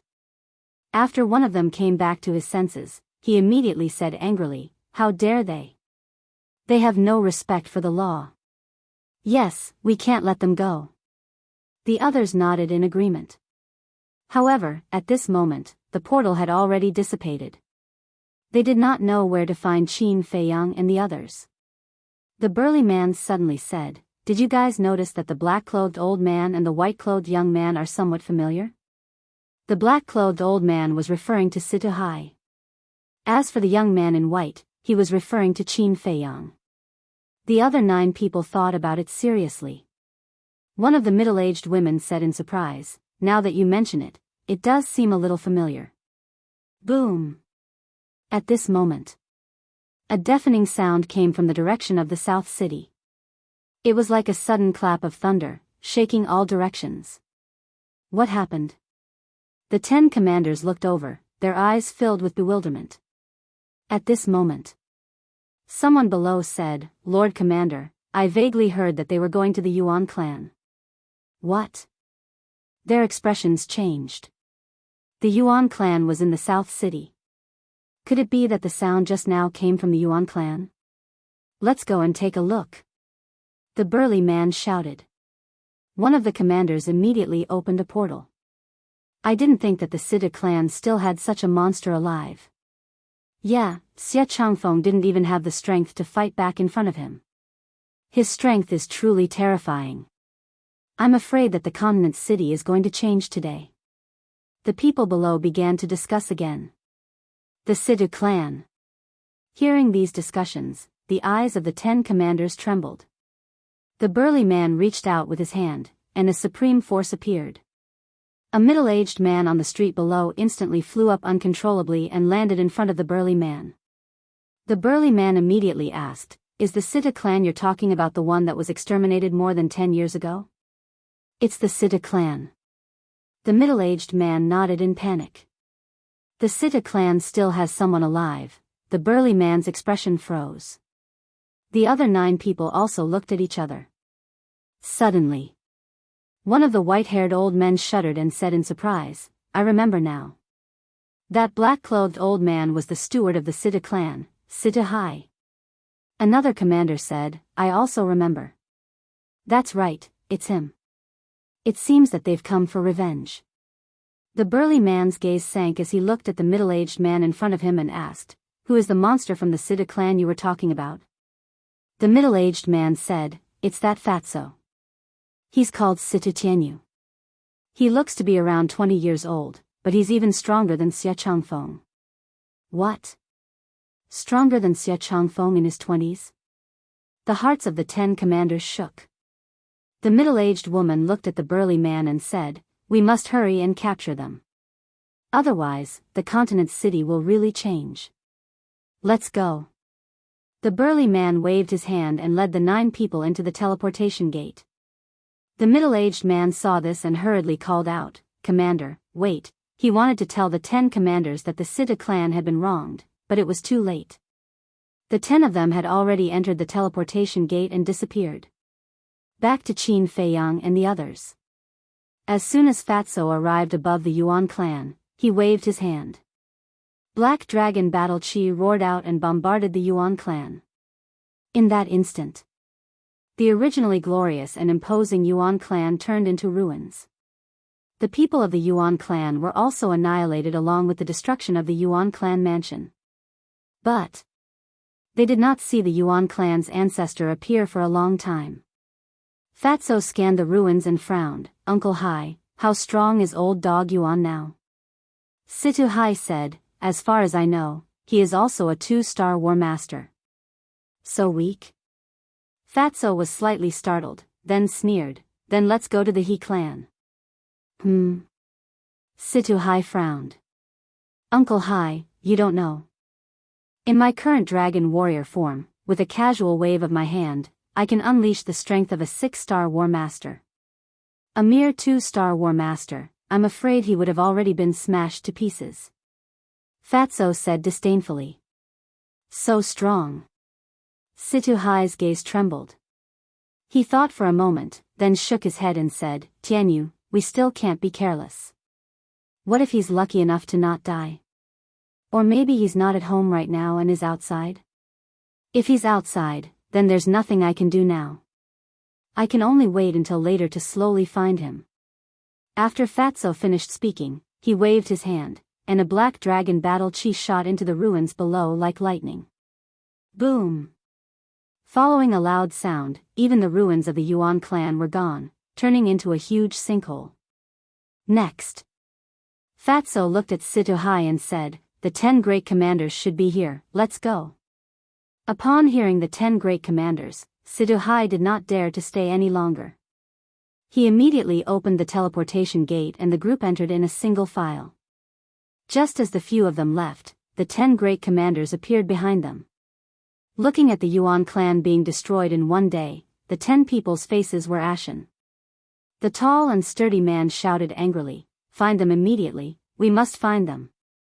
"Where are we going to find them?" The other 9 people had helpless looks on their faces. The continent was so big, if these people wanted to hide, it would be impossible to find them in a short period of time.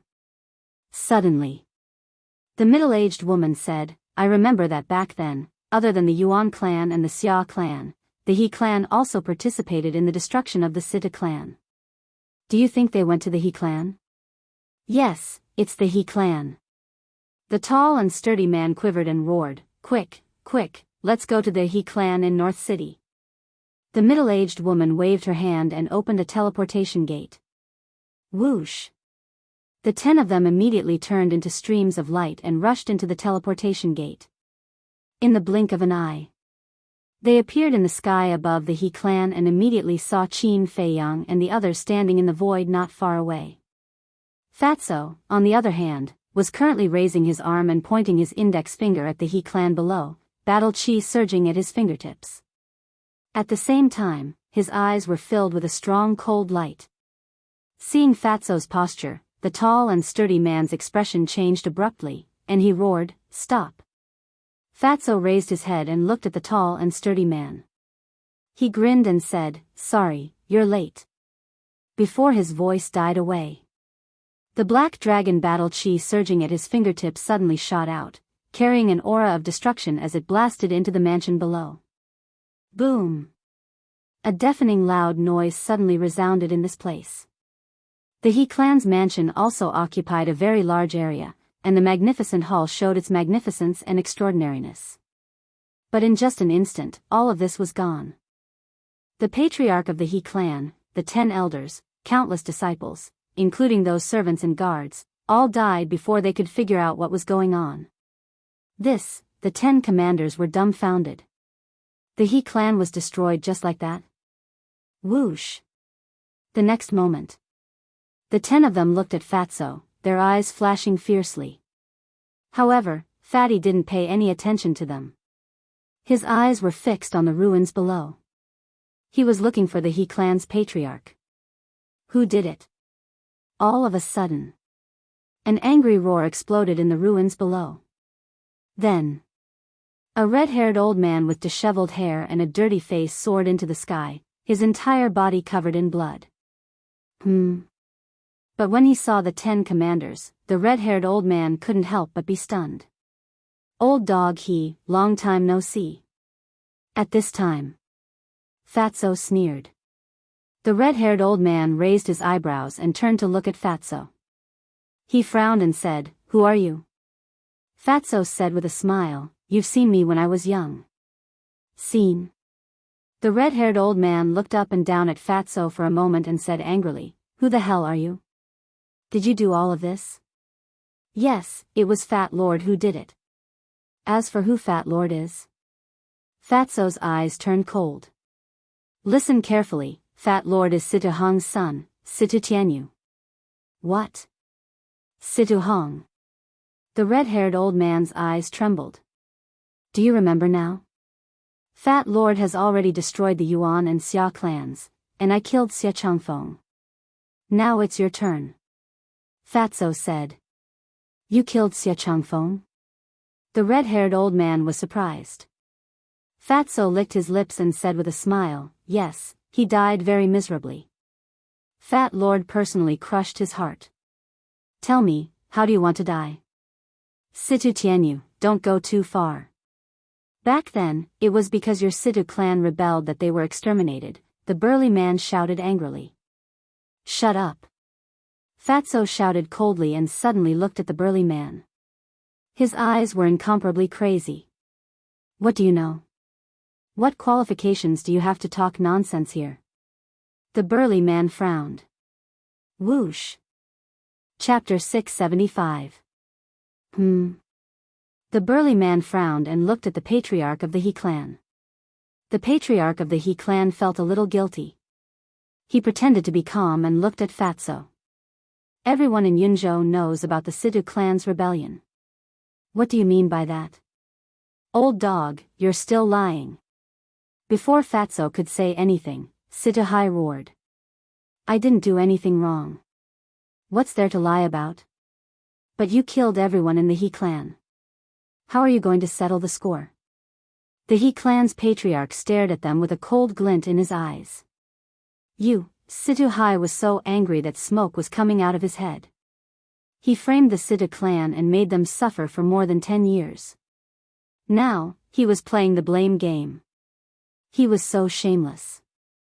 What about me? Let me tell you.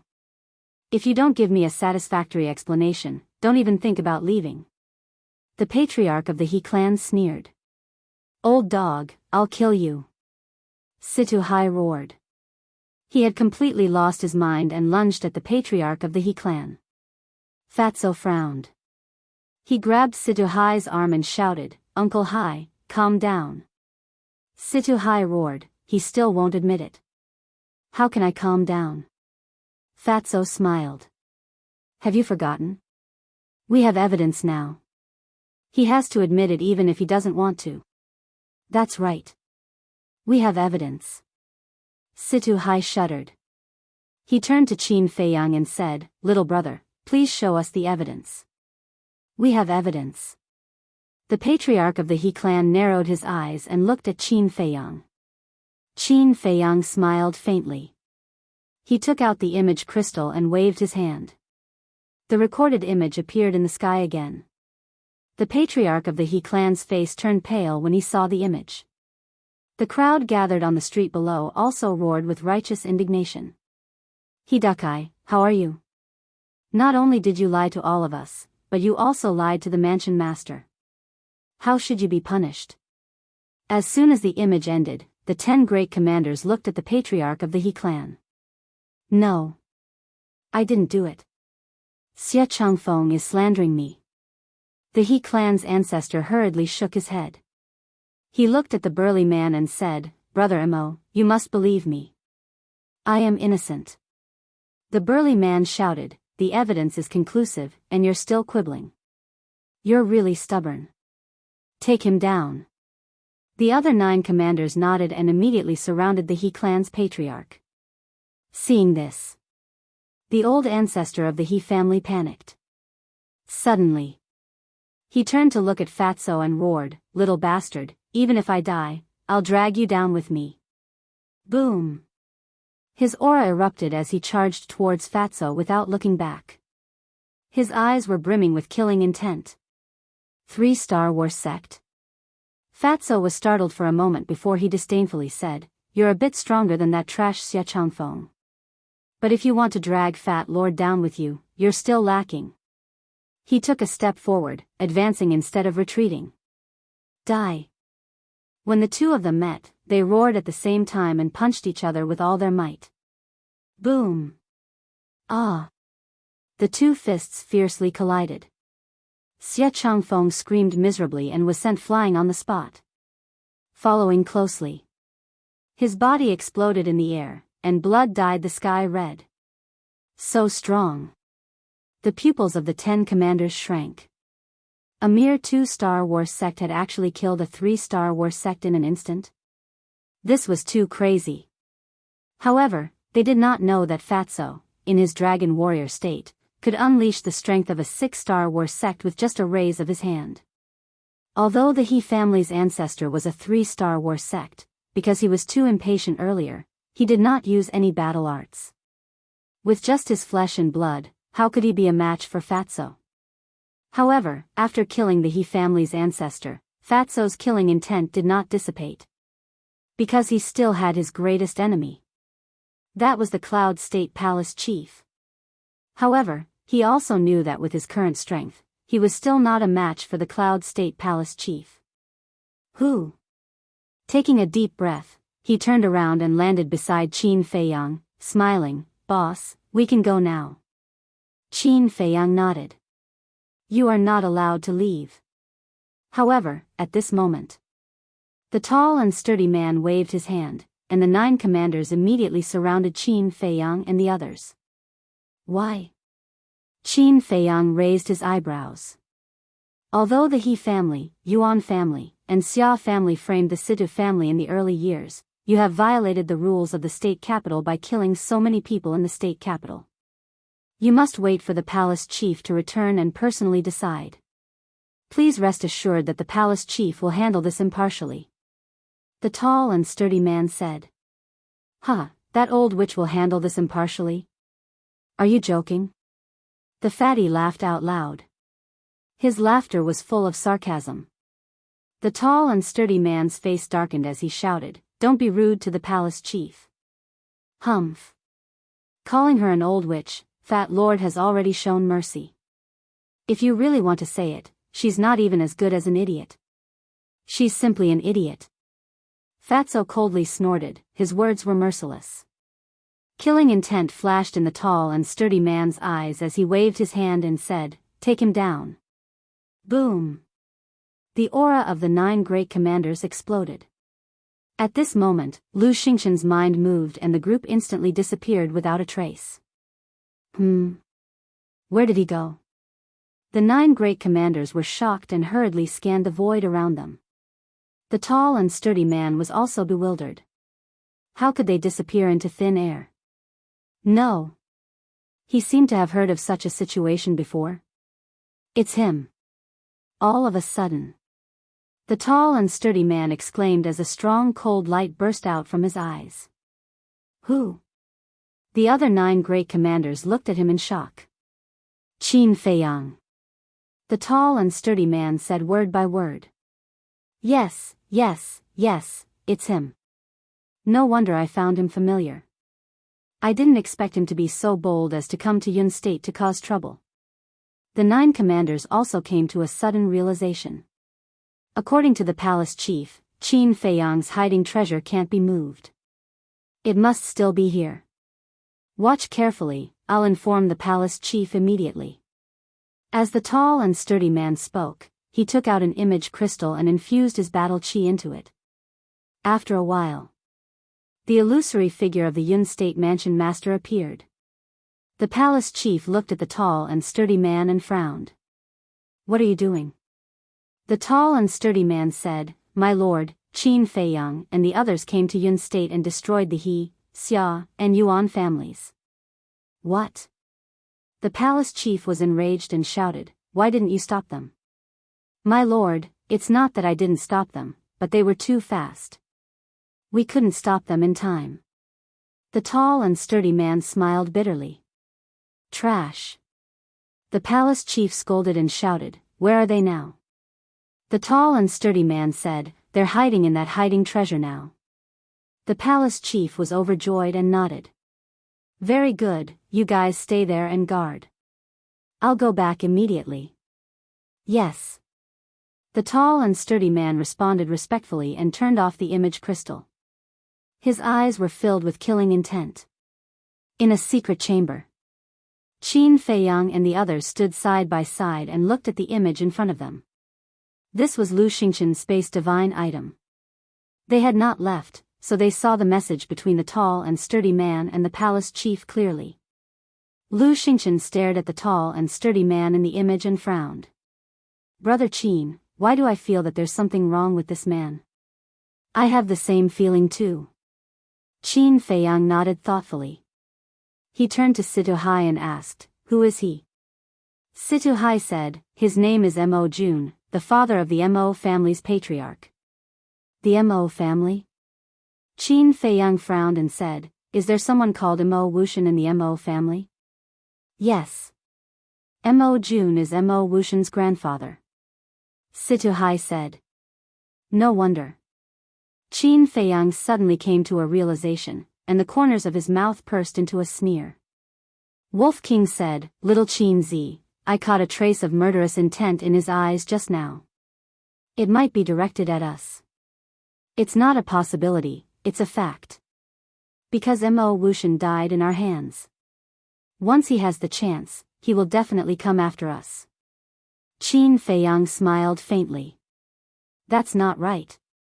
We just came back from the 9 underworlds. Mo Wuxian and the others all died in there.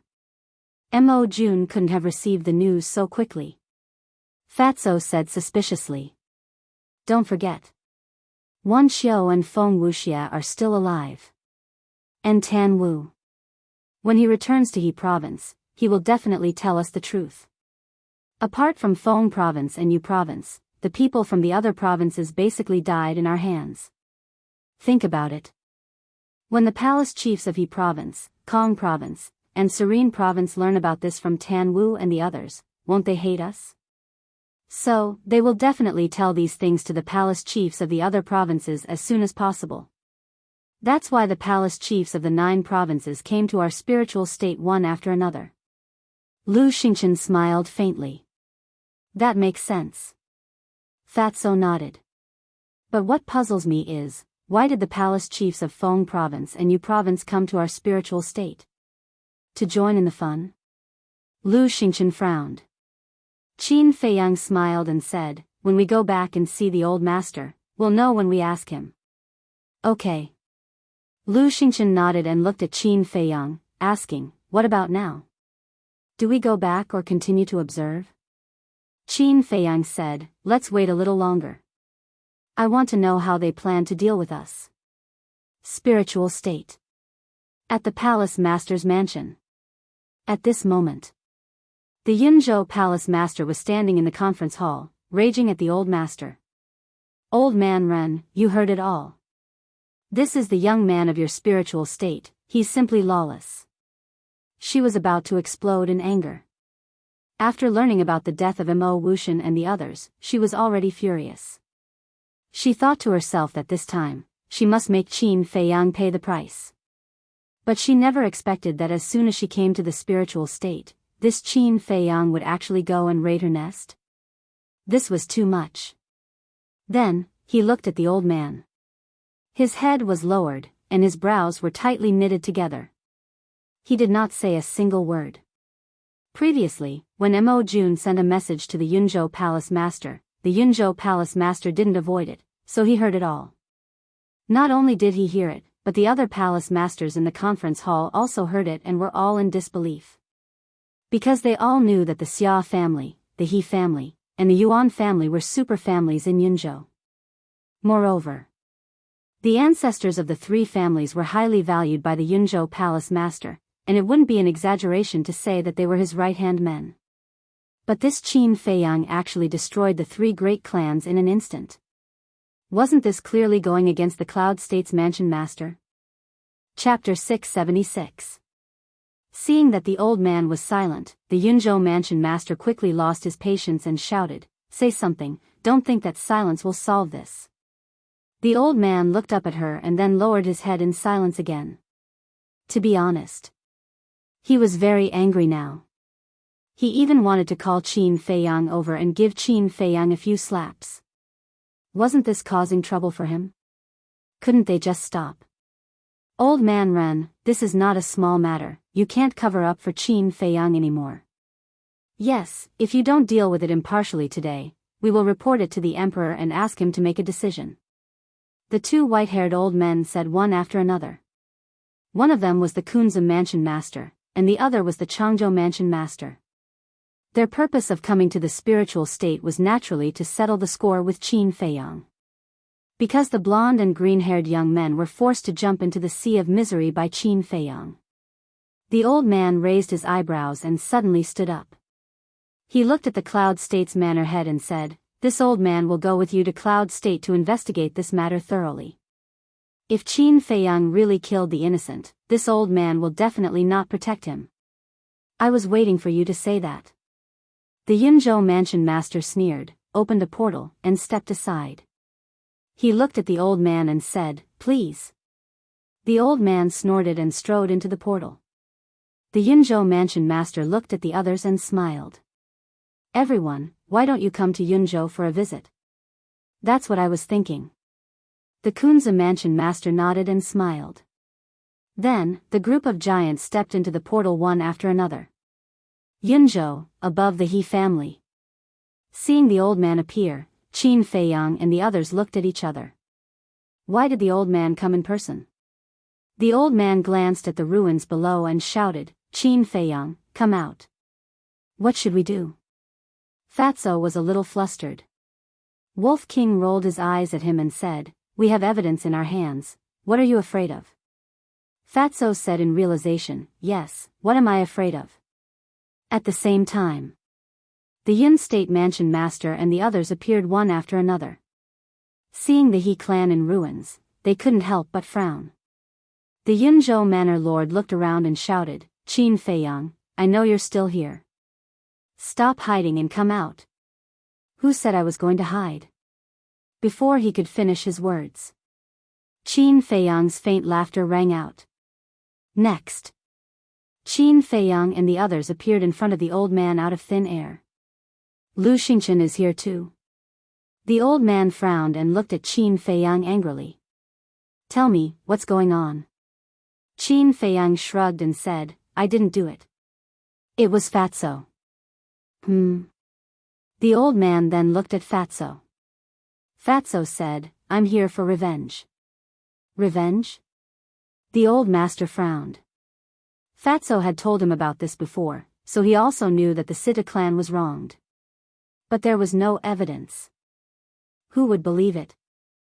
Fatso looked at the Yunzhou manor lord and sneered, Old witch, don't you feel guilty at all? Who are you talking to? Did you eat a leopard's guts? The Yunzhou manor lord's face was gloomy. He actually called her an old witch in front of so many people. Was he deliberately embarrassing her? What? Are you upset that I called you an old witch? Then can Fat Lord call you an idiot? The fatty's face was full of mockery. You're courting death. The Cloud State Manor Lord was enraged. A terrifying aura surged towards Fatty. But then, the old man waved his hand and blocked the pressure of the Yunzhou Manor Lord. He said in a deep voice, no one is allowed to do anything before the matter is clarified. The Yunzhou Manor Lord said angrily, the truth is right in front of us. What else is there to investigate? The truth? What right do you have to say that?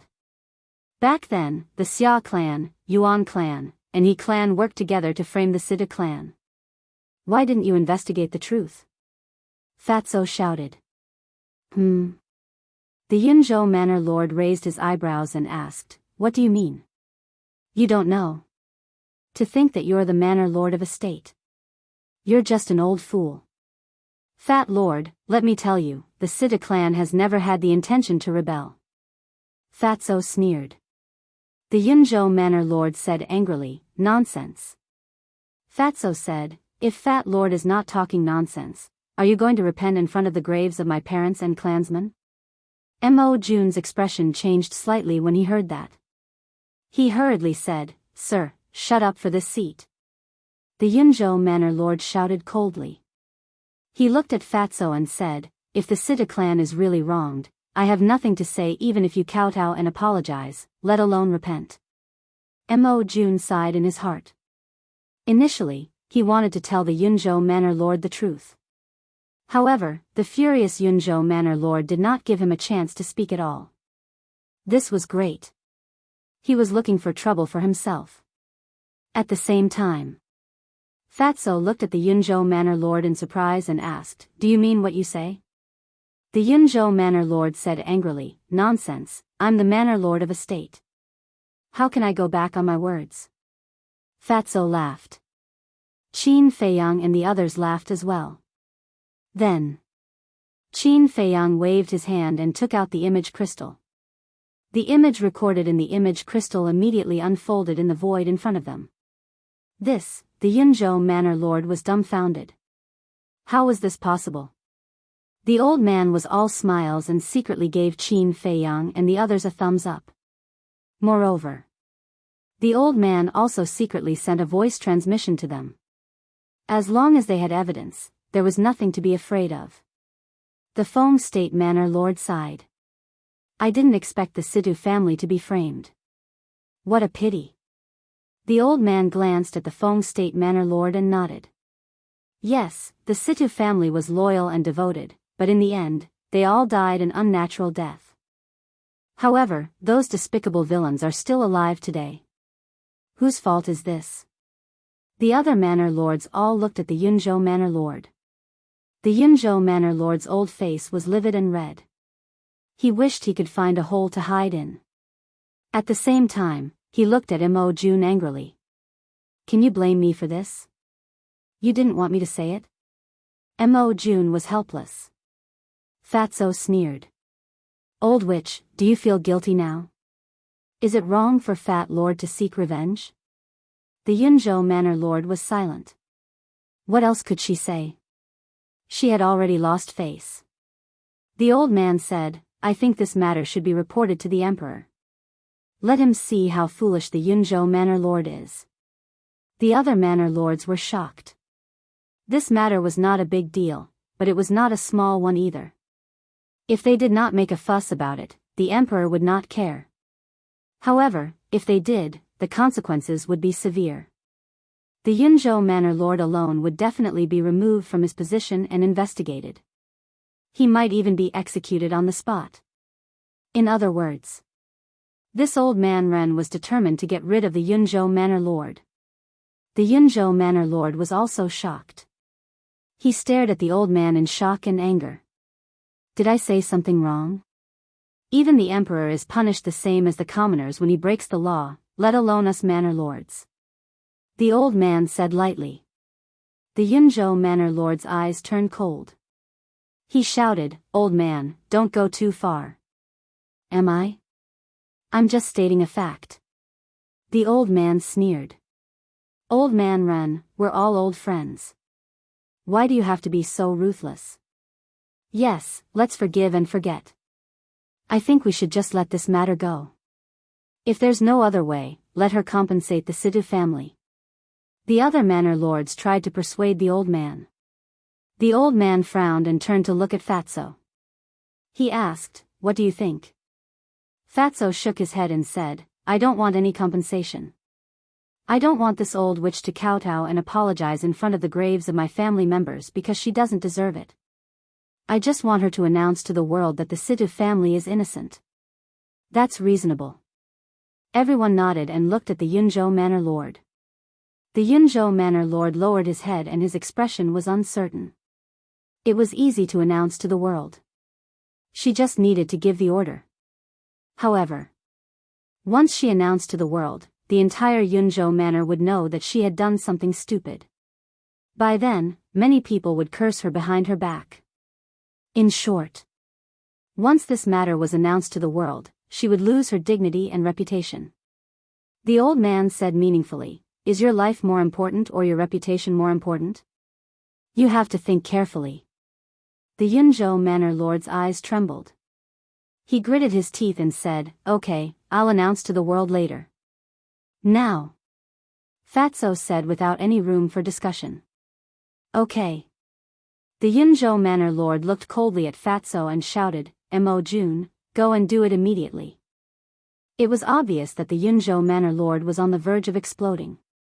Yes. The 10 commanders responded respectfully and immediately turned to leave. After the 10 commanders left, the Kunzu manor lord said, Now that the Sidu family's matter is settled, let's talk about the 9th level of hell. Senior, I'm confused. In the 9th level of hell, everyone relies on their own abilities. What else is there to talk about? Qin Feiyang looked at the Kunzu manor lord in confusion. Yes. It does depend on one's own abilities. But the people of Kunzu have already reached the other side. Why do you still force them to jump into the sea of bitterness? The Kunzu manor lord shouted.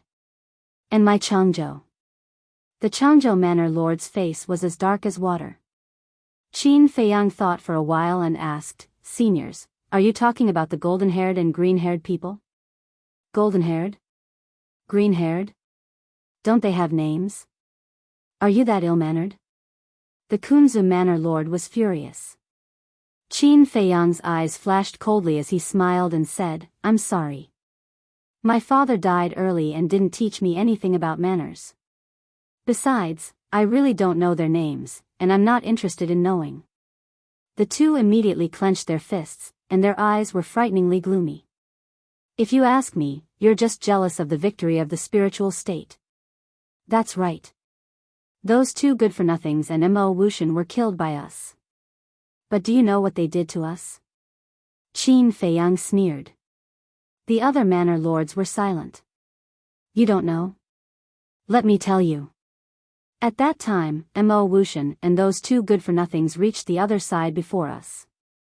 Guess what? They immediately attacked and killed us. You have to know that we were still in the sea of bitterness, and except for me, everyone else was confused by the illusion. May I ask everyone, is this method of theirs vicious or not? If it weren't for our brilliant methods, we would have been buried in the sea of bitterness. I'm just like that. If you don't provoke me, I don't want to provoke you either. But if anyone provokes me, even if they're God, I won't let them off easily. Chapter 677. The hearts of the authorities present shuddered. Whether it was courage or courage, this man was far beyond his peers. If he didn't die prematurely, he would definitely become a great figure in the future. No. You're lying. Suddenly, the Yuzhou prefecture governor said. Behave atrociously? Qin Feiyang raised his eyebrows and turned to look at the Yuzhou prefecture governor. Senior, what do you mean? The Yuzhou prefecture governor said, Wan Xiu told me in person that you were jealous of Mo Wuxian and the others who reached the Nirvana realm first, so you killed them. Qin Feiyang was stunned and asked, Are you sure it was Wan Xiu who said it? Of course. Don't tell me that I'm going to start a rumor and create trouble. The Yuzhou prefecture governor said angrily. Qin Feiyang immediately looked at Lu Xingchen with a cold light in his eyes.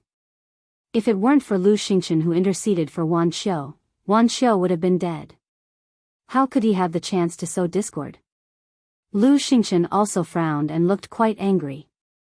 Seeing that Qin Feiyang didn't say anything, the Yuzhou prefecture governor sneered. Are you speechless because your lie has been exposed? What a joke. Although I, Qin Feiyang, am not a good person, I have always been upright. Whereas this Wan Xiu is narrow-minded and two-faced. You actually still believe his nonsense, truly laughable to the extreme. Qin Feiyang was so angry that he laughed. What did you say? The Yuzhou prefecture governor's eyes darkened. What? Did I touch your sore spot? It seems that the people of Yuzhou are really like Wan Xiu, including you. Qin Feiyang sneered. How dare you? The Yuzhou prefecture governor was furious. He roared and pounced on Qin Feiyang. But at this time, the Fengzhou prefecture lord stepped forward and stood in front of Qin Feiyang, blocking the pressure of the Yuzhou prefecture lord. What are you doing? The Tranquil State prefecture master asked angrily. My apologies. Unlike you, I didn't come here to make trouble for Qin Feiyang. Feng State's chief said with a smile. Then what are you doing here? The governor of Yuzhou province frowned. The governor of Yun State and the others looked at the governor of Feng State in confusion. Me.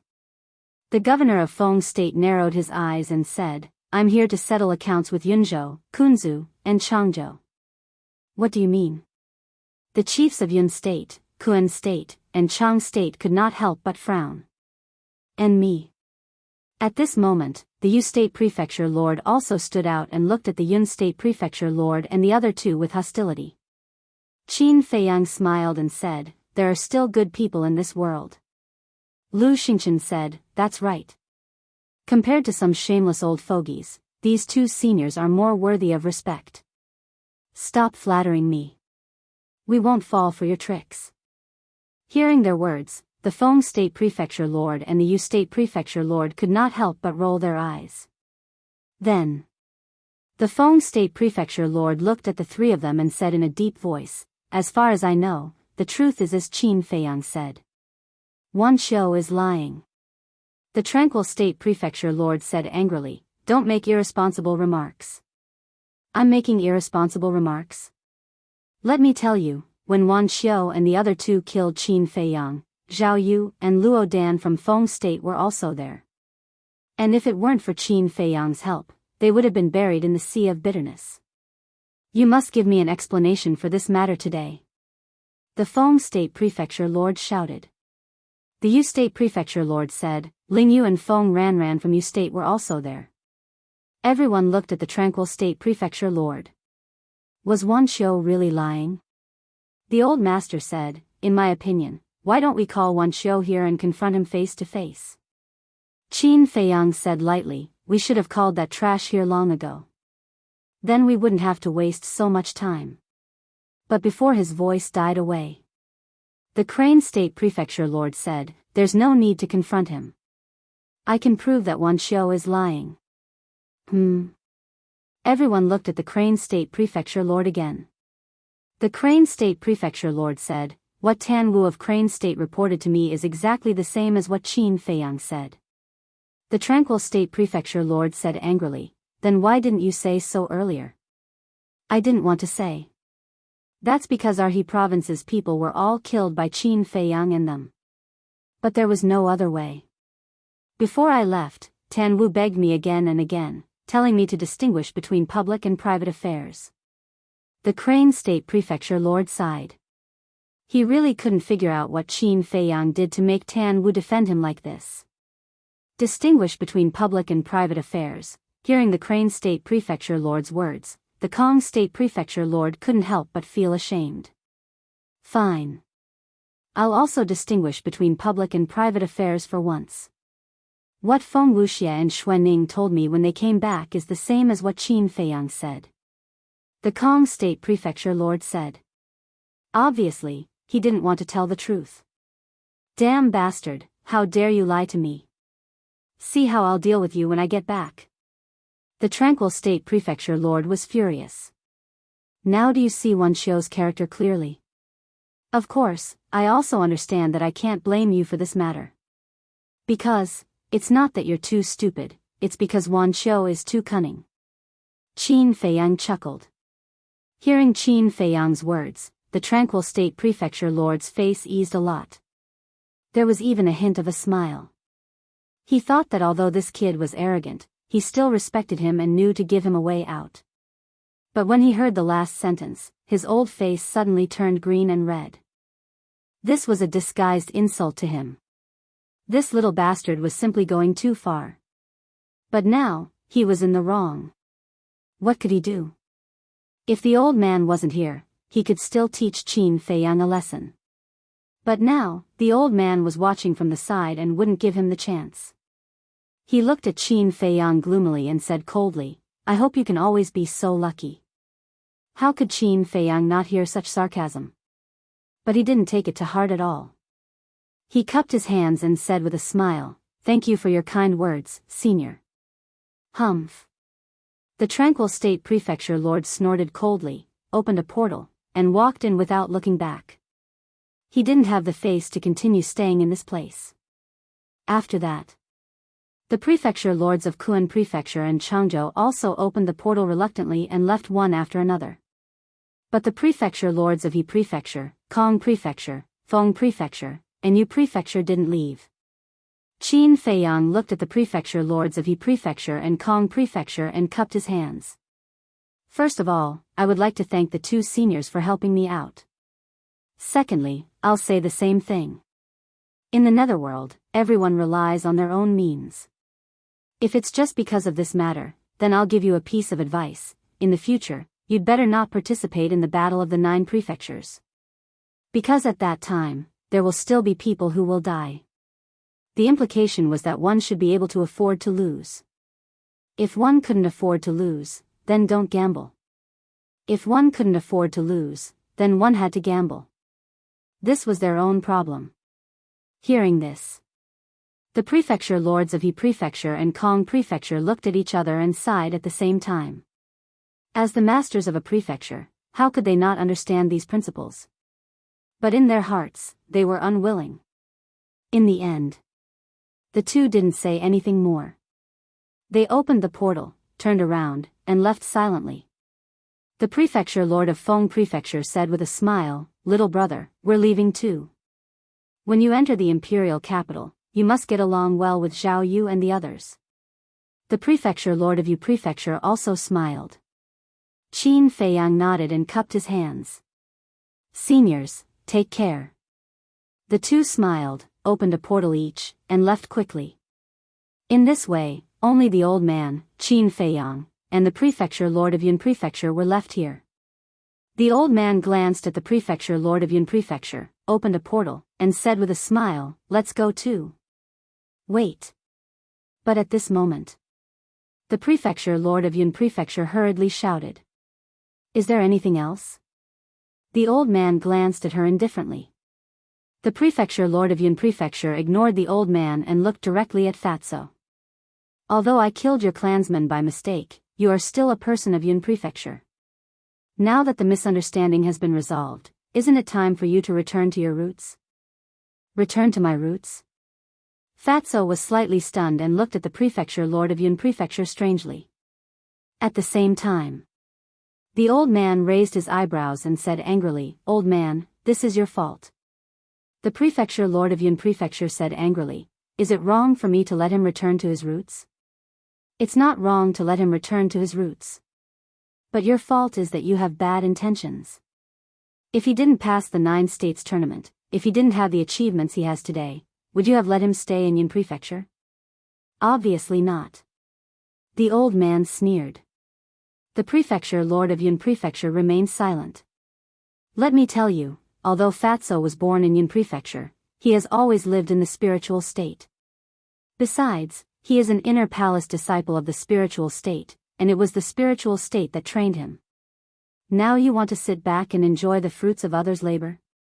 No way. Feiyang, let's go." The old man waved his hand and walked into the portal first. Lu Xingchen and Qin Feiyang also walked in. But Fatso looked at the city below with a complicated expression. Situ Hai glanced at Fatso and said with a smile, "Tianyu, I won't force you to make any decision. Just do what you think." In fact, Situ Hai really wanted Fatso to return to his roots. Because if Fatso chose to stay in Yun Prefecture, the Situ family would definitely rise again. It might even surpass the glory of more than a decade ago. But he also knew that Fatso's heart was no longer in Yun Prefecture. "Uncle Hai, thank you." Fatso looked at Situ Hai gratefully. He clenched his hands tightly and said with determination, "I swear that in the future, there will be a place for the Situ family in the imperial capital." With that, Fatso turned around and stepped into the portal. The imperial capital. Situ Hai's eyes trembled, and he couldn't calm down for a long time. It turned out that this child's goal was the imperial capital. But it made sense. With this child's talent and ability, Yun Prefecture could no longer accommodate him. "Good luck, child." He looked up in the direction of the spiritual state and murmured to himself with a gratified smile on his old face. At the same time, seeing Fatso leave without any hesitation, the Yunzhou mansion master couldn't help but feel angry, but she didn't say anything. She looked at Situ Hai and said with a smile, "You can stay in the city from now on. I'll arrange a place for you to rebuild the Situ family." She couldn't stop Fatso from leaving. Therefore, she could only settle for the next best thing, which was Situ Hai. As long as Situ Hai stayed in the city, it was equivalent to tying Fatso and Yun Prefecture together. But Situ Hai was not tempted by the Yunzhou mansion master's temptation. "No need. I'm old and don't have the energy. As long as you don't disturb my peaceful life." With that, Situ Hai opened a portal. Seeing this, the Yunzhou mansion master was furious and sneered, "Do you really think that the Situ family can have a place in the imperial capital? Don't be naive. I believe in Tianyu." Situ Hai said with a smile. Then, he walked into the portal without looking back. Looking at the portal that disappeared, the Yunzhou mansion master clenched his fists and shouted, "Mo Jun, come here immediately." She was already humble enough, but she was still rejected. This was infuriating. Whoosh. Soon, Mo Jun flew over and bowed, "My lord, what are your orders?" The Yunzhou mansion master said, "Go and look for him immediately. You must find Situ Hai's hiding place." Mo Jun said in shock, "My lord, are you going to kill Situ Hai?" The Yunzhou mansion master sneered, "If I really wanted to kill him, I would have done it earlier." Mo Jun frowned and said, "I don't understand. Since you're not going to kill him, why do you still want to find out where he's hiding? I was the one who ordered the destruction of the Situ family back then. Do you think Fatso will let me go? Now, it's because he's not strong enough. One day, when his strength surpasses mine, he'll definitely come and settle the score with me. At that time, Situ Hai will be an important bargaining chip in my hand." The Yunzhou mansion master said with a chilling smile. Mo Jun came to a realization and bowed, "My lord, you're wise. I also have a request. If that day really comes, please kill Qin Feiyang and avenge my grandson, Mo Wuxian. I will.